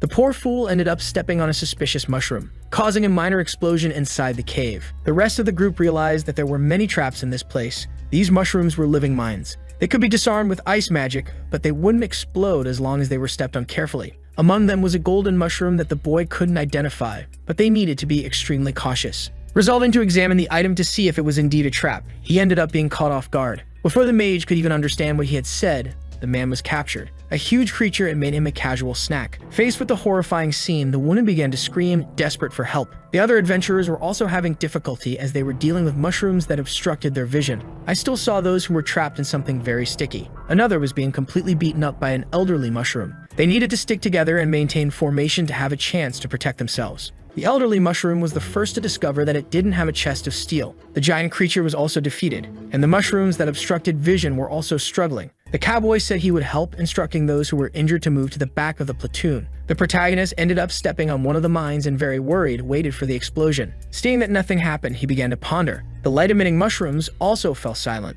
Even the large carnivorous mushroom remained unhostile. They passed by them without doing anything at all. He soon realized that this was because he was also a mushroom, even though he had a human appearance. The background character with large lips was cornered, imagining that if he stood still, he would be ignored. That was exactly what he did. Unfortunately, the carnivorous mushroom kept approaching. Before anything worse could happen, a little pig saved those two background characters. This caused her to alert the other dangerous creatures in the area. All of them advanced towards the little pig, and the boy needed to act quickly. He positioned his sword in a defensive stance. All the creatures immediately stopped their attack. Trembling with fear, he ordered them not to approach or he would strike. Immediately, the creatures changed direction. Seeing what the little one had done, the background character with large lips began to think that he must be a specialist or something like that. As the carnivorous mushrooms appeared, the cowboy eliminated them. His pistol was smoking from being used so much. From above, one of the creatures tried to surprise him, and from inside its mouth, gunfire began to be fired. The cowboy noticed the approach of the projectiles. He managed to dodge them by a hair's breadth. Knowing that something was hidden in that place, he fired his piercing bullets. Once again, he felt that the threat would come from behind him. This time, the bullets managed to graze his skin. Immediately, he responded with fire, destroying the creature. Amidst the silence, he tried to locate his hidden enemy. His attacker was inside the creature's mouth. Dodging the bullets, he realized that this shooter was almost as good as he was and could still hide inside the monster's mouths. The shots were getting closer and closer to his body. Other creatures began to emerge, and amidst all this, the gunfire continued. The cowboy was already completely cornered, so much so that he was almost trapped. He had no other option left. Now he needed to use his last resort. Inside his holster was a special bullet. He had already loaded it into his pistol, which was properly cocked. With the weapon loaded, he had to dodge an attack that was coming his way. His strategy proved to be very effective. With both hands on the pistol, he was fully prepared. His shot was already being properly charged. That was the supreme bullet of purification. A powerful luminous energy began to flood the entire cave. Faced with this light, the creatures began to hide. It was so intense that the mushrooms started to get scared, and the worms that crawled out of the walls retreated back into their burrows. Those who couldn't hide from the light were completely consumed by it. But the effect it had on wounded bodies was entirely different. Their wounds were completely healed. The background character with hypertrophied lips felt the strength returning to his body. All of this was the work of the cowboy, who immediately gained the admiration of all his companions. The boy felt his whole body being warmed by that sacred light. Before giving his explanation, he lit a match. This was a special bullet blessed by the saint, which burned monsters and could heal human wounds. Terrified, the girl said she didn't want to continue exploring because that place was too dangerous. It was supposed to be just a couple of bandits, but that cave was completely infested with monsters. They were lucky to have survived this long and decided to leave the cave, as the place was far too challenging. It seemed that they had all been discouraged by this, until they were surprised by another gunshot from the cowboy. He said that defeat was temporary. Their goal was to cleanse the world of criminals, and those who had survived until now were more than enough to win. As long as they decided to persevere, nothing could be capable of stopping them. One of them says he is only there for the treasures. Risking himself for justice is something for fools. The cowboy said he was different from them, that he went there to maintain peace and bring criminals to justice. Those who only seek riches will always be weak. The speech was offensive to most of them, but the cowboy didn't stop there. He said that those who seek wealth had already thrown their dignity in the trash. Fighting by his side was a chance to reclaim their lost dignity. Even so, none of them were convinced, especially since not all were as well equipped as he was. Seeing this attitude, the cowboy said that this was the reason why they would always remain weak. One of the adventurers was growing increasingly irritated. He told the others that those who wanted to flee could do so now, but he promised one thing to those who stayed by his side. He would use his life to protect all of them and would not lay his hands on any treasure found there. Once again, he used his persuasion skill on everyone, making his words even more convincing. He continued throwing out empty words to persuade the crowd. Everyone ended up deeply moved and started to think that he was right. They began to believe that if they worked together, they could succeed. A large hammer struck the ground. The background character, whose lips were exceptionally large, decided to stay. This led more people to take a stand. Several of them were already inclined to remain in that place.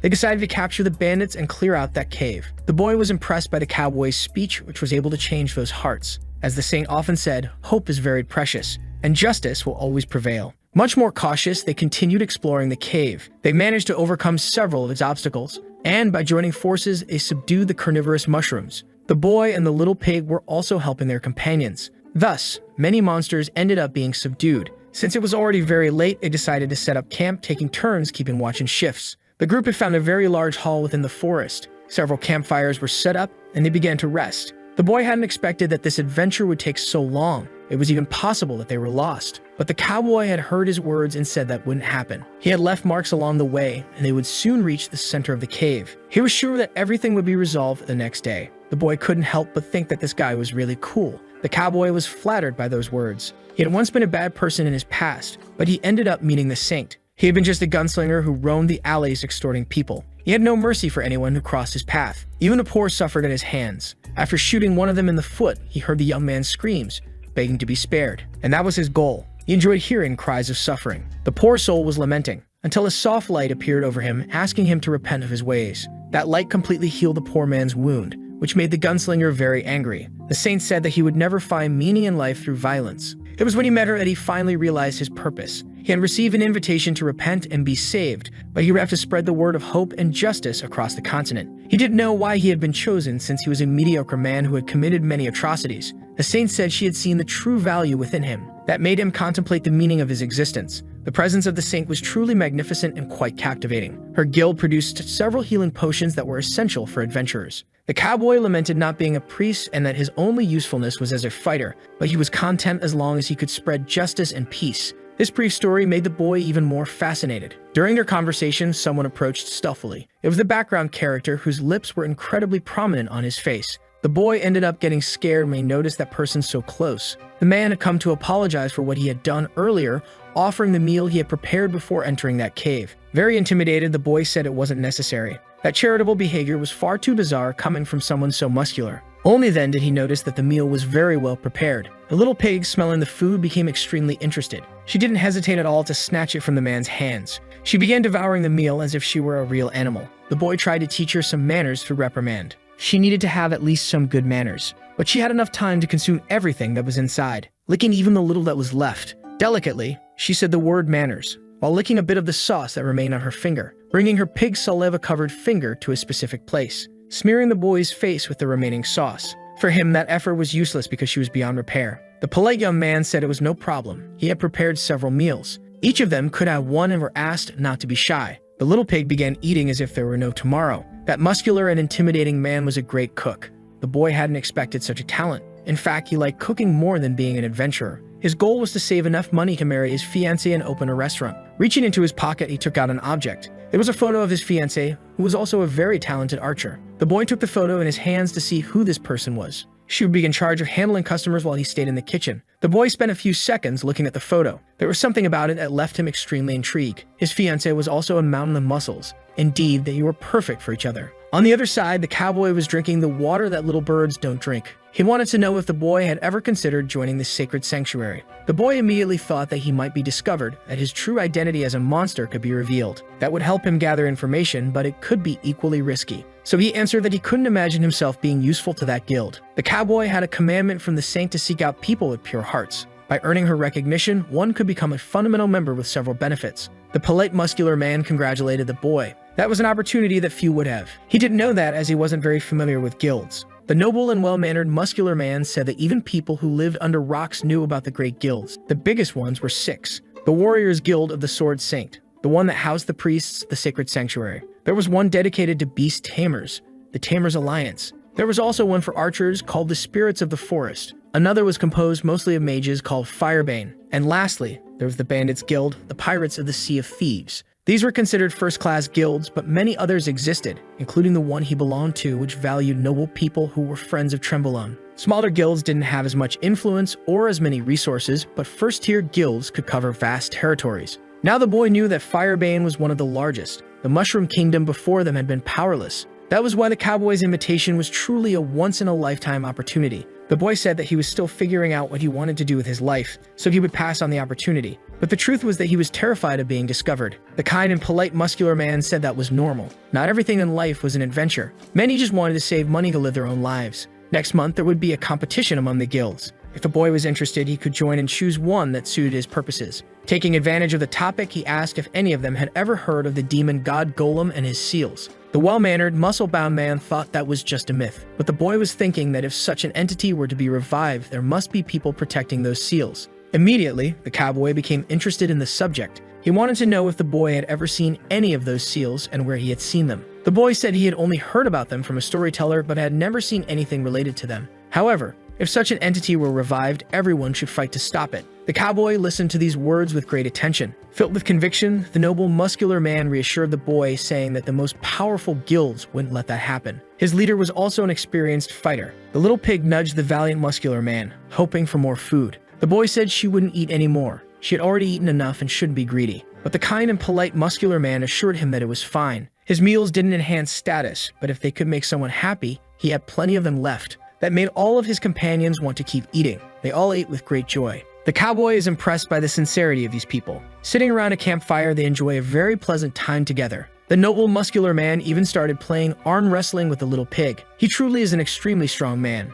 but the little pig is endowed with an almost supernatural strength. The mushroom boy would be the referee for this match. The two combatants are watching each other with great confidence in their eyes. As the countdown reaches its end, the duel begins. The little pig proves to be incredibly powerful. Faced with her strength, the polite and kind muscular man was left speechless. Even the other adventurers struggled to understand it. Still, everyone celebrated the little pig's victory. During their fun, the boy noticed that the cowboy always stayed distant. Because of this, he decided to approach him for a conversation. It would be interesting if the cowboy were with them. If not for his encouragement, none of them would be there. With a discreet smile on his face, he assured that everything was fine, because he only did what the saint had asked him to do, which was to bring hope to everyone's hearts. And now they were having fun around the campfire. The fire is extinguished and the adventurers begin to sleep. In the middle of his sleep, the noble muscular man dreamed of a cup overflowing with juice. That was a sign from nature that he needed to relieve himself. He walked through the area making as little noise as possible. Finding a peaceful spot, he managed to water some mushrooms, returning to his bedroll, feeling quite relieved.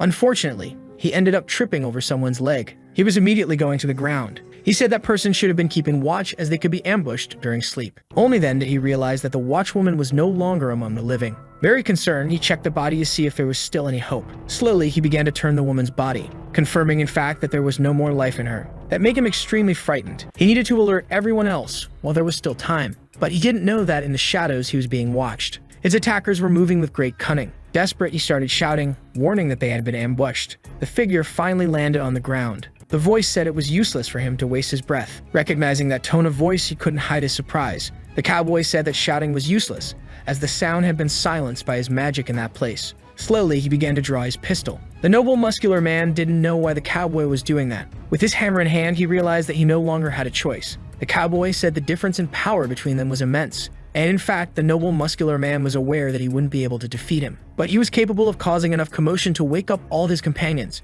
His strike was ready, but the cowboy completely surprised him, passing through his body before the noble muscular man could react. Feeling excruciating pain, the kind muscular man tried to stay on his feet. The cowboy said the strategy was good, but he wouldn't be able to do anything if all of his tendons were cut. Soon the cuts appeared on the kind man's body. His wounded and weakened body collapsed to the ground. Beside him, a picture of his fiancée also fell. The photograph was now stained with blood. He couldn't understand why this had happened after they had been given so much hope. The cowboy only did what the saint had ordered him to do. Only after feeling hope can a person experience the purest form of despair. Waking up with difficulty, the boy said it was almost their turn to stand guard. The problem was that no one had woken them up. Finally, he found himself facing a row of bodies before him that immediately put him on high alert. The cowboy was lamenting. He hadn't wanted the boy to see that, but he hadn't been able to protect any of them. Those criminals were truly sinister. They had wiped everyone out without making a sound. He was only alive because he was lucky. Running toward them, the boy was completely desperate. It was a harsh reality to accept, but they needed to persevere through the agony. He said that so deceitfully, and as he spoke, he was covering the kind, muscular man's body.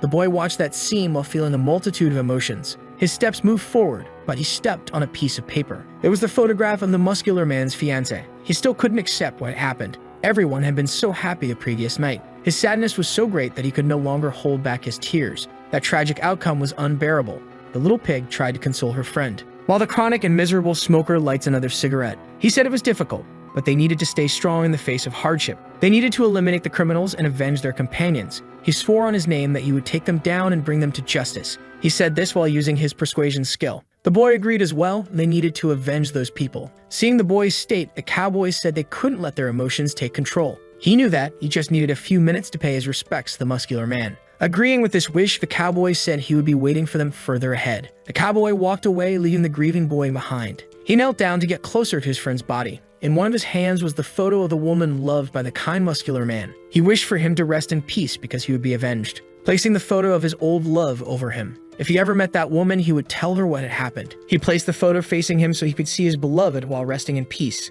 That was when the boy noticed a marking on the photograph that immediately left an intrigue. The trio continued walking inside the cave. Sometimes they were surprised by dangerous creatures, but they managed to move forward without major difficulties. This time they had to flee from mushrooms that looked like wasps, but they too were unable to stop their advance. They also encountered a mob of elderly mushrooms, furious about their retirement. The cowboy had to fire some of his piercing bullets, taking down those creatures without much difficulty. He found it strange how foolish the creatures were, placing themselves in their way despite knowing they couldn't win. He began to realize that the creatures were only after him. The boy suggested that perhaps they could sense his strength, which was why they attacked more aggressively. Maybe that was it. The problem was that they were losing too much time. And so far, there were no signs of the bandits, who had proven to be dangerous and capable of controlling monsters. They needed to keep moving or risk being surrounded again. Thus, the trio advanced through the cave. The boy looked at one of the bodies and noticed something strange that would never go unnoticed by his eyes, because the wound on that creature's body had a very specific marking. It was the same spiral pattern marked on the photograph. He quickly realized he might be being deceived. The cave walls were covered with different kinds of mushrooms. One of them was capable of recording what was happening. Its lenses captured everything that passed before it. The sharpshooter knew that the enemies were approaching. They needed to eliminate them immediately. Her companion heard these words but had yet to respond. His answer would come through the edge of his blade. Reaching a massive gate, they finally arrived at the center of the cave. The boy was quite impressed by its size. As he admired the majesty of the gate, the little pig touched his shoulder. She was very hungry since she hadn't eaten anything since waking up. Since he hadn't expected to spend so much time in the cave, they no longer had any food. The boy did his best to calm his companion while the cowboy listened. The treasure must be behind those doors. The saint would be very pleased if he returned with money and the two he had deceived so far. Placing his hands on the door, he tried to open it. He was prepared to use great force. The cowboy pushed it with all the strength he had, until his hands started to sweat. The doors remained just as they were before, completely immovable. He felt his strength being drained by the door. Maybe it would be better to try breaking it. Gaining distance from the gate, he began drawing his weapons.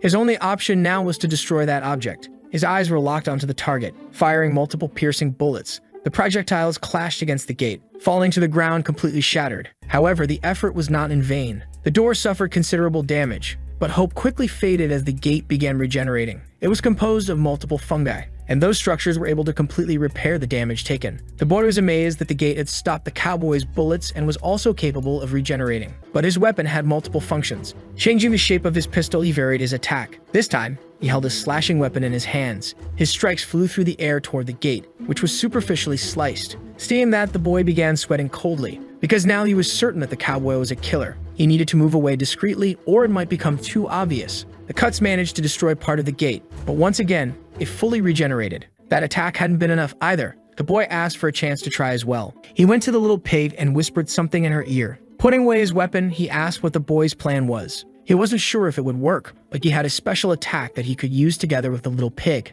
The boy placed his hands on the gate. This was an ability that only the two of them could execute together. He said the cowboy was too close to him and could end up getting hit. He needed to be at least 30 meters away and asked him to trust him. For a moment, the cowboy hesitated. but he decided to believe in the boy. He watched as the cowboy distanced himself. As soon as he was far enough away, they began pushing the gate. He was going to use decomposition on it, but only to make an opening large enough for him and the little pig to pass through. Knowing that his strategy needed to be well executed, he began to decompose the structure. Because of his ability, a bright energy began to be emitted. Watching it, the cowboy realized that this was a very powerful magic. The boy and the little pig were deeply focused on their task. The luminous energy began spreading across the entire surface of the gate. He needed to concentrate intensely to create just enough of an opening for himself and his friend. Thus, he put a little more force into it. His hands began passing through the gate. He could feel that he was close to achieving his goal. Looking back, he asked his friend to push him with all her strength. She squeezed his shoulders slightly and obeyed the mushroom's command. That way, the two managed to pass through the gate without having to open it.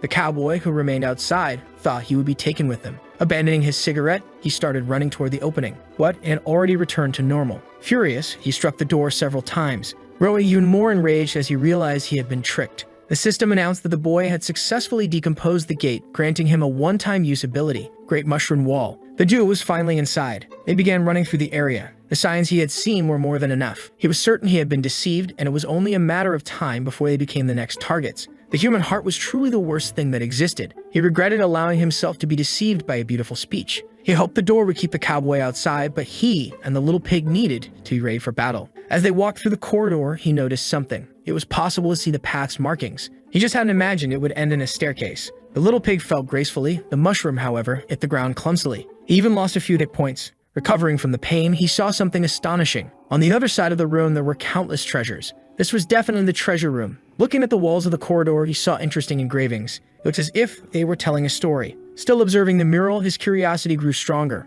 In one of them, a man sat on a throne. In another, several knights. The little pig became interested in one of the engravings. In it, humans and mushrooms appeared to be together. There were several mysterious engravings difficult to understand. It looked as if monsters and humans were cooperating. There were also figures that seemed shadowy. Now wasn't the time to be looking at such things. They needed to be quick. He had heard that there was a teleportation scroll there. He asked if the system could help him store all those items. It said yes, but he was immediately alerted that danger was approaching. His senses sharpened as well. Needing to act quickly, he managed to protect his companion from incoming gunfire. That attack had been too sneaky. The impact of the bullets caused small explosions. He didn't know how the cowboy had managed to reach them so quickly. Looking up the staircase, they confirmed that he had arrived. The difference in levels between them was vast. He needed to buy time until he found the scroll. The boy placed his hands on the ground to use one of his abilities. He was using spore manipulation. Several of them immediately began growing. It was about to block access to the hall, keeping the cowboy outside. With great skill, he manipulated the energy. Gesturing with his hands, he signaled for the barrier to close.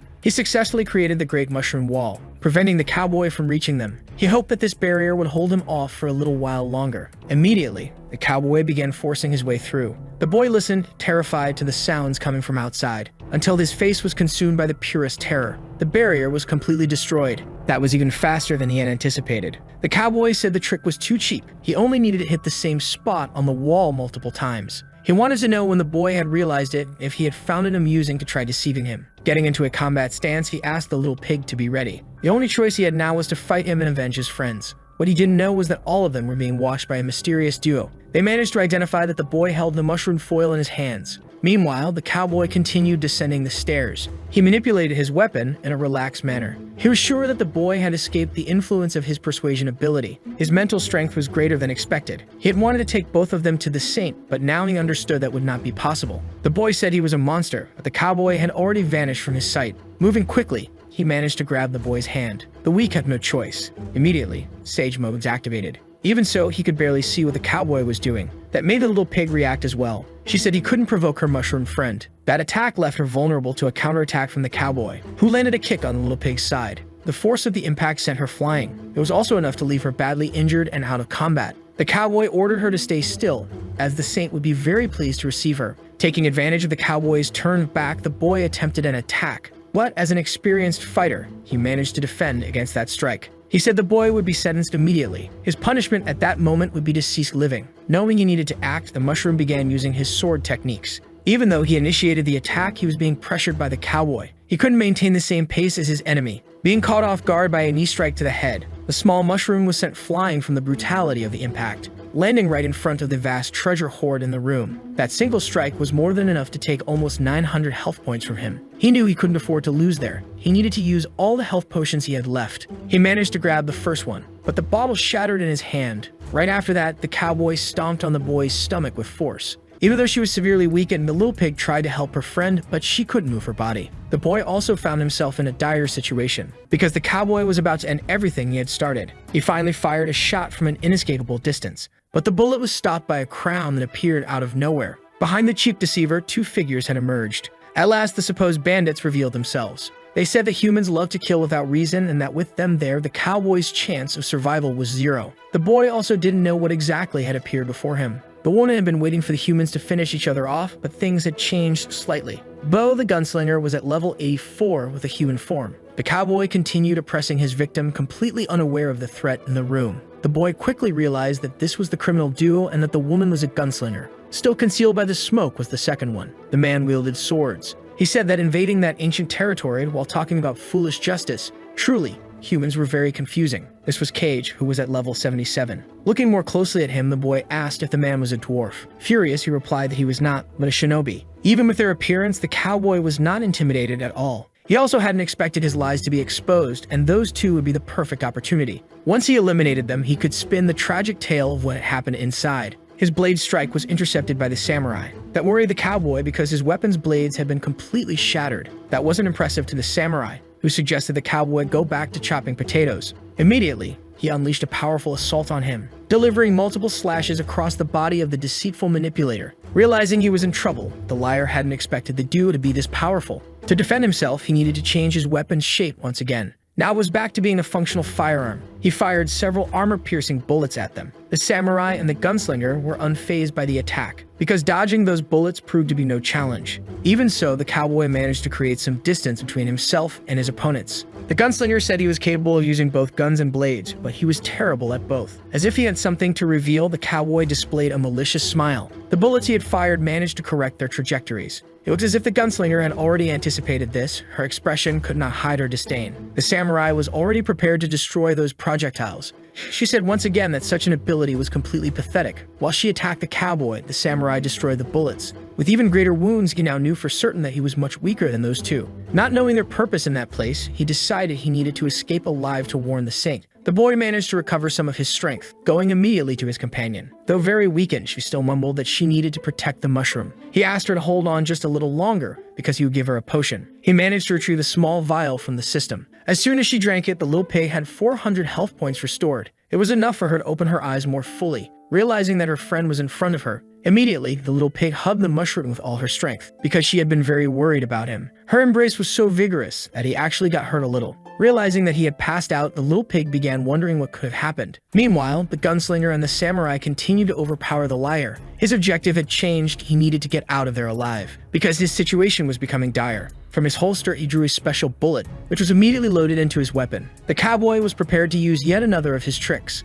That was the bullet of transmutation curse. The saint herself had blessed it. Even the strongest of opponents would fall before him. Losing patience, the samurai stated that he would end this now. But that mysterious light began to cause transformations. The samurai's body started to change. The same was happening to the gunslinger, as well as to the little pig and the mushroom. That light was capable of restoring their wounds while also cursing its enemies, transforming them into monsters. The gunslinger saw that her body had returned to normal. The samurai observed his hands, impressed as he had changed as well. Still confused, the boy realized that he had turned into a mushroom once more. Looking at his companion, he confirmed that he wasn't the only one. She seemed quite happy to have returned to her piglet form. The cowboy said that this transformation was temporary, but he had more than enough time to finish off his enemies. It was time for them to experience true despair, as they didn't know how to control these bodies, and on top of that were now low-ranking monsters. Unfortunately for him, the samurai could no longer hold back his smile. He said he needed to thank the cowboy, who still didn't understand what he had done to his enemies. The gunslinger was also confident, saying that the only one who should be panicking was the cowboy himself. With his swords drawn, the samurai said he would demonstrate his gratitude. The cowboy was intrigued because his enemy's presence had just become even more dangerous.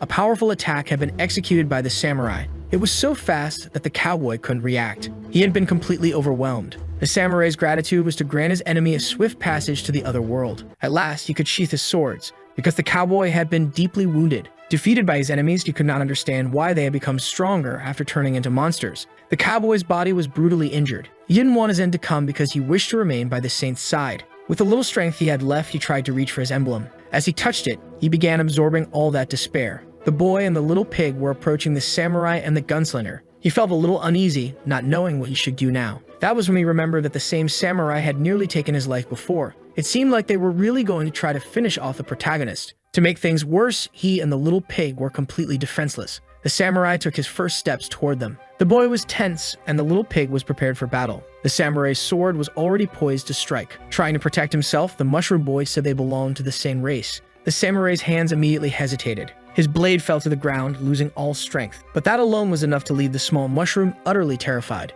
Now the samurai had fallen to his knees as if an unseen force was compelling him to do so. Even the gunslinger approached to see what was happening. A golden glow had appeared above them. The samurai's body was no longer obeying him. He thought it might be a side effect of having remained in human form for so long, but his pride would never allow an enemy to escape his presence. Gripping his sword once more, he charged forward, but the crown shone even brighter. The little pig and the mushroom tried to protect themselves, and once again, the samurai's knees hit the ground. Between them and their potential victims, the crown had positioned itself. He still didn't know what was happening. The gunslinger, who had been observing everything, was also impressed. For now, the little pig and the small mushroom were still alive. She began nudging her friend to make him open his eyes. Seeing that golden glow, he hadn't expected it to be that thing again. Before him stood the crown. That golden glow was absolutely fascinating to the little pig, and she started playing around the object. She was trying to lick the crown, too impressed to resist. Seeing this, the samurai was genuinely offended and said it was completely unforgivable. He stood up in a furious rage, determined to end the little pig's life. As a reflex, the mushroom desperately begged the samurai not to do it, and immediately, his body froze in mid-attack. Even so, unwilling to give up, the samurai tried to rise once again. The force he needed to exert was so great that the ground began to crack. He managed to lift his sword, and was already prepared to try attacking them once more. But his body wouldn't cooperate. Even though they were still alive, the mushroom was very concerned. The samurai had to struggle greatly to keep attacking, but his body continued refusing to obey. His determination rejected this scenario. He would not let two enemies escape. After trying dozens of times, the mushroom was already getting bored. Yet all of the samurai's attempts continued to fail. No longer worried, the little pig went back to playing with a crown. The samurai realized that his people's relic was about to be desecrated once more. The little pig's tongue was almost touching the sacred object. He screamed desperately for her not to do it. Even so, the little pig licked the crown, mocking the samurai's stance with cheerful defiance. With his pride completely shattered, he collapsed onto the ground. That was the sacred inheritance of the mushroom tribe. The gunslinger watched all of this and continued smoking her cigarette. It seemed her idiot friend still hadn't understood anything. This was all because of that guy.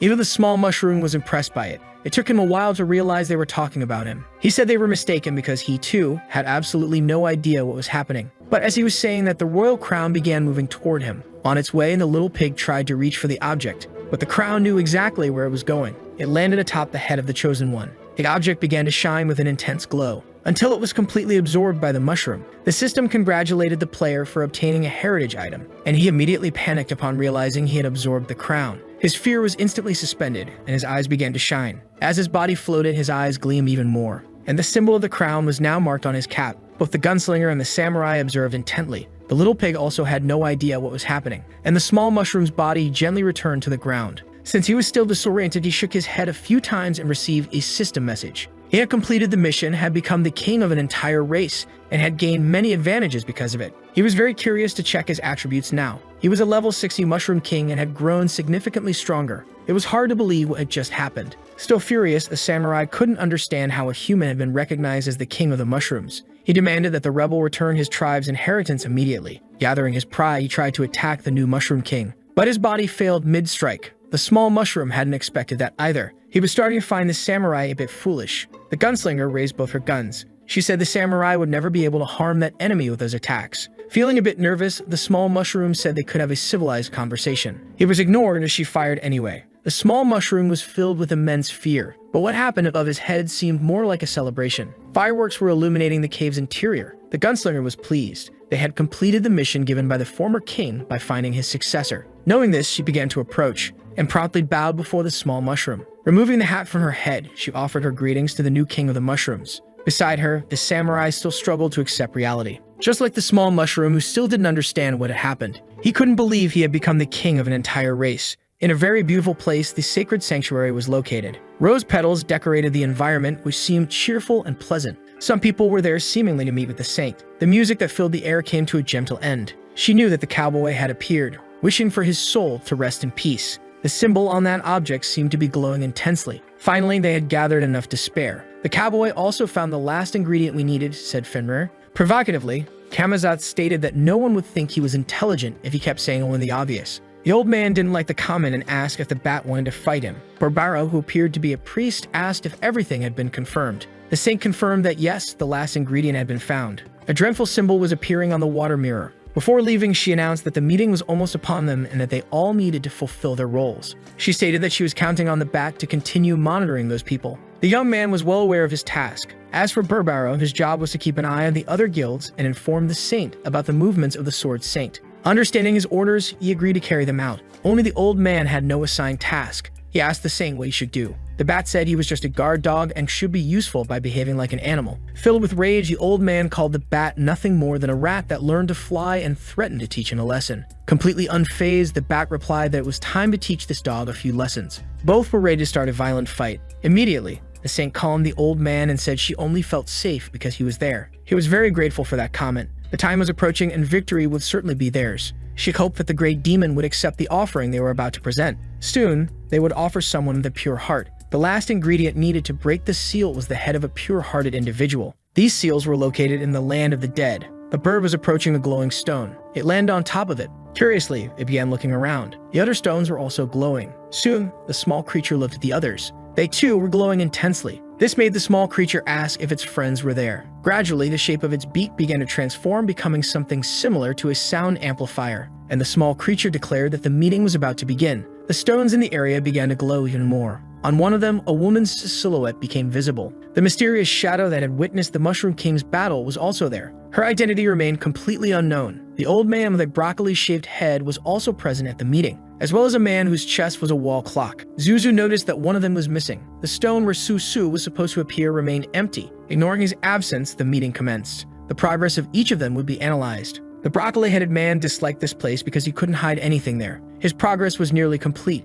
The saint had reached the halfway mark. The mysterious shadow was almost at 70%, and the man with the clock for a chest had already surpassed 80%. Compared to last time, it seemed they had all progressed. Now they just needed to know how their absent member was doing. Very optimistic, they believed he must be doing well and that soon Golem would return. He asked if any of them had noticed anything related to the prophecy. The man with the clock chest said he hadn't found anything. The broccoli-headed man said the same. The saint stated that the heavens would announce his arrival and that the legendary adventurer would appear. This legend was so absurd that it might never come to pass. Their greatest obstacles were still the Sword Saint and the Elemental King because the legendary adventurer was just a myth. If she knew how strong those two were, she wouldn't say that so casually. Even if they all joined forces to attack the Sword Saint, they wouldn't stand a chance against him. And for the past 30 years, Su had never appeared. Maybe he wasn't even alive anymore. It was best that none of them made a mistake before the Elemental King or the Sword Saint. They should proceed with caution. The saint had forgotten that the broccoli-headed man had been defeated by the Sword Saint. If he was still tormented by that,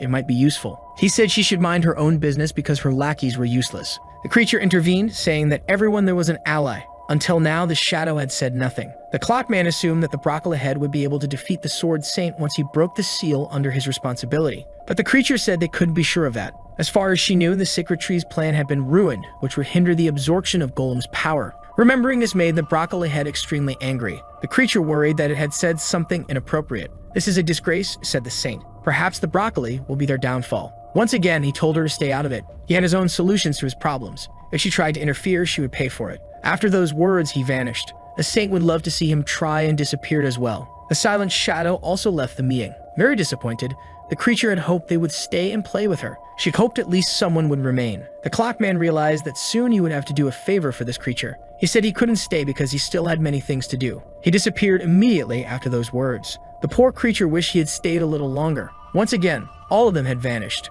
The creature seemed to have no friends. Ever since Su disappeared, no one stayed behind to play with her. Finally, the creature had an interesting plan. Even though they had left, she could make her own friends. She commanded them to emerge from the shadows. Several creatures began approaching that place. Those monsters with multiple eyes were the friends she had been talking about. The broccoli head finally opened his eyes. That meeting had left the old man extremely agitated. The saint was despicable. He would prove that he was not useless without his tree. His staff was ready to take down a creature, but the snail was quick enough to dodge. He was sure he could capture the creatures on his own. Looking at the old man, the snail did not seem concerned. His weakened body was incapable of catching the creature. Some children wondered if they should help him, but they decided not to because the old man was such a jerk. One of them had heard that the old man used to be very strong, but no one could escape old age. Maybe they didn't need to become adventurers.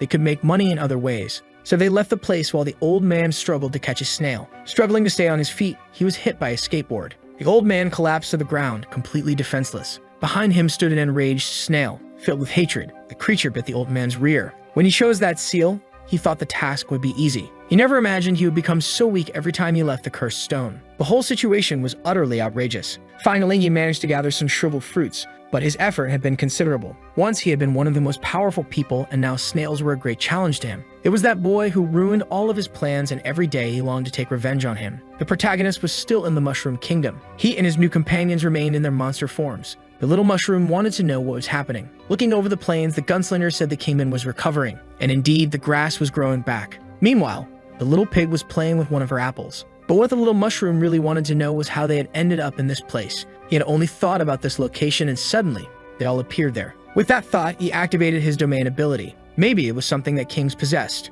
So far, the samurai still believed it was a mistake for that mushroom to have become king. He decided to try attacking him once again, but he was caught off guard by the king's domain ability. They all started levitating above the ground. This surprised the samurai. Unlike the others, he fell into a puddle of water. He believed that the king wanted to be recognized by him. Furious, he declared that such a possibility was non-existent. Unexpectedly, the domain activated once again, and all of them were lifted off the ground. The gunslinger asked the king to stop playing around because there were matters he needed to be informed about. He said he had already learned how to control it. They were all teleported to another location. The poor samurai ended up landing on his head, leaving his companions intrigued by what had just happened. His new abilities were passive, and the domain allowed him to move within his territory. The mushroom's abilities had become stronger. His race was now compelled to obey him, and the king's strength was enhanced by the number of subjects he had. On the other side, the samurai still has trouble believing. It is impossible that this mushroom is his new king. The gunslinger said he is just embarrassing himself. Not even the former king had these abilities. The royal inheritance does not make mistakes.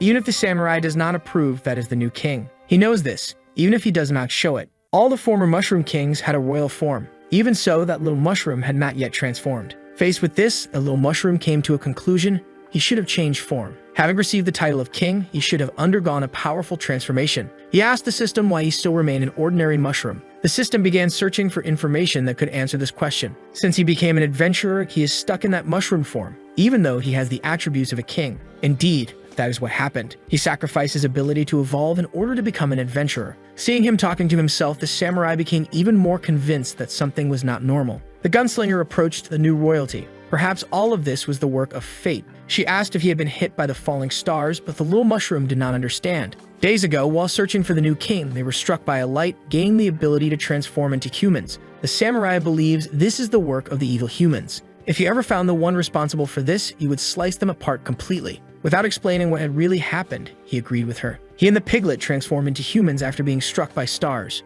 After finishing his statement, he felt his body changing once again. The same happened with the gunslinger and the samurai. It seems that the duration of the cowboy's curse had expired. The piglet returned to her human form, and now she is struggling to play with the apple. The fruit fell to the ground due to her lack of coordination. Rolling toward the edge of a cliff, a desperate scream began to fill the air. They were surprised by the intensity of that scream. The gunslinger said that the idiot was doing it again. The samurai seemed completely desolate. It was becoming tedious to witness his suffering. The gunslinger said he was an idiot who could not be helped and that he was unable to return to his mushroom form. The boy asked if that was really possible. The woman said yes and was surprised that he was not capable of doing it. The truth is, he had never tried and wanted to know how it worked. Throwing her cigarette into the air, the gunslinger's body changed once again. That was how she managed to transform. Quite impressed by what he had seen, he wanted to know how she had achieved that effect. She said it was very easy. Just channel the energy of the star and assimilate it into the body. That way, transformation was possible. Once again, the gunslinger assumed her human form. While the samurai cried in utter hopelessness, the boy asked that the samurai could not do the same, and the man stopped crying.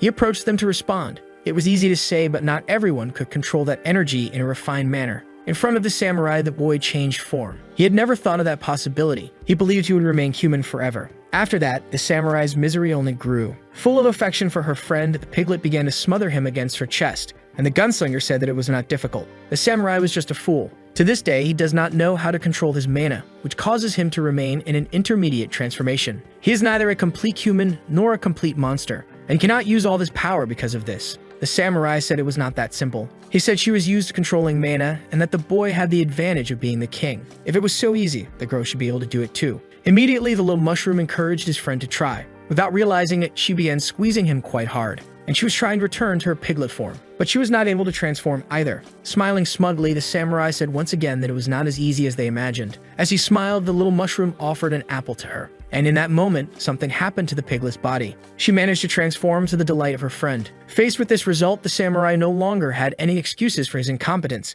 This only made his misery even more pronounced. The gunslinger asked him not to scream so loudly, shooting him right in the middle of his forehead. The scene was a bit shocking for the boy and the piglet. She said it was a blank bullet. Now they needed to discuss official matters. The kingdom is recovering little by little, but their tribe has disappeared, and without the mushrooms, that is just an ordinary place. The king needs to lead the tribe back to its former prosperity. Only then will they be able to recover the mushrooms. He still does not know how to do that. The woman then fired a few shots, and before them small mushrooms appeared. There are spores of different types of mushrooms that she collected. She can make them grow if needed. The little one realized that he could make them grow this way until they became strong. He just does not understand why she needs him for this task. The woman said there are 40,000 types of mushrooms. She collected only a few. Only he can create them all. The king showed the woman his spore manipulation. Outraged, she stated that was not it. The king needs to use the royal spore. The little one still does not know what that is, as he has never seen such an ability. He imagined that he needs to create basic spores and that eventually they will evolve. To test his ability, he used the spore explosion,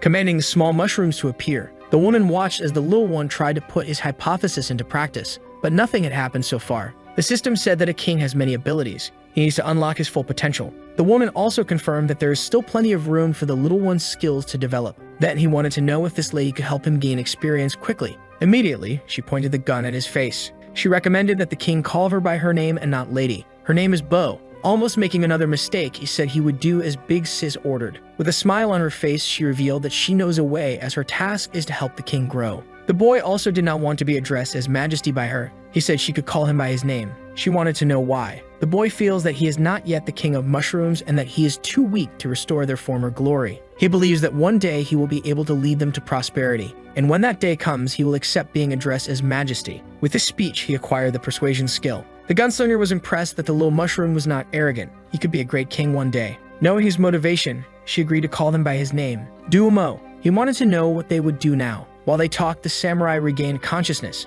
Jumping and performing a somersault, he said the objective was obvious. They need to execute their revenge immediately, completely destroying the humans of the Fireband Guild. The little one immediately became worried, imagining he would have to face that fire mage. Filled with fear, he said he did not want to die yet. The system informed him that a new mission had been unlocked, the revenge of the Mushroom King. Within the Great Continent, the Mushroom Kingdom was located near the ocean. Now they were heading somewhere else, and the train was the means of transport they had chosen. The locomotive moved forward, cutting through various landscapes. Its characteristic trail of smoke revealed its position. They were being watched by people on motorcycles. Following the route, the locomotive maintained its steady pace. The piglet was being watched from the window.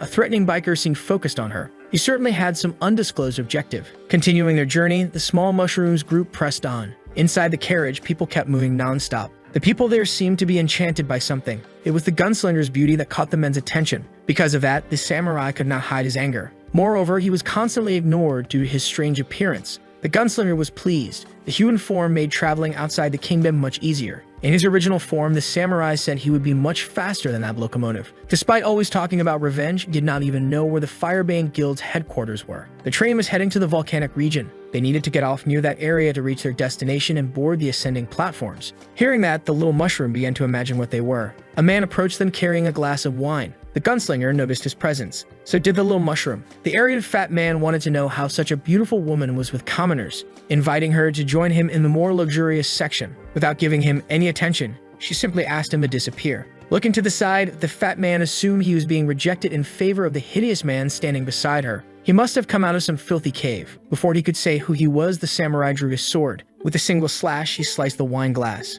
as well as the arrogant fat man's head. Only when it began rolling across the floor did his subordinates realize what had happened. The little mushroom was completely incredulous, and the head kept rolling through the carriage until it finally stopped moving. Surprisingly, from what should have been his neck, a new body was constructed. The man began complaining to his subordinates, who still had not helped him. This made the little mushroom frightened, wondering if that person was even human. Filled with rage, he said that situation was outrageous. Having not seen the strike, he believed it was his subordinates' fault for not fastening his armor properly. As they left the carriage, he continued complaining to his subordinates. His anger was so great that he could not stop talking. A ninja said that the Castle of Time is an excellent place for training, but besides being expensive, it is full of annoying people. The woman beside him said she could handle that mission alone. The man with covered eyes said that the guild should not be questioned and that they could not underestimate their enemies. And the man who never stops drinking was eager to taste the alcohol served at the Castle of Time. They said that the knight Adrian should care more about his own image. But with the dragon knight Eugene by their side, there was nothing to fear in that mission. The ninja was impressed because he knew Eugene was part of the Sword Saints team.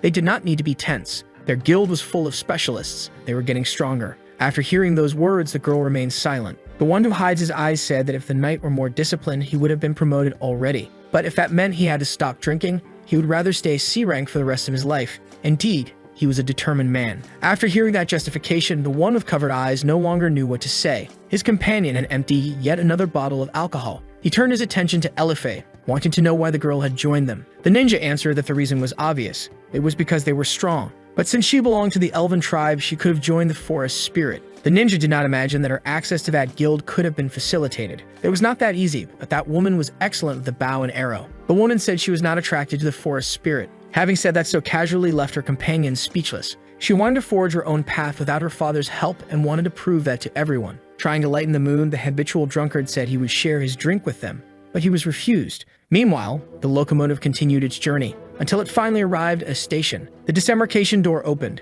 Leaving the carriage, the little mushroom and his companions continued their journey. They ended up encountering a signpost pointing in several directions. According to the system, there was still a long way to go, but that pace, it would soon reach the volcano. The system said that the seals are hidden in places with high energy. The volcano could be one of those places. Those two sought revenge, but they only wanted to find that seal. The samurai said that since they were taking the initiative to attack, they should spare no one. As they walked, the little mushroom gave an order to the piglet. She was already completely prepared. Since he was very slow, it was always good to count on her. Finally, the original dew had returned. Giving an order to the piglet, she started running quickly, leaving her other two companions behind. Only then did he realize he had been caught off guard, because the samurai, besides having caught up to him, asked what he was trying to do. Even though he hated to admit it, he was still the king and would train him as he had done with his predecessors. The little mushroom had not expected training. If they wanted to defeat the humans, he and the gunslinger would not be enough. That is why he would teach the boy how to fight. Already a little frightened, he asked what kind of training it was. The samurai said that hell on earth would begin immediately. Completely terrified, the little mushroom tried to make him change his mind. Trying to reassure him, the gunslinger said that Cage had also trained the previous king. A small cart made of mushrooms was being dragged. On it, the women rested peacefully. The system mourned that the boy's stamina was almost depleted. He said he could not take it anymore and asked the samurai if he could rest. As a response, he received a smack on the head that hurt quite a lot. Giving up was not an option. The training would only end when he passed out from exhaustion. Completely exhausted, the boy said he was already at his limit, and the samurai replied that he seemed not to have understood anything. He could only stop when he collapsed from exhaustion. Hitting him repeatedly, he said they should call him teacher. That pleased the samurai greatly, as he could use the training as an excuse to hit the new king as much as he wanted, as revenge for having been forced to kneel for so long. However, the boy was already at his absolute limit. His stamina had run out and he collapsed, returning to his mushroom form. The samurai lamented that they could only make it that far. With him unconscious in her lap, the piglet became very worried. She said that the samurai could not mistreat her friend. He said the king was still weak and suggested that the gunslinger teach something to the piglet. Night fell upon them and they decided to stop and rest.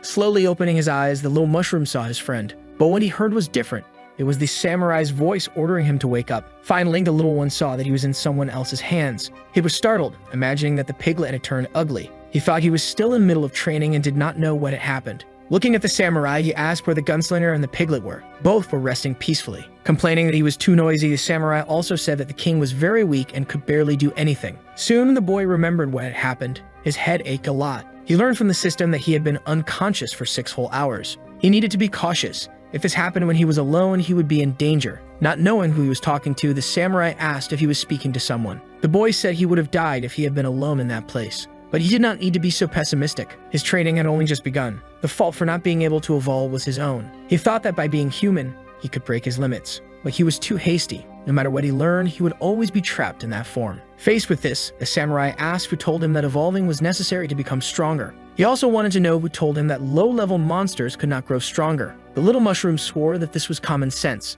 Strength does not come from form, it comes from determination. If you have willpower, you will become stronger. Very disappointed, he thanked him for the motivation. But if he had to stay in that form forever, he believed he would hold them all back. Giving the mushroom a slap on the head, he told the boy to pay close attention. The samurai flicked away the leaf that had been in his mouth, making a few cuts. At first, it seemed like nothing had happened. Then he sheathed his sword again. That leaf had been cut with incredible precision. The little mushroom could hardly believe it. After displaying his skill, he asked if the little mushroom thought that was proof of strength. Still very impressed, he said yes. His teacher was really strong. Then he revealed that he was a low-ranking monster. Surprised to hear this revelation, the little mushroom did not know how that was possible. The samurai said that everything happened 40 years ago. He lived in the Mushroom Kingdom just like all his companions. Beginner mushrooms strove to evolve. One of the possible choices was to become a needle mushroom. They were capable of providing weapons for their companions, allowing them to become armed warriors. But among those mushrooms, there was one who was very different. His needles were not rigid enough. He tried to help his companions, but those needles were not efficient weapons and could not be used by his comrades.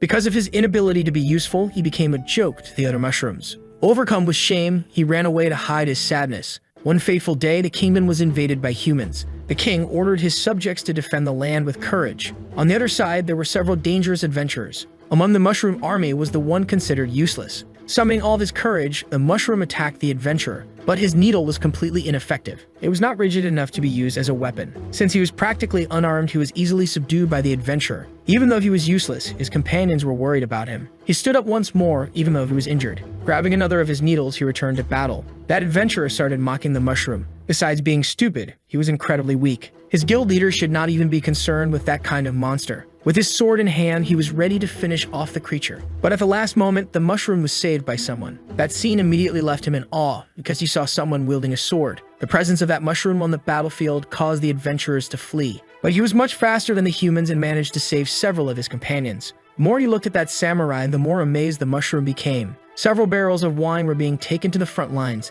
The guild leader said that was necessary to defeat the mushrooms. Thus, the loaded wagons were arriving. The fire mage saw that it was his time to shine, casting his magic onto the alcoholic beverage. The wagons began to catch fire. As they approached the mushrooms, they exploded violently. There were larger mushrooms that were preparing to repel the attack. They were capable of spitting out large amounts of sand, thus they were able to extinguish the fire on the wagons. Seeing that, the mage started to get very irritated. He stated that his strategy had not yet been fully executed. However, he was ignored by the mushroom, which began spitting sand. A massive volume of earth was about to hit that fire mage. To the surprise of his companions, the attack was highly effective. Right after that, the mushroom army began advancing on the front lines. Their plan had failed. Now they were all doomed. As the adventurers fled, the mushrooms advanced furiously. Looking back was an act of desperation, for many dangerous mushrooms were waiting for the humans to make a mistake. The battle had finally ended and the mushrooms still had wine to celebrate. Hidden from his companions, the wet needle mushroom was saddened. Finally, night fell over the kingdom. The mushrooms had celebrated a lot.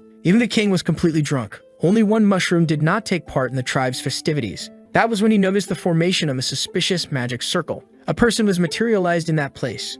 The mushroom was quite surprised by what he saw. The man with the broccoli head was very pleased. Everything had gone according to plan. His infiltration had been easier than expected. He only needed to corrupt the Mushroom King. By doing so, he would be able to use Golem's power. The man quickly felt that something had struck his leg. It was that little mushroom whose weapons were ineffective. The poor thing was naturally struck down. It seemed that there were still some pieces of trash wandering around. With that, the mushroom gained a new ability, the power to speak. He said he would not allow that man to harm his king. The broccoli-headed man began to approach him. He was ready to strike the little one, even though he was a rare variant, since not all of them could talk. His staff was about to take the little one's life, but it was intercepted by the tip of the sword. Even though he was very scared, he managed to open his eyes. He had been saved by that mysterious mushroom. Because he was weakened, he lost consciousness, waking up a few minutes later. He barely had the strength to move, but he was able to see that the broccoli-headed man had been defeated. His battered body was sitting on the ground. Before him stood a mysterious samurai. The man said that the sword saint had nothing to do with that. Then the mysterious samurai pointed his blade at the man's face, stating that the broccoli had allowed himself to be corrupted. He tried to change the subject, even though the situation did not favor him. The sword saint knew that he was a follower of Golem. He did not know his true objective in the Mushroom Kingdom, but he assumed it had something to do with the evil god. The broccoli knew he had been exposed. His thirst for power had blinded him. The sword saint would not allow that god to be revived. Revealing a contract scroll of absolute binding, he pleaded with his former friend to spare his life, claiming that he would dissolve his guild and never leave the initial village again. Knowing this, he wanted to understand what the consequence of disobedience would be. If he disobeyed the contract, he would lose all of his magical power and physical strength. Under that condition, the sword saint decided to spare him. With a strike of his sword, he cut off part of the broccoli's hair. The strike was completely devastating. It also destroyed the staff he carried. The path of destruction was simply overwhelming. Finally, he sheathed his weapons and took the contract from the broccoli's hands. He advised him not to even think about committing further evil. Watching the entire interaction was the little mushroom. The samurai was heading toward his hat, which had been thrown on the ground. Carefully, he picked it up. He walked toward the little mushroom while changing form, but the little one no longer had the strength to stay awake. When he woke up the next day, he was still very agitated. He wanted to know if the king was safe. Looking around, he needed to know if his companions were also well. From the top of the cliff, he hoped to see how the Mushroom Kingdom was doing. It took him a while to realize how things were. They were all fine, and the mushroom had tears in his eyes. It hardly seemed like they had gone through a fierce battle the day before. Knowing that all of his companions were safe was a great relief to him. The mysterious mushroom commented that when faced with an insurmountable enemy, the little one had not hesitated. That child is truly remarkable. He quickly remembered that he had been injured. Surely it was this mysterious person who had saved him. Getting up, he said that if fate allowed, they would meet again. But the little mushroom fell to his knees. The mysterious samurai did not understand that gesture. Overwhelmed with emotion, he did not know who his benefactor was, nor did he know if he would ever evolve. But he wished to learn the way of the sword so that one day he could be as strong as him. Looking at the little one, the samurai wanted to know what motivated him to become stronger. His reason was simple. He wanted to protect that place. A deep silence took over the two. His sword training was extremely harsh. He wondered if that little mushroom would be able to endure it. Without fearing for his life, the little one said he would accept anything. The story seemed to have finally ended. The new king wanted to know if that was all he had to tell. He was dying of curiosity because he wanted to know how the training had gone. The story was getting too good to end like that. But the samurai said he had nothing more to say. Their training had begun. Yet the little mushroom did not remember when he had been taught anything. The only thing he felt was deep exhaustion. That's the secret, said the samurai. He needed to go through near-death situations day after day. Only then would he grow stronger. This story is already a bit overused. There's a bald guy who became famous with this. Still feeling intrigued, he called upon the system, which immediately appeared before him. He asked if it was possible to grow stronger by pushing his body to the limit daily. And indeed, it was possible, as his body would become conditioned. So he decided to check if there were any changes in his attributes. Just one day of training had slightly increased his health, mana, and attack. However, his level remained the same. Even though he had reached exhaustion, he considered the gains minimal. The closer he got to his limit, the more his attributes would increase. The problem was that it was very difficult and he would be vulnerable when unconscious. Knowing the difficulty, he asked if the system suggested another path. Looking at the boy, the samurai told him to stop talking to himself. If he went through the hardest part, he would become much stronger. He asked how long the samurai had taken to complete his training. Showing all the fingers of his hand to the little one, he imagined it had only been 5 months of training, until he discovered that it had lasted a full 5 years. That was way too long for the little mushroom. But it's a hard truth to hear. Since he was only slightly stronger than a beginner mushroom, the king might take 10 years. An even scarier time frame for the little mushroom. That was under normal circumstances. Since he was the king, it could be faster. His successor had completed it in just 1 year. What they were doing now was breaking the body's limits. He also needed to learn how to wield a sword. The boy knew he had to defeat Golem's apostles immediately. He remembered that the system had warned him that the closer he got to his limit, the greater his gains would be. This made the mushroom reflect on those words. Finally, he had a very interesting idea. Looking at the stars, the samurai vowed that he would not allow such a tragedy to happen again.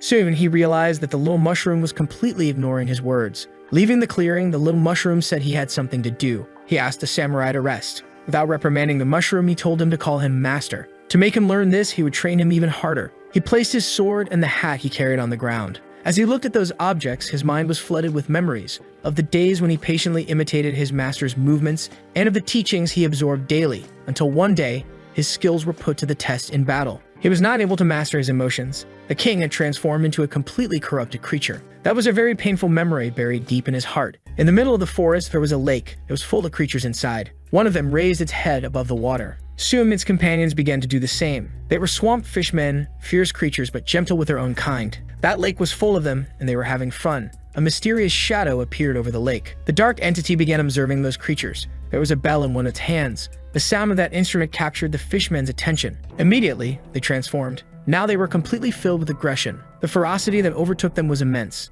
Immediately, they began fighting each other. Uncontrolled violence took over the lake. Outside, only the disturbance in the water could be seen. After some time, only traces of what had happened remained. Among the creatures, only one had survived. The shadow seemed pleased with the result, and the fishman no longer had any enemies to fight in the lake. Once again, the bell rang and the creature began to rage. Its body underwent an intense metamorphosis. Horns started growing on top of its head. Its mouth became even more menacing. Now the creature was completely transformed. It grabbed the body of one of its former companions and ate it as if it were a biscuit. That matter was absorbed in an unusual way, as if a face had appeared on the outside of its stomach. Thus, the creature continued consuming all the matter in the lake while being observed by the shadow hovering in the air. After eating so much, it grew as large as the trees. Its aggression seemed endless. The violent creature began walking through the forest while being watched by the mysterious shadow holding the bell. That monster was advancing toward a human village. It was already the second day of travel and morning had arrived. The piglet was very excited and energetic. She looked around as if searching for her friend. The first thing she saw was the samurai who was meditating. The gunslinger wanted to know where the king was. He said the boy had spent the entire night doing something. He was on the other side of that pile of straw. Thinking it should be enough, the boy had ended up completely exhausted. Only one final step was missing for his strategy to be completed. A jar materialized in his hands. He placed it under the pile of hay. He also had his still-living slime with him. He squeezed the creature's juice into the container. Then he stored it back in his inventory. Sitting on top of the jar, he was going to use his ability. Little by little, the mixture began to transform. He had used decomposition on all of it. This required a great deal of concentration. The gunslinger recognized that this magical ability was worthy of a king. The samurai had never imagined he was capable of that. Quickly, all that matter was being broken down. The little one gained a lot of experience from it. However, his plan was still not fully executed. He had spat out a peculiar liquid. It was a powerful potion, capable of curing all his status ailments. Doing all that had left him far too exhausted. He did not even have the strength to speak. The piglet immediately approached him, very worried. He tried to ask her for help,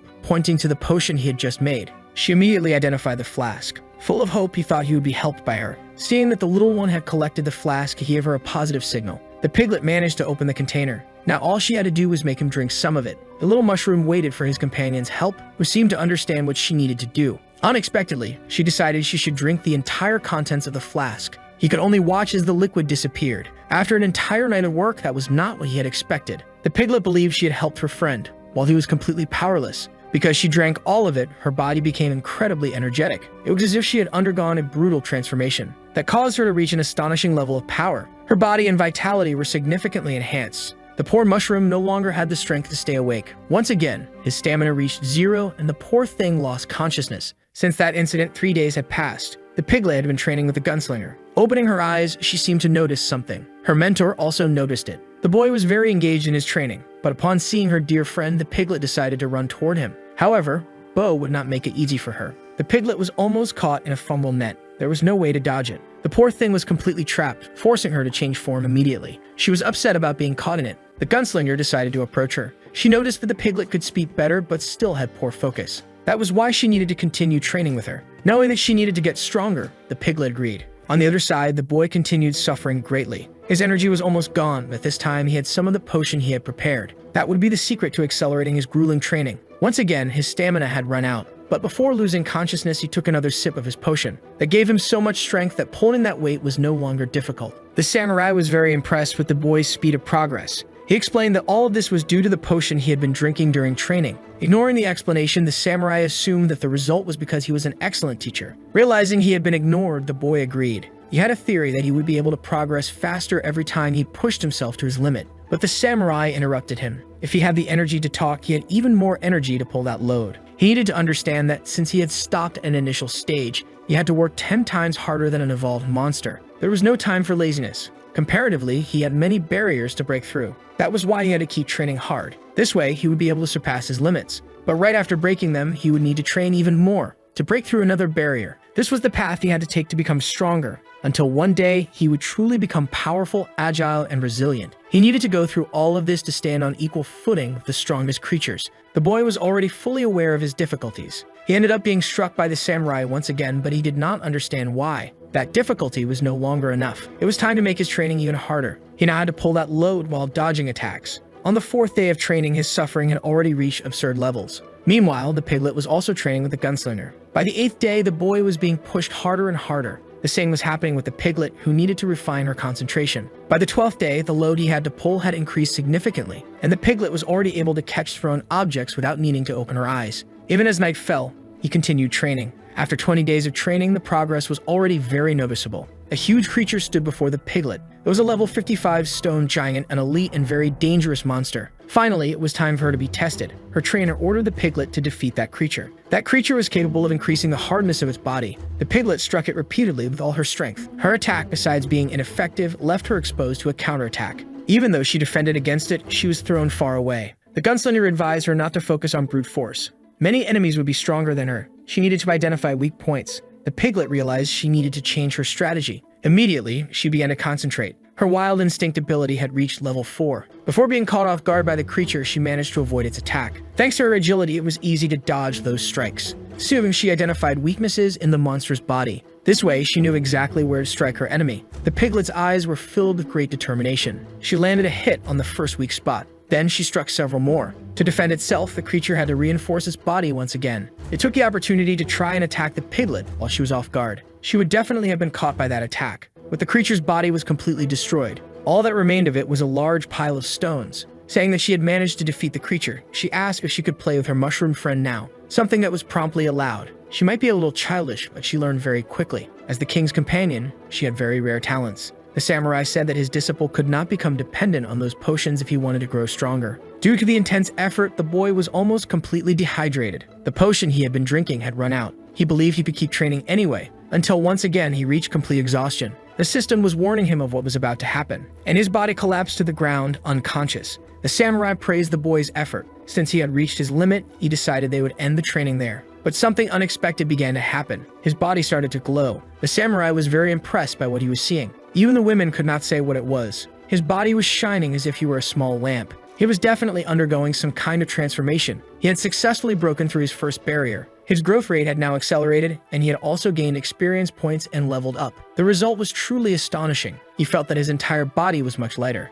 The one who was truly impressed was the samurai. His student had achieved this in less than a month of training. For the boy, everything had happened exactly as he had planned. But the samurai did not understand what he meant. The boy understood that he needed to break through layers and added a little incentive to it. During his intense training, he took a sip of the potion he had prepared. That way, he gained momentum to break through his body's barrier. He did this exhaustively throughout his training, accumulating more and more potential, until it was no longer possible to hold back the accumulated energy of his mushroom body, eventually releasing everything all at once. That was the trick he used to get this far. The gunslinger said it was very clever of him. The samurai did not understand anything from that explanation, but one thing was certain. It was time to start real training and learn how to fight. Very discouraged, the boy did not imagine that he was only at the beginning of his training. Several of those creatures had already been defeated. The boy was using his sword technique against those monsters, delivering the final strike against one of them. It seemed that his attack was effective. With his face wounded, he looked at his opponent. Even a level 57 senior monster was no match for him. The piglet cheered joyfully at his victory. Trying to brag to the samurai, she said her skills were very good. He said that was just the warm-up. Immediately, the boy became worried. If it had been a specialist, the boy could have lost his life. He felt like he was in danger. There was a blade ready for combat in that place. He had to react quickly to avoid being cut. Even so, he still suffered damage from the blade's impact. After being thrown backward, he tried to see who his opponent was. The creature had already sheathed its own sword. That was a very different kind of monster. Before him stood a creature highly skilled with the sword. It was a level 78 Grandmaster. The attributes of that creature were truly impressive. Since he was a king, the samurai said the boy needed to learn how to deal with that. Even after the results of his training, his attributes were not enough to handle this enemy. He was distracted while talking, and the creature seized the opportunity. It was about to strike him with a perfectly clean attack, an impact to which he could not react. It was already night, and they set up a campfire to establish their camp. The piglet was gathering pieces of grass. Around the fire, the little mushroom was badly injured. That last challenge had been quite difficult. It would have been better if he had fought an opponent of his level. If it had been someone else, it would be fine, but since he was the king, they would not go easy on him. Only by fighting stronger enemies could he unlock his true potential. In the last battle, many humans had been more powerful than the king, but even so, they had been defeated, except for the last one. The samurai said he needed to improve in 2 areas. He had too many unnecessary movements. He also needed to discover how to unlock the true power of the rapier. He did not know that his sword had a hidden function. All he knew about it was that it was a unique weapon. It was a legacy of the kings appearing before them in a miraculous way. Without knowing how the boy obtained it, the samurai could confirm that they were not yet fully compatible. Looking at the sword, it seemed like a normal weapon, without any special abilities. While they were talking, the piglet kept gathering ingredients. The previous king was able to absorb impacts and release that energy through his sword. Now it was easier to understand how he had defeated those humans. The little mushroom just needed to learn how to absorb and release energy. After saying that, he was hit on the head. He did not know why he had been struck. The samurai said it seemed like he was not even listening. All rapiers are unique. Their abilities align with their wielder. Each king has their own combat style. He wanted to know how the boy had obtained his sword. He said it was originally a tree branch. After hearing that, the samurai was sure they were doomed to failure. Holding the sword, he seemed to remember something. Only then did he notice that his wounds had reopened, and he began losing health because of it. The next day, the Mantis Grandmaster was meditating. A little more confident, the boy believed he could win this time. He charged furiously at the creature, which immediately opened its eyes. In the blink of an eye, it repelled the little mushroom's attack, sending him flying backward violently. Seeing that, the samurai seemed disappointed. Refusing to give up, the boy charged at the creature once again. All the creature needed was a quick draw of its sword. With that, it had defeated the boy once again. The gunslinger was keeping track of his failures. Knowing that he would not give up, the boy tried again. He lunged at the creature. This time, their swords clashed. The monster thought it had won the fight once again, sheathing its sword, but it was surprised by what it was seeing. On the other side, the boy remained standing. He had finally been able to see that attack. Sage mode had reached level 8. Finally, he had made a small amount of progress, but it was not enough to avoid being hit, as he was thrown far away by the creature wielding the sword. Seeing the movement still was not enough because his body was completely incapable of keeping up with his thoughts. In response, the samurai praised the progress he had made but said that, against that guild, the boy would be powerless. Being able to improve so much in such a short time meant that he had talent. It was necessary for him to get to know his sword better. But he had no idea what the secret ability of that rapier was. Since he had received the royal inheritance and knew how he had obtained his sword, he was the only one capable of unlocking its potential. All he had to do was infuse his mana into the branch of the divine tree. Thinking about the difficulties, the samurai concluded that perhaps he was unable to do so because he did not resemble a mushroom. Those words made the boy reflect deeply. Finally, he arrived at a plausible hypothesis. In his human form, his charge generated force that was channeled into his legs. Every time he was in human form, his abilities needed to adapt. That was mushroom magic. Even though the women could change forms, he was different from them. Concerned about the danger approaching, the creature executed a sword slash. It was so fast that the blade had already returned to its sheath. Even so, it managed to cut through the spore cloud. It was so quick that the samurai became quite worried. Even the piglet thought an accident might have happened.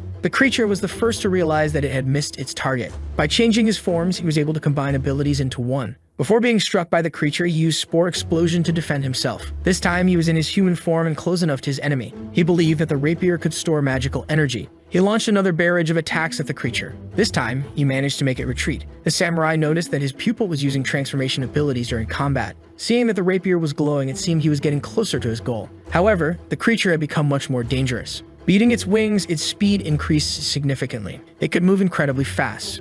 Once again, their swords were about to clash. At the little mushroom's feet, spores had been released. This gave him an extra boost, which helped him dodge the creature's attack, allowing him to land precisely behind his enemy, leaving an opening for a brutal strike. Even though he had the opportunity, he was unable to finish off the creature, only managing to anger it. The response came in the form of a completely devastating attack. Switching between his forms, he continued dodging. Amid the spores, the mushroom began executing his strategy. Hidden within the dust, the creature had no idea what he was planning. There was enough time for the boy to catch it off guard. However, his enemy managed to land a precise attack. The slash was strong enough to separate his head from his body. The scene was so shocking that all of his friends became extremely worried. Only then did they notice that there were multiple boys on the battlefield. The one who was defeated was just a copy. None of them could tell what had really happened. Using the momentum of the spores, he was able to move through the air. The more he moved, the more spores were released. Faced with so many enemies, the creature seemed confused. Even so, it decided to attack, striking one of the images. The slash was powerful and continued to destroy the clones.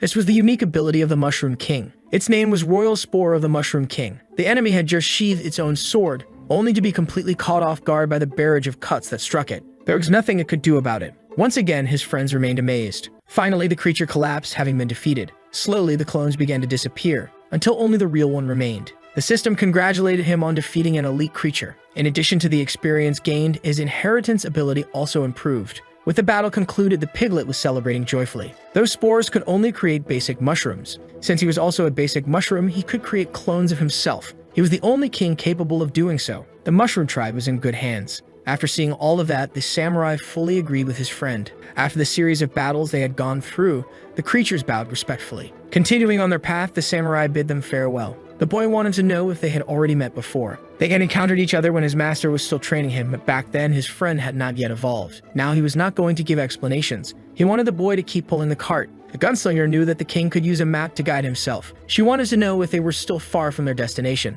He said he would take a look. They were still a bit far. At their current speed, they would arrive in approximately 6 days. Too slow, said the gunslinger as she smoked. The samurai said that was the old boy's speed. After training, he could move much faster. They had only 3 days to reach their destination. Agreeing with them, he lifted the cart onto his shoulders and said they would move much faster now since he was much stronger. The closer they got to their destination, the more dangerous creatures appeared, but none of them were a problem. He and the piglet were more than capable of taking them down. The Mushroom King was now at level 62, seemingly with infinite stamina and passive attributes. The same could be said for the piglet, who was at level 60. Knowing that they were approaching an inn, the system reminded him that he still had an active mission. He had completely forgotten about it, but since it was on the way, he decided to check it out. Finally, they arrived at the inn. He asked his mentors to wait seated and not to cause any trouble. He would be brief. The samurai reinforced that he should be quick and also gather information. Poulter asked if he wanted a drink or to check the available missions. The boy was there to accept a task. Immediately, the bartender summoned a scroll with the available tasks.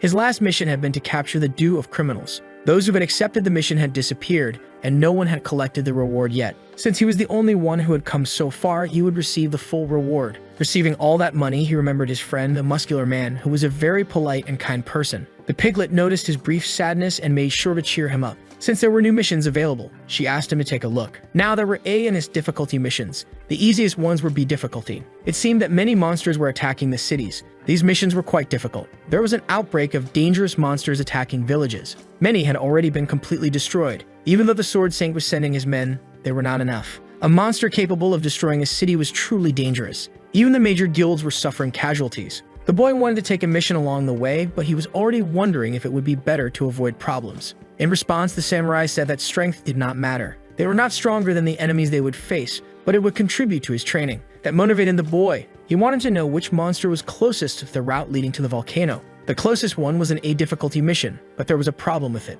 But the boy did not want to hear any more problems. He was going to take the mission. Behind him, a man was approaching while draining a bottle of wine. He reached out toward the boy. Completely drunk, he said that his team had taken the same mission. He asked if they would like to join him. Annoyed by the smell of alcohol, the boy said he preferred to go alone. The man said they were from the Obese Walrus Guild and that they were very, very strong. Right after finishing his sentence, he collapsed, completely drunk. His companions apologized for him, saying their friend drank too much. The girl said they had passed through all the places attacked by those monsters, even though the Sword Saints members had cleaned them up. Judging by the destruction left behind, one thing was certain: those creatures were truly dangerous. There was something peculiar about the girl's year. Noticing this, he realized she must be from the Fetty tribe and used his appraisal on her. She was a B-class adventurer. She was still at level 33. She recommended that they not fight the creature because they would be defeated. Humbly, she thanked him for the advice, but he was worried about how weak she seemed. He considered the possibility that she was hiding her true level. Because of her speech, the samurai was quite offended. The boy asked him not to cause trouble. Then the gunslinger said she would handle it. She knew the girl belonged to the Fey tribe, which was very arrogant. As soon as she wielded a bow, she said she was also a shooter. Before they could continue arguing, their tempers were already flaring. The gunslinger challenged the girl to a duel. She was not intimidated at all. A man in armor asked her not to cause a commotion. They needed to focus on the mission they had at hand. She was annoyed by that statement. The knight was their guild's combat instructor. His name was Eugene, and he said his subordinate had a sharp tongue, apologizing for it. Unexpectedly, the man looked at the gunslinger with enchanted eyes, completely mesmerized by her beauty. It did not take long for his knee to meet the ground. He said it was his fault for not paying attention to his subordinates. Since they were headed in the same direction, he asked if she would allow him to listen to her. Without a second thought, she told the man to disappear. An instant rejection was not something he had expected, and that only made him like her even more. Seeing that he was an idiot, the girl walked away. Since they were heading to the station, he believed he would see that woman again. He said he would impress her in battle and was looking forward to seeing her once more. The gunslinger wanted to know if the king had sensed it.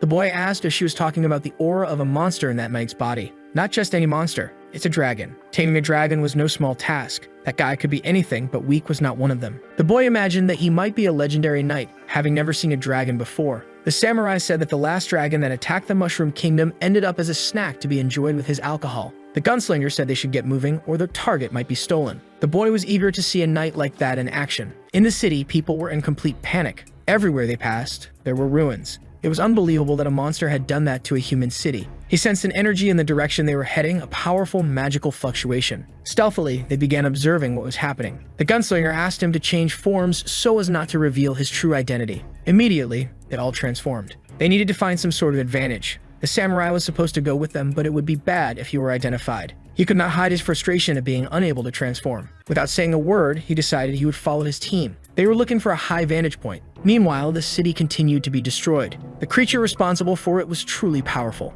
The drunk knight managed to block one of the attacks, which was reflected back toward the creature. With that hit, one of the heads on its waist shriveled completely. Several arrows were also flying toward it, striking the creature directly in the chest, making it scream in pain. Another head on its waist had shriveled. Before it could react, it was struck by a barrage of sword slashes. The blades responsible for the attack were heavily damaged. Even though they were enchanted, they were not enough to injure the creature. The monster was preparing to regurgitate something. What was coming toward the ninja appeared to be acid. He was protected by a wall of fire summoned by one of his allies, preventing the acid from causing any harm. That monster seemed to be some kind of fish. Its skin was covered in mucus, which helped reduce physical damage. For it to be hurt, they just needed to burn off that coating. Faced with the approaching wall of fire, the creature started to panic until a massive explosion was triggered by the mage. Even with its body wounded, it was still alive. Another head on its waist had shriveled. Without noticing, it was struck from behind by the Dragon Knight's attack. The creature definitely felt a great deal of pain from that blow, collapsing completely subdued. High above the city, the knight was mounted on the creature he had tamed.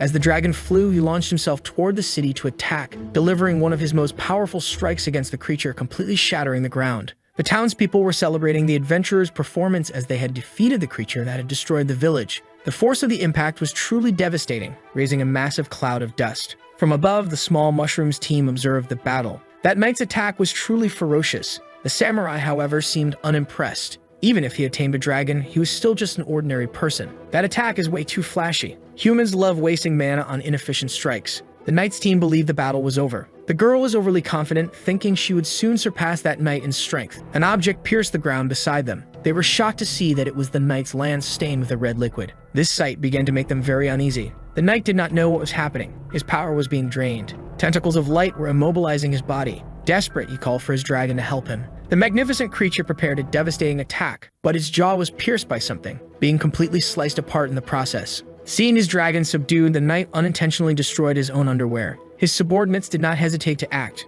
As the battle was still ongoing, they began to attack. The mage sent a fireball against the creature. Those powerful attacks were heading toward the creature, but that did not provoke any reaction. Sensing something, the drunken knight asked his colleagues to be cautious. Several tentacles were emerging from the midst of the dust. He ordered his friends to stay behind his shield, but his defense was not able to stop it. Using the little strength he had left, he asked them to flee the city, for with a hole in his chest, he could not keep up. The petulant girl realized she was in deep trouble. The tentacles were searching for more victims. Faced with danger, the mage tried to do something. He summoned a barrier to protect his colleague that managed to stop the tentacles from advancing. But the attacks overloaded the stone to his staff. There was no longer a barrier around them. The proud girl was quite worried. The Dragon Knight was very concerned about his team. Completely immobilized, he was being entangled by the tentacles. Almost too weak to react, he could not break free from them. Hidden by the dust, the creature had transformed. Its body was now much more grotesque. Those tentacles emerged from within its chest. Seeing the adventurer's defeat, the townspeople began to grow even more frightened. The creature could now speak. In its Demon King form, it declared that it would reap lives for the entity that granted it power. On the ground was the proud girl, desperate, begging for help. She remembered that in her life, people thought she was spoiled and weak. Faced with defeat, she began to believe that she truly was too weak. The power of that creature was truly terrifying. The Demon King had the Dragon Knight in its grasp. The girl could not hide that she was trembling with fear. Desperate, she pleaded for her father to save her. The creature did not know it was being watched. A voice told the foolish demon to stop immediately, or else that mushroom and little pig would crush its butt. The voice also caught the girl's attention. Something had fallen beside her, releasing several spores into the air. That was enough to make her fall asleep. Seeing that form, the gunslinger confirmed that it was a demon king, though a slightly different one. Even the samurai agreed, pointing out that the creature was much weaker. It was time for the little mushroom and the piglet to beat it up. Faced with its enemies, the creature was about to use its tentacles once more. To fight against it, the piglet needed to change form. The tentacles were getting closer and closer to her, but they were repelled by her pink swine power. The piglet's punches were truly devastating. While the Demon King was off balance, the little mushroom managed to get close. He was prepared to strike with his sword, managing to cut through some sections of the creature's arm. After finishing the attack, he had transformed into his human form. The demon observed the arm that had been wounded. That excruciating pain made it even angrier. Several tentacles approached the boy, who managed to evade them all. Even while fleeing, his dodging was flawless, until he found himself completely surrounded by the attacks. A little more and he would be completely ensnared. There were too many tentacles, it would be impossible to dodge. But the piglet would not let her friend be in a dangerous situation. Using her powers, she managed to pull his body close to hers, causing the boy to fall directly into her lap. That attack came too close, and the strikes against the creature did not seem to have any effect. Even though damage had been dealt, the Demon King was managing to regenerate. But by doing so, he ended up shrinking in size. Maybe that was the key to defeating him. He did not realize that the creature's tentacles were hidden beneath the ground. He and the piglet had been caught off guard, being trapped among the tentacles. At the last moment, the piglet managed to break free. The boy did as well, using his spores. While attacking, the boy was almost caught by one of the tentacles, but that was just one of his clones. He managed to use the royal spores once again. Even so, the creature attacked furiously. But there were more mushrooms than it could handle. Some were using the spores for propulsion, and others were releasing even more common spores, until the dust cloud became very dense enough to block the creature's vision. This time, the piglet managed to position herself for an attack. She was able to identify weak points in her enemy. Her powerful charge was capable of causing severe damage. The creature groaned in deep agony. Finally, the boy saw a great opportunity. A small yellow orb had appeared at the tip of his sword. They were bombs being hurled toward the evil creature, being hit by several of them. Her back was covered in those deep markings. The damage to her body had been considerable. The Demon King barely had the strength to remain standing. Desperately, he used another one of his attacks. Sound waves managed to eradicate the boy's clones. The piglet saw that her friend was about to fall to the ground. She changed form to be able to catch him. There was a magical explosion, which is why his clones had been destroyed. Despite the attack, they were still in danger. All the Demon King could feel at that moment was pure hatred, wishing to eradicate all life present in that place. But as he ranted about life, he was sliced in half and struck by 2 gunshots. Finally, the creature's body fell to the ground, completely out of combat. The girl thanked her mentors for their contribution. With the battle concluded, the samurai asked if he now understood why human attacks had not been effective. The creature was able to absorb magical power, which was why it had been growing stronger. Looking at the smoke, they imagined there might still be resistance. The creature was now reduced in size, but it could still be dangerous. Something began to happen inside its mouth. A massive magical explosion engulfed the entire village, completely devastating the city. But the mushroom and his friends were not affected by it. The gunslinger fired a few shots, which struck the disgusting creature's eyes, while the samurai was about to surprise it from behind. But the creature twisted its neck in an unexpected way. He was surprised to see that the Demon King had an eye inside its own mouth, unleashing a devastating attack against the samurai. But that was not enough to stop the power of his blades. The samurai's slash was able to cut through the attack and slice the creature. It tried to reorganize its body after that, but the samurai had not stopped attacking it, sending the pieces of the creature's body into the air, preventing it from regenerating quickly.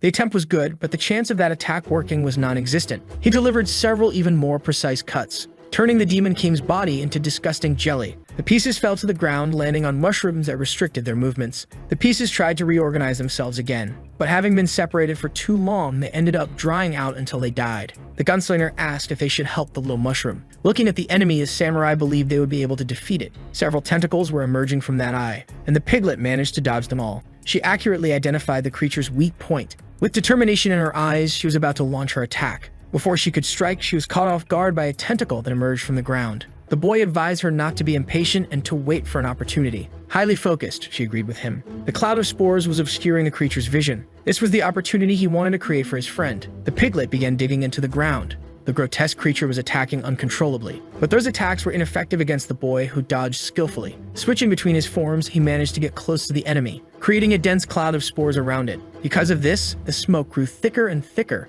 Even with incredible regeneration, the creature's defense was not strong, until it realized that its enemy had gotten very close. Furthermore, its size had increased significantly. That way, the whirlwind managed to execute several attacks. The boy had to use a shield to defend himself. Large cracks began to form near the creature. It was the piglet, who had emerged from the ground, striking the enemy's weak point. Manipulating the spores, he made them follow the creature. He ordered the piglet to ignite the fire immediately. To do this, she had to change form. She picked up a piece of wood from the battlefield. One of its ends was lit like a cigarette. She hurled the log toward the creature. That projectile was about to hit its target. After that, a massive explosion engulfed the village, while the boy struggled to manipulate the spores. As long as he could concentrate them all on the enemy, the fire would be enough to finish off the creature. Indeed, the flames nearly eradicated it completely. Another explosion erupted near the Demon King. Pieces of it began to fall to the ground. The way the boy fought was different from all other mushrooms. Even the gunslinger couldn't predict his movements. He was far from his full potential. The fire mage rested as he had been drained. He woke up abruptly,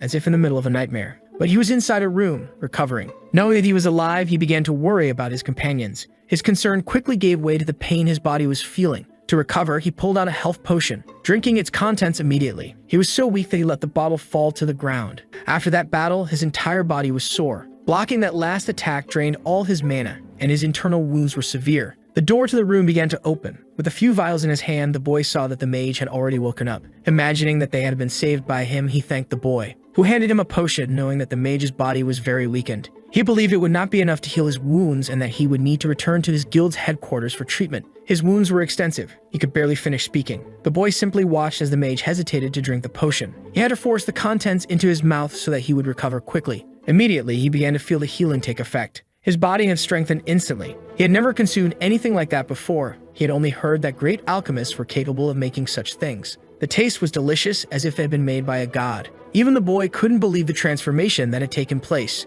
That vial had been diluted by 30%, yet the effect was still powerful. Perhaps he would need to dilute the potion's contents even further. Giving some of it to the girl as well, her eyes slowly began to open. The first thing she saw was the boy with the piglet on his head. The mage said they couldn't thank him properly, but he wanted to know the name of the young man who had used something so precious on them. Knowing how the potion was made, he said it wasn't as valuable as the mage imagined. Besides being very strong, the boy had used an expensive medicine to save them. He must be a great adventurer who doesn't care about fame. Her family was right. Without her father's protection, she was nothing. The mage said he wouldn't insist on getting information, but he swore on his life that if they ever needed his help, he would do everything he could to assist. There was something he could help with. Since the village was devastated, there were few people left there, and none of them knew how to reach the volcano. Hearing that, the mage was immediately surprised. The boy wanted to know if the mage had found any strange stones in that volcano. He would tell the truth. He once belonged to the Firebane Guild and asked the boy not to go near that place. Seeing the man's concern, he wanted to know what reasons led him to say that. He revealed that the guild had already been disbanded. Hearing that left them all shocked.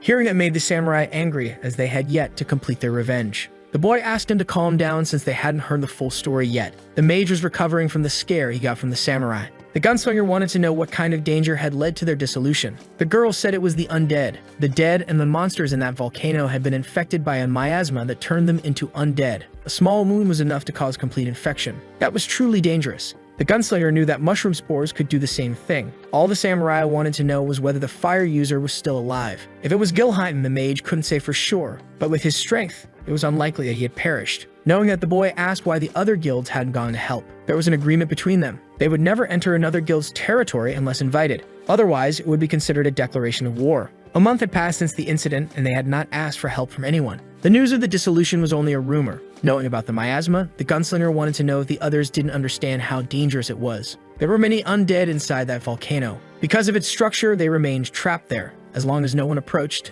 they would stay inside. They didn't know if the guild still existed, but the infection was real and dangerous. If they wanted to seek information and get their revenge, the situation could work in their favor. He asked what his mentors thought about it and whether they needed to go to the volcano. The samurai said yes because he needed to see his enemy's body. With that, they reached a consensus. He asked the mage to show him the way. He led them to a place that provided access to the volcano. It was the elevation station. Unfortunately, it had been destroyed by monsters, making access more difficult. Frustrated, the samurai believed there was still a way. He refused to have come all this way for nothing. Below them was a vast river of lava. They only watched as the heat consumed anything that fell into it. The boy asked the mage if there was another way in. They could enter through the air using a flying ship or riding a monster. When the tide rises, part of the seawater falls into the lava, producing a lot of steam. They used this to transport the train into the volcano. This event would happen once more that night, and the next one would take a whole month. That was all he knew for now. He regretted not being able to continue helping. The girl tried to convince them to change their minds and return with them. Despite everything,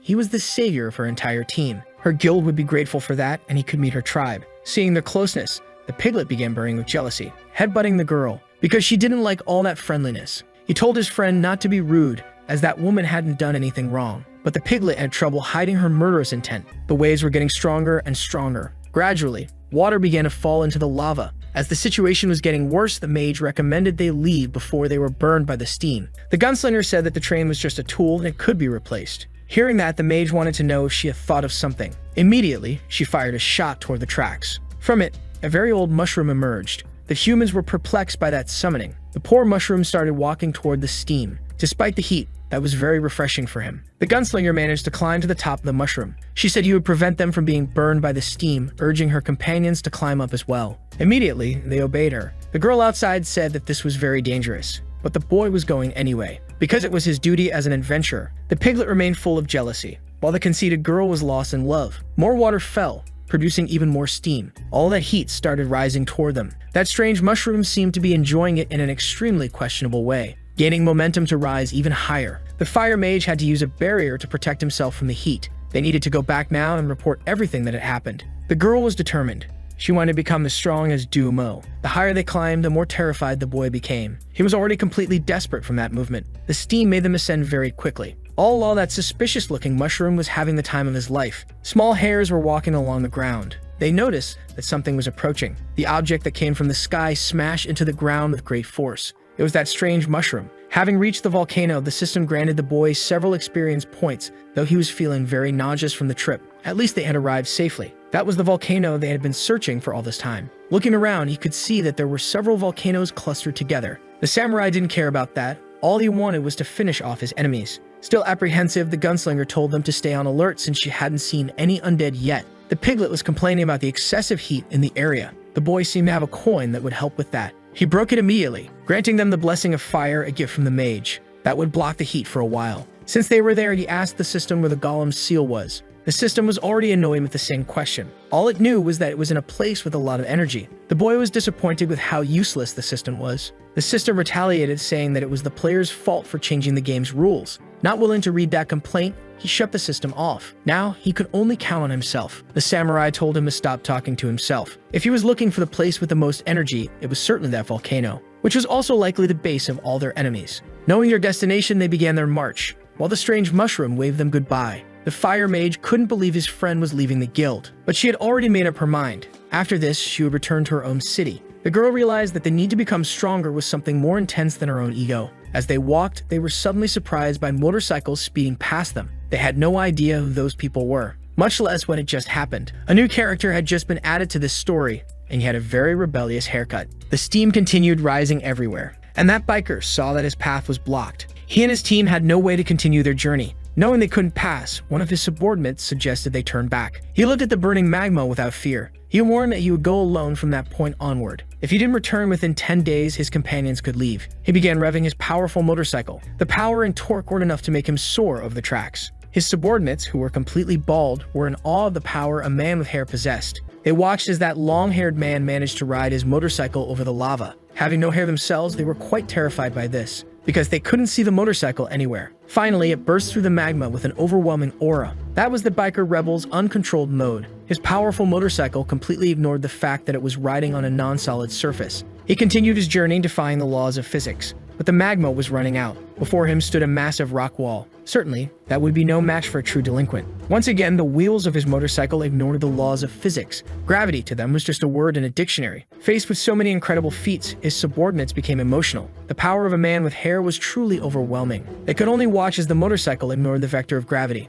Inside, the boys' expedition was approaching the main volcano. They had to walk carefully over the rocks, while also avoiding evil creatures such as those giant snakes. Since this would contribute to his development, the gunslinger decided not to help. The samurai asked if they were heading in the right direction as it was getting increasingly difficult. The boy didn't know either, as he was exhausted. The fire protection would soon wear off, and since this was an extreme environment, his stamina would also be drained. The largest volcano was still far away, and the heat continued to rise considerably. Very tired, the piglet complained about being extremely hungry. Ahead of them lay a long road. The samurai knew that if they continued like that, they would lose their strength before even reaching their destination. The gunslinger spotted a water source. Inside it, rabbits were peacefully relaxing. That place seemed very suspicious, so the boy used his evaluation ability. These hot springs formed sporadically and were capable of completely restoring the body. Knowing this, he ordered everyone to enter. But that meant something quite obvious. The depraved mind of the little mushroom imagined the women with little clothing. The solution was to enter his monster form. That completely eliminated his impure thoughts.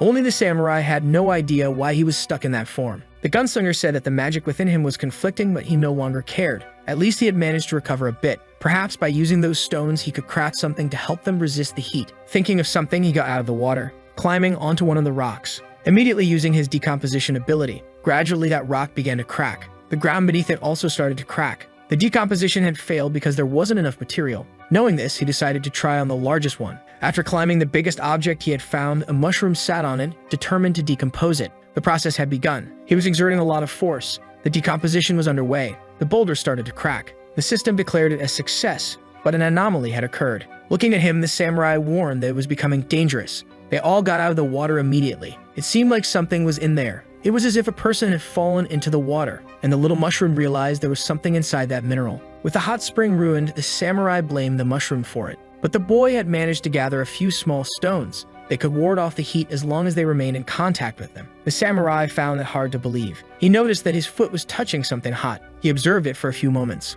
only to start flailing in pain from the excessive heat. Apparently, the mineral would only work if it was mixed into their clothing. After some effort, the gunslinger praised the boy. She no longer felt hot. The piglet, on the other hand, was starving. He wanted to know if his companions had also noticed that something had come out of that rock. So they all started looking into the hot spring. There was something inside. The body of a person, definitely with abundant attributes. It was a woman, and the poor woman was unconscious. After a while, her staff began to glow, causing her to awaken from what seemed like an eternal sleep. She was quite frightened. She thought the people from the sacred sanctuary had finally arrived. She was Marianne, a level 68 priestess. She thanked the Saint for coming to help despite everything. With swords in hand, the samurai said he was there to help her go to hell. Realizing they were not from the sanctuary, she had no idea how she had been found. She felt a strong disturbance in her mind. She saw hands sprouting from the ground. She urged everyone to flee immediately as the undead were approaching. A massive horde of them had gathered. Filled with rage, the samurai declared that such a sight would not scare them. There was no chance she would escape. Immediately, he began unleashing his most powerful attacks. The mass of undead started being brutally sliced apart until it began to fall to pieces, causing the zombies to collapse to the ground. From the sky, undead were raining down. An uncountable number of them continued to descend. The entire area was filled with bodies. Among them was a familiar face, and beside him was the sword he used to fight. The hands of that creature began to move, and on its face was a terrifying smile. After the fall, it managed to stand up. The creature could twist its face in a menacing way. They were all terrified by this. The piglet was crying. This was one of those who had attacked the Mushroom Kingdom. The zombie declared that the target had finally been located. They had been searching for the priestess. Their leader had ordered her capture immediately. They could hurt her, but she had to be taken alive. He said it was a shame that she had been captured. He said this to Gilheim. The mage had been imprisoned. Despite his high level, he was completely immobilized, watching through a crystal ball as his sister had been found. The gunslinger had already prepared her weapons to sing the song of her people, annihilating some creatures in the process. Their remains began decorating the volcano. Passing through them, the samurai also cut down more of the creatures. The most absurd thing was that even the severed body parts were still moving. Even as a zombie, the ninja was still capable of using his skills. But if he was weak when alive, he was even weaker when dead. For the second time, he was annihilated by the samurai. The problem was that his body, even without a head, could still attack, something the samurai had not expected. The ninja's attack was heading toward the girls, but the gunslinger wasn't about to be hit by something so useless. Summoning a large mushroom to serve as a shield, its cap was able to stop those weapons. On the other side, the powerful zombie was swinging his sword. The boy could follow his movements with ease. He sensed no magic coming from them, yet they were still able to use mana. The priestess explained that they had become minions of the guild leader. Their power came from a mysterious star. They needed to destroy the source of that magic. Against them, her purification magic was highly effective, permanently taking down one of the undead. But in her current condition, she wouldn't last long. The boy kept trying to hold off the zombies. Soon, they were almost completely surrounded. She knew she was their true target. She urged the others to flee while they still could. The samurai declared that she wouldn't get rid of them so easily, and he would have his revenge. But the woman warned that if they stayed, they would perish. There was a way to deal with them. Just push their bodies into the lava, the boy advised. One of the zombies was firing a gun, but he could barely keep his balance, because he was searching for his head, which was lying on the ground. Finally, he found it, picking up the abandoned head and placing it back where it belonged. Now he could aim his machine gun properly, firing multiple shots at the intruders. The priestess and the samurai were alarmed. The gunslinger and the little mushroom also knew they needed to act. They managed to avoid getting caught in the line of fire, but the girl was hit by one of the bullets, being thrown back even though the shot only grazed her. They needed to find a way to push those creatures into the eternal fire. The priestess began using what little power she had left. She announced that she would teleport them all out of that place using the last of her magical energy. The samurai warned that he wouldn't fall for such a trick, but he was grabbed by the hair by the gunslinger. They were all inside the magic circle now, being immediately transported out of there. The creatures pointed in the direction they had fled, and the zombie with the sword unleashed several slashes. He was concentrating his strength to execute one last attack, throwing his already broken sword at them. But something ended up intercepting that blade,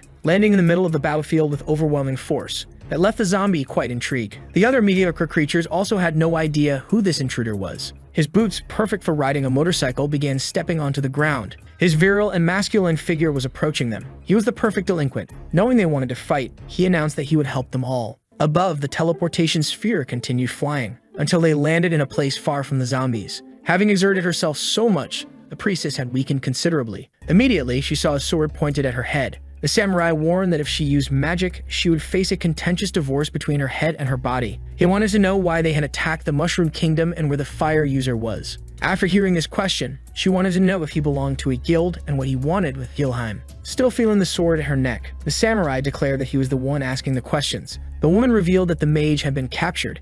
He was hidden in a cave beneath the main hall, where a stone with strange inscriptions was located. Hearing this, the boy wanted to know more about that stone, but she didn't know. It looked a lot like some kind of seal, and the leader wanted to destroy it. That was why she was being pursued. The gunslinger asked if they were all attacking each other because of that. They knew nothing. Everything was hidden. The final ingredient for it was her heart. After saying that, her body started trembling, and the priestess's body convulsed. She no longer had the strength to stand. The boy wanted her to stay awake as he still had many questions to ask. Thinking it was just an act, the samurai ordered her to wake up or he would end her. Meanwhile, the boy used his evaluation ability on her. He saw that besides being weakened, she was poisoned and marked. She had truly fainted. Since they needed information, she got to be spared. Night fell upon them, and the woman finally awoke. Due to the stress, she woke up startled, but she noticed that the undead were nowhere nearby. The gunslinger confirmed that for now, the woman was safe with them. The boy had given her some potions earlier, which must have restored her mana. Even so, she remained weak, poisoned, and marked. Feeling that she had been evaluated, she knew that only high priests from the sacred sanctuary could use that ability. She was capable of doing something like that herself. She identified the potions the boy had used on her,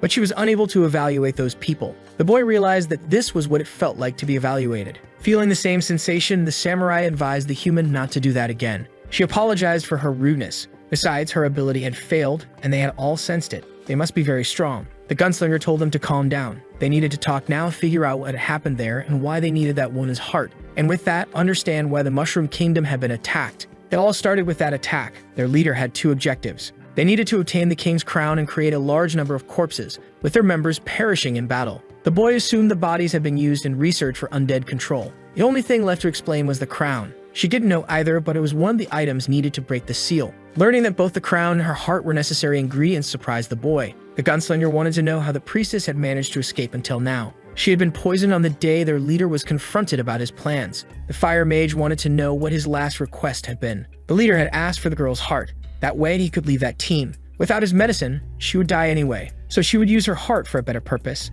If she returned to the sacred sanctuary, her fate would be even worse. That made the girl even more terrified. The fire mage said he didn't like bad jokes. But that was definitely not a joke. It was better for him to hurry up and help. The medicine he used wouldn't cure her. It could only suppress the symptoms. After hearing enough, the fire mage exploded in rage, throwing the stinking brat far away. A barrier of fire formed around him. The leader said that this was going to be a little problematic. He had no choice but to handle it himself. Soon, the place had turned into a scene of destruction. Lava was everywhere. The fire mage realized that they had been deceived from the beginning. That was the seal that imprisoned Golem. The leader's body was incinerated. He was incapable of winning that battle. That was the same result they had reached the last time they fought for leadership. Truly, the pain was terrifying. But a shell began to crack, revealing a healthy body. The fire mage would never be defeated as long as he was surrounded by heat. The leader knew this. That was why the fire mage should have been the leader. In one of his hands, he was producing poison, and he began strengthening it even further. Immediately, the girl started feeling pain throughout her entire body. Her screams were agonizing to hear. The mage tried using his flames to counter that magic,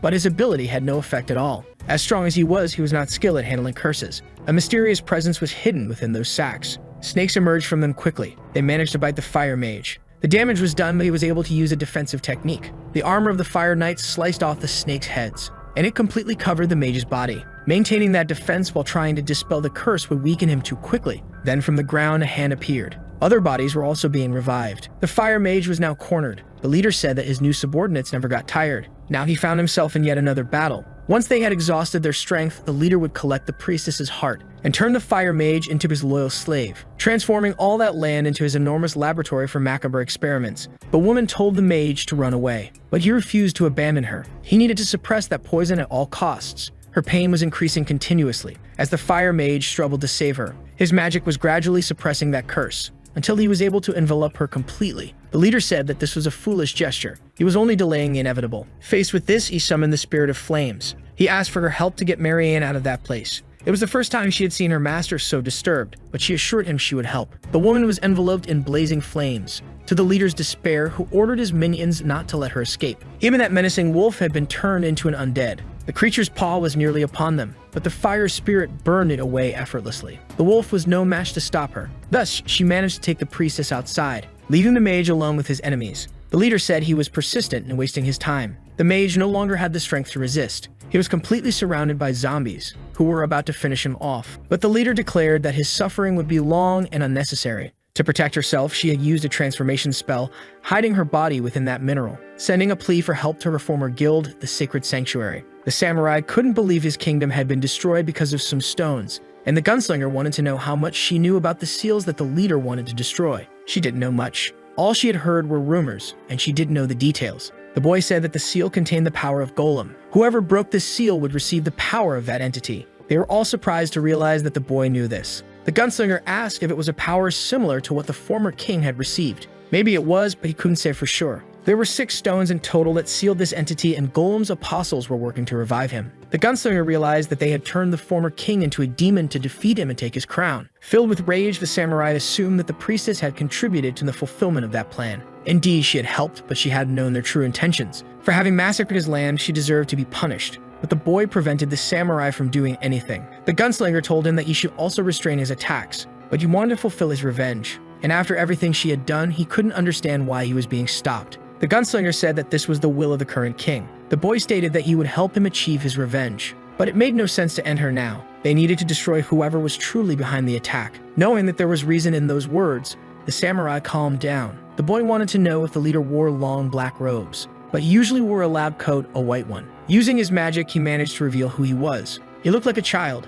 He wondered if her magic could help see something hidden in his mind. Despite his appearance, he should not be deceived, and yes, she could help visualize what was in his mind. She asked him to relax and not block her magic. Feeling the physical contact, even in her sleep, the piglet woke up immediately. She saw that her beloved friend was holding another woman's hand. To mark her territory, she lay down on his lap. The priestess asked him to try to visualize this person. The image of the mysterious shadow appeared. It was exactly how he remembered it. He wanted to know if anyone in her guild resembled that figure, but she had never seen anyone dressed like that. He must not be from there. She wanted to know if that shadow was the one he saw in the Mushroom Kingdom. The boy confirmed it. He had been beside them the entire time, but they hadn't seen him. The samurai warned that this was impossible. With the strength they possessed, they wouldn't have been deceived like that. He believed that this priestess had done something to the king's mind. He was ready to use his swords. Terrified, she insisted that she had done nothing. The boy said that if she didn't want to perish there, she would have to make a deal with them. Hearing this, the samurai and the gunslinger started paying attention. Receiving the proposal, the woman became intrigued. The enemy of my enemy is my friend. He needed her help to defeat her former leader. She was willing to sacrifice her life for that, as long as they did nothing to Gilheim. The gunslinger said that was impossible.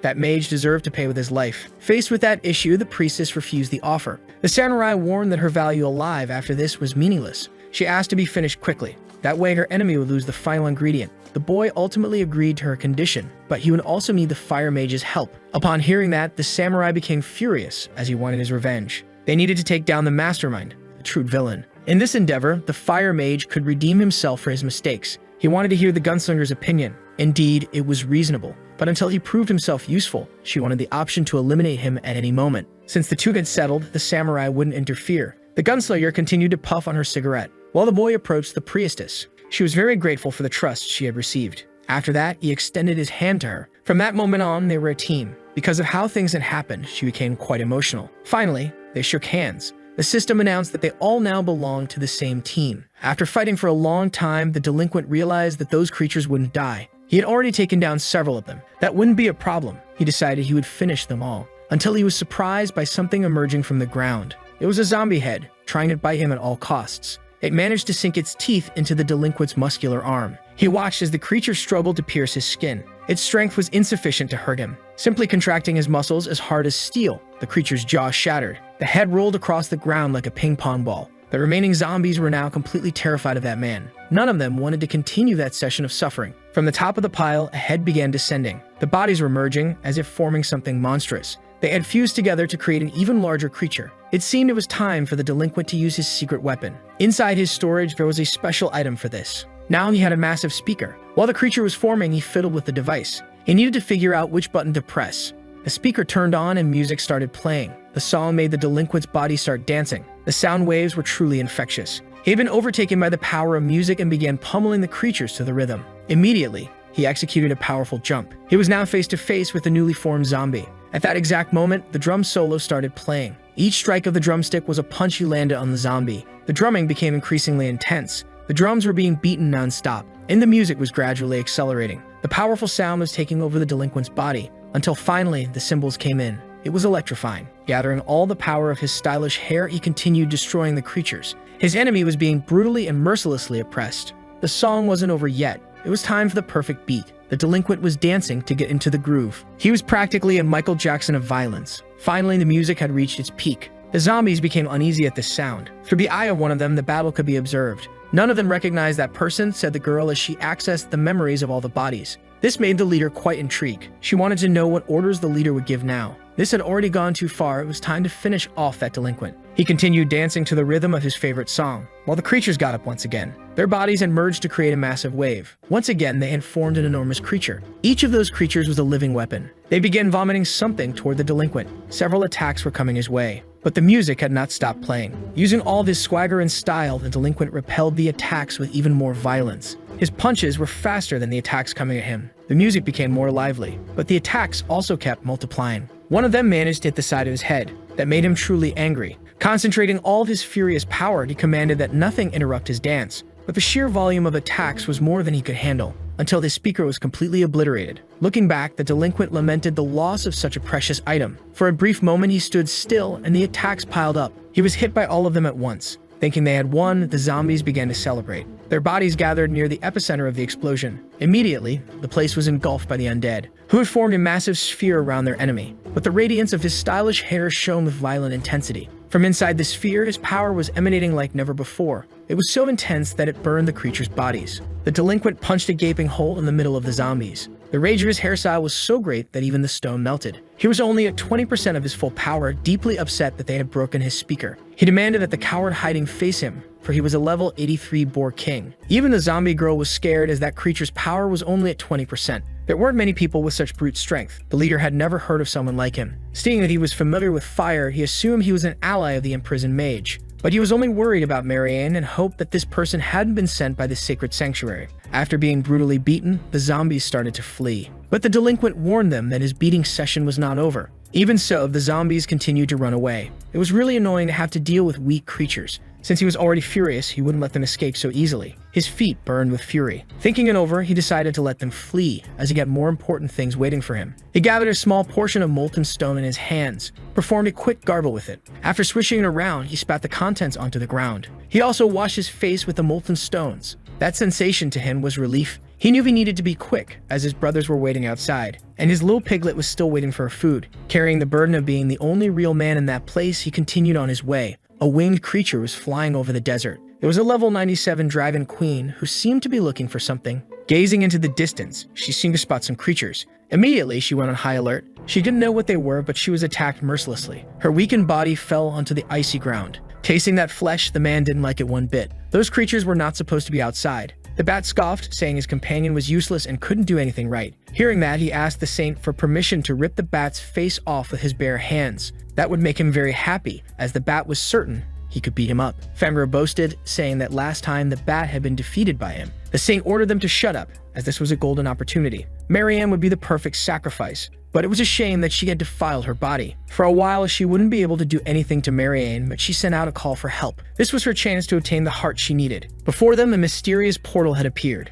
She ordered her companions to stop immediately. They had been discovered. Her subordinates wanted to know what had gone wrong. Since he couldn't smell anything, the old man asked the bat to use its sonar. He had already been using it for a long time, and within a 10-kilometer radius, there was nothing suspicious. The saint warned that they would not be able to detect this person. She shared with them what she was sensing. The mysterious shadow revealed itself, ordering them to turn back immediately. That was the most enigmatic apostle, yet he was the one who should step aside. Not willing to talk, he commanded her to leave once again. The saint wanted to know what the consequences of disobedience would be. The shadow told her to turn back. Fenrir believed that talking was a waste of time. Firebane no longer existed, so the shadow couldn't do anything without their support. The battle against the shadow began immediately. Her subordinates had transformed. The bat was level 118 and the wolf was level 121. Believing she would win, the saint declared that she would uncover the true identity of that shadow, which even in the face of danger had still done nothing. Ringing his bell, he told her to turn back. The sound of that artifact spread throughout the area.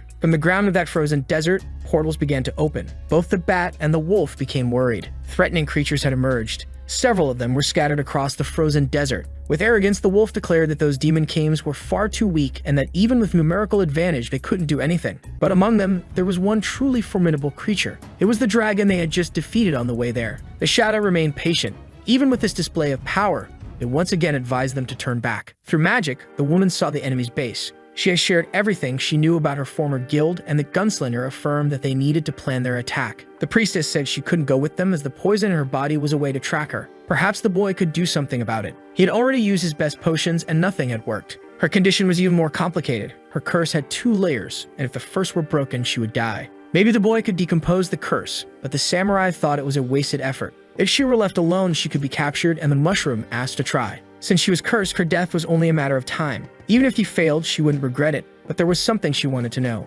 Hearing this, the boy asked what it was. She wanted to know his identity and why he hated the fire mage so much. Before her, the boy changed his form. Revealing himself as a mushroom, he asked if she understood now. It was so shocking that she had to open her eyes wide. She assumed it was a curse that turned him into a monster. The gunslinger explained that they were survivors of the kingdom that was massacred. The fire mage had destroyed the home that was once theirs, so it was only natural that they hated him. Seeing the gunslinger's true appearance, the priestess recognized her.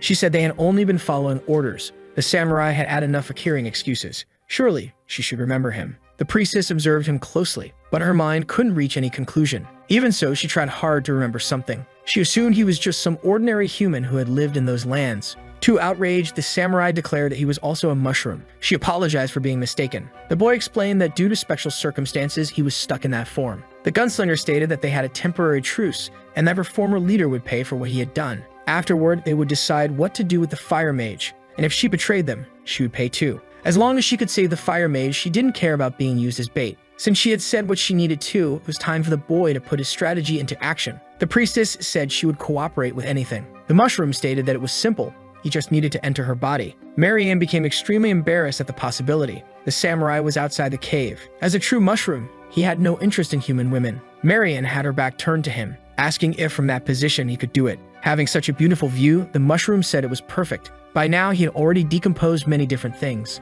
At his current level, his ability could decompose many things, but he needed to be cautious. As long as the curse wasn't immune to magic, he could do something about it. He used his multiplication spores. Several mushrooms appeared as well. He ordered them to go toward Marianne. The little creatures were ready to decompose, piling up over the woman's body. The decomposition process was about to begin. She began to feel the process taking place. For this to work, she couldn't resist too much, as the main mushroom was about to take action. He visualized the path he needed to take. While his clones began the decomposition process, the priestess started to feel what was happening. The mushroom had entered her mental world, unlocking a new ability, the Spore Link. Inside, he noticed something interesting. He found circular formations surrounding her inner self, which had to be the curse. If a circle touched her body, her life would be annihilated. The little mushroom used his spores for propulsion to get closer. He was trying to enter that barrier, but the curse was incredibly resistant. The system said that it was a unique magic, and without the proper method, there was no way to enter. That didn't seem like a challenge to him. Clasping his hands together, he decided to use another of his miraculous techniques.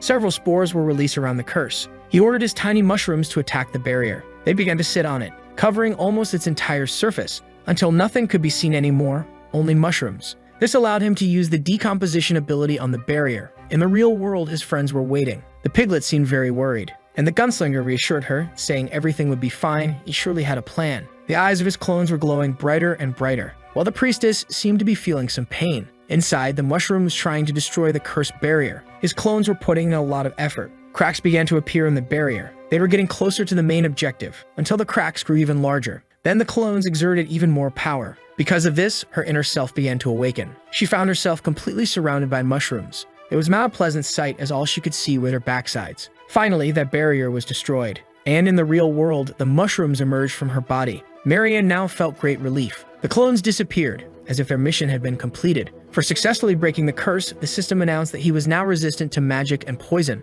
Unexpectedly, his plan had been well executed. On the priestess's back, the marks of his clones remained, but they soon disappeared. The worried piglet immediately hugged him. She didn't know if he would return, but the boy reassured her. Since she was hungry, the piglet began biting his head. He became immediately concerned, fearing his friend might lose control. As he panicked, the priestess stood up. That little mushroom had managed to remove both the poison curse and the saint's curse. Much stronger now, she had fully recovered her mana. The small mushroom hadn't expected this. That display of power started drawing attention. This worried the samurai, while the gunslinger noticed the woman was hiding secrets. Or maybe it was true that the curse had suppressed part of her power. The gunslinger wanted to know if she thought she could defeat them just because she was stronger now. Without a second thought, she said no. But she cast a spell toward the piglet. After seeing that, the samurai became certain that humans could be trusted, attacking the priestess mercilessly. The woman said she had been misunderstood, and the gunslinger told him to calm down, saying they should at least hear her out. The little mushroom was worried about the piglet, who now seemed satisfied. Her hunger was gone. That enchantment had the ability to suppress all negative effects on the body. So the video ends here. If you don't want to miss the next part, activate the notification bell,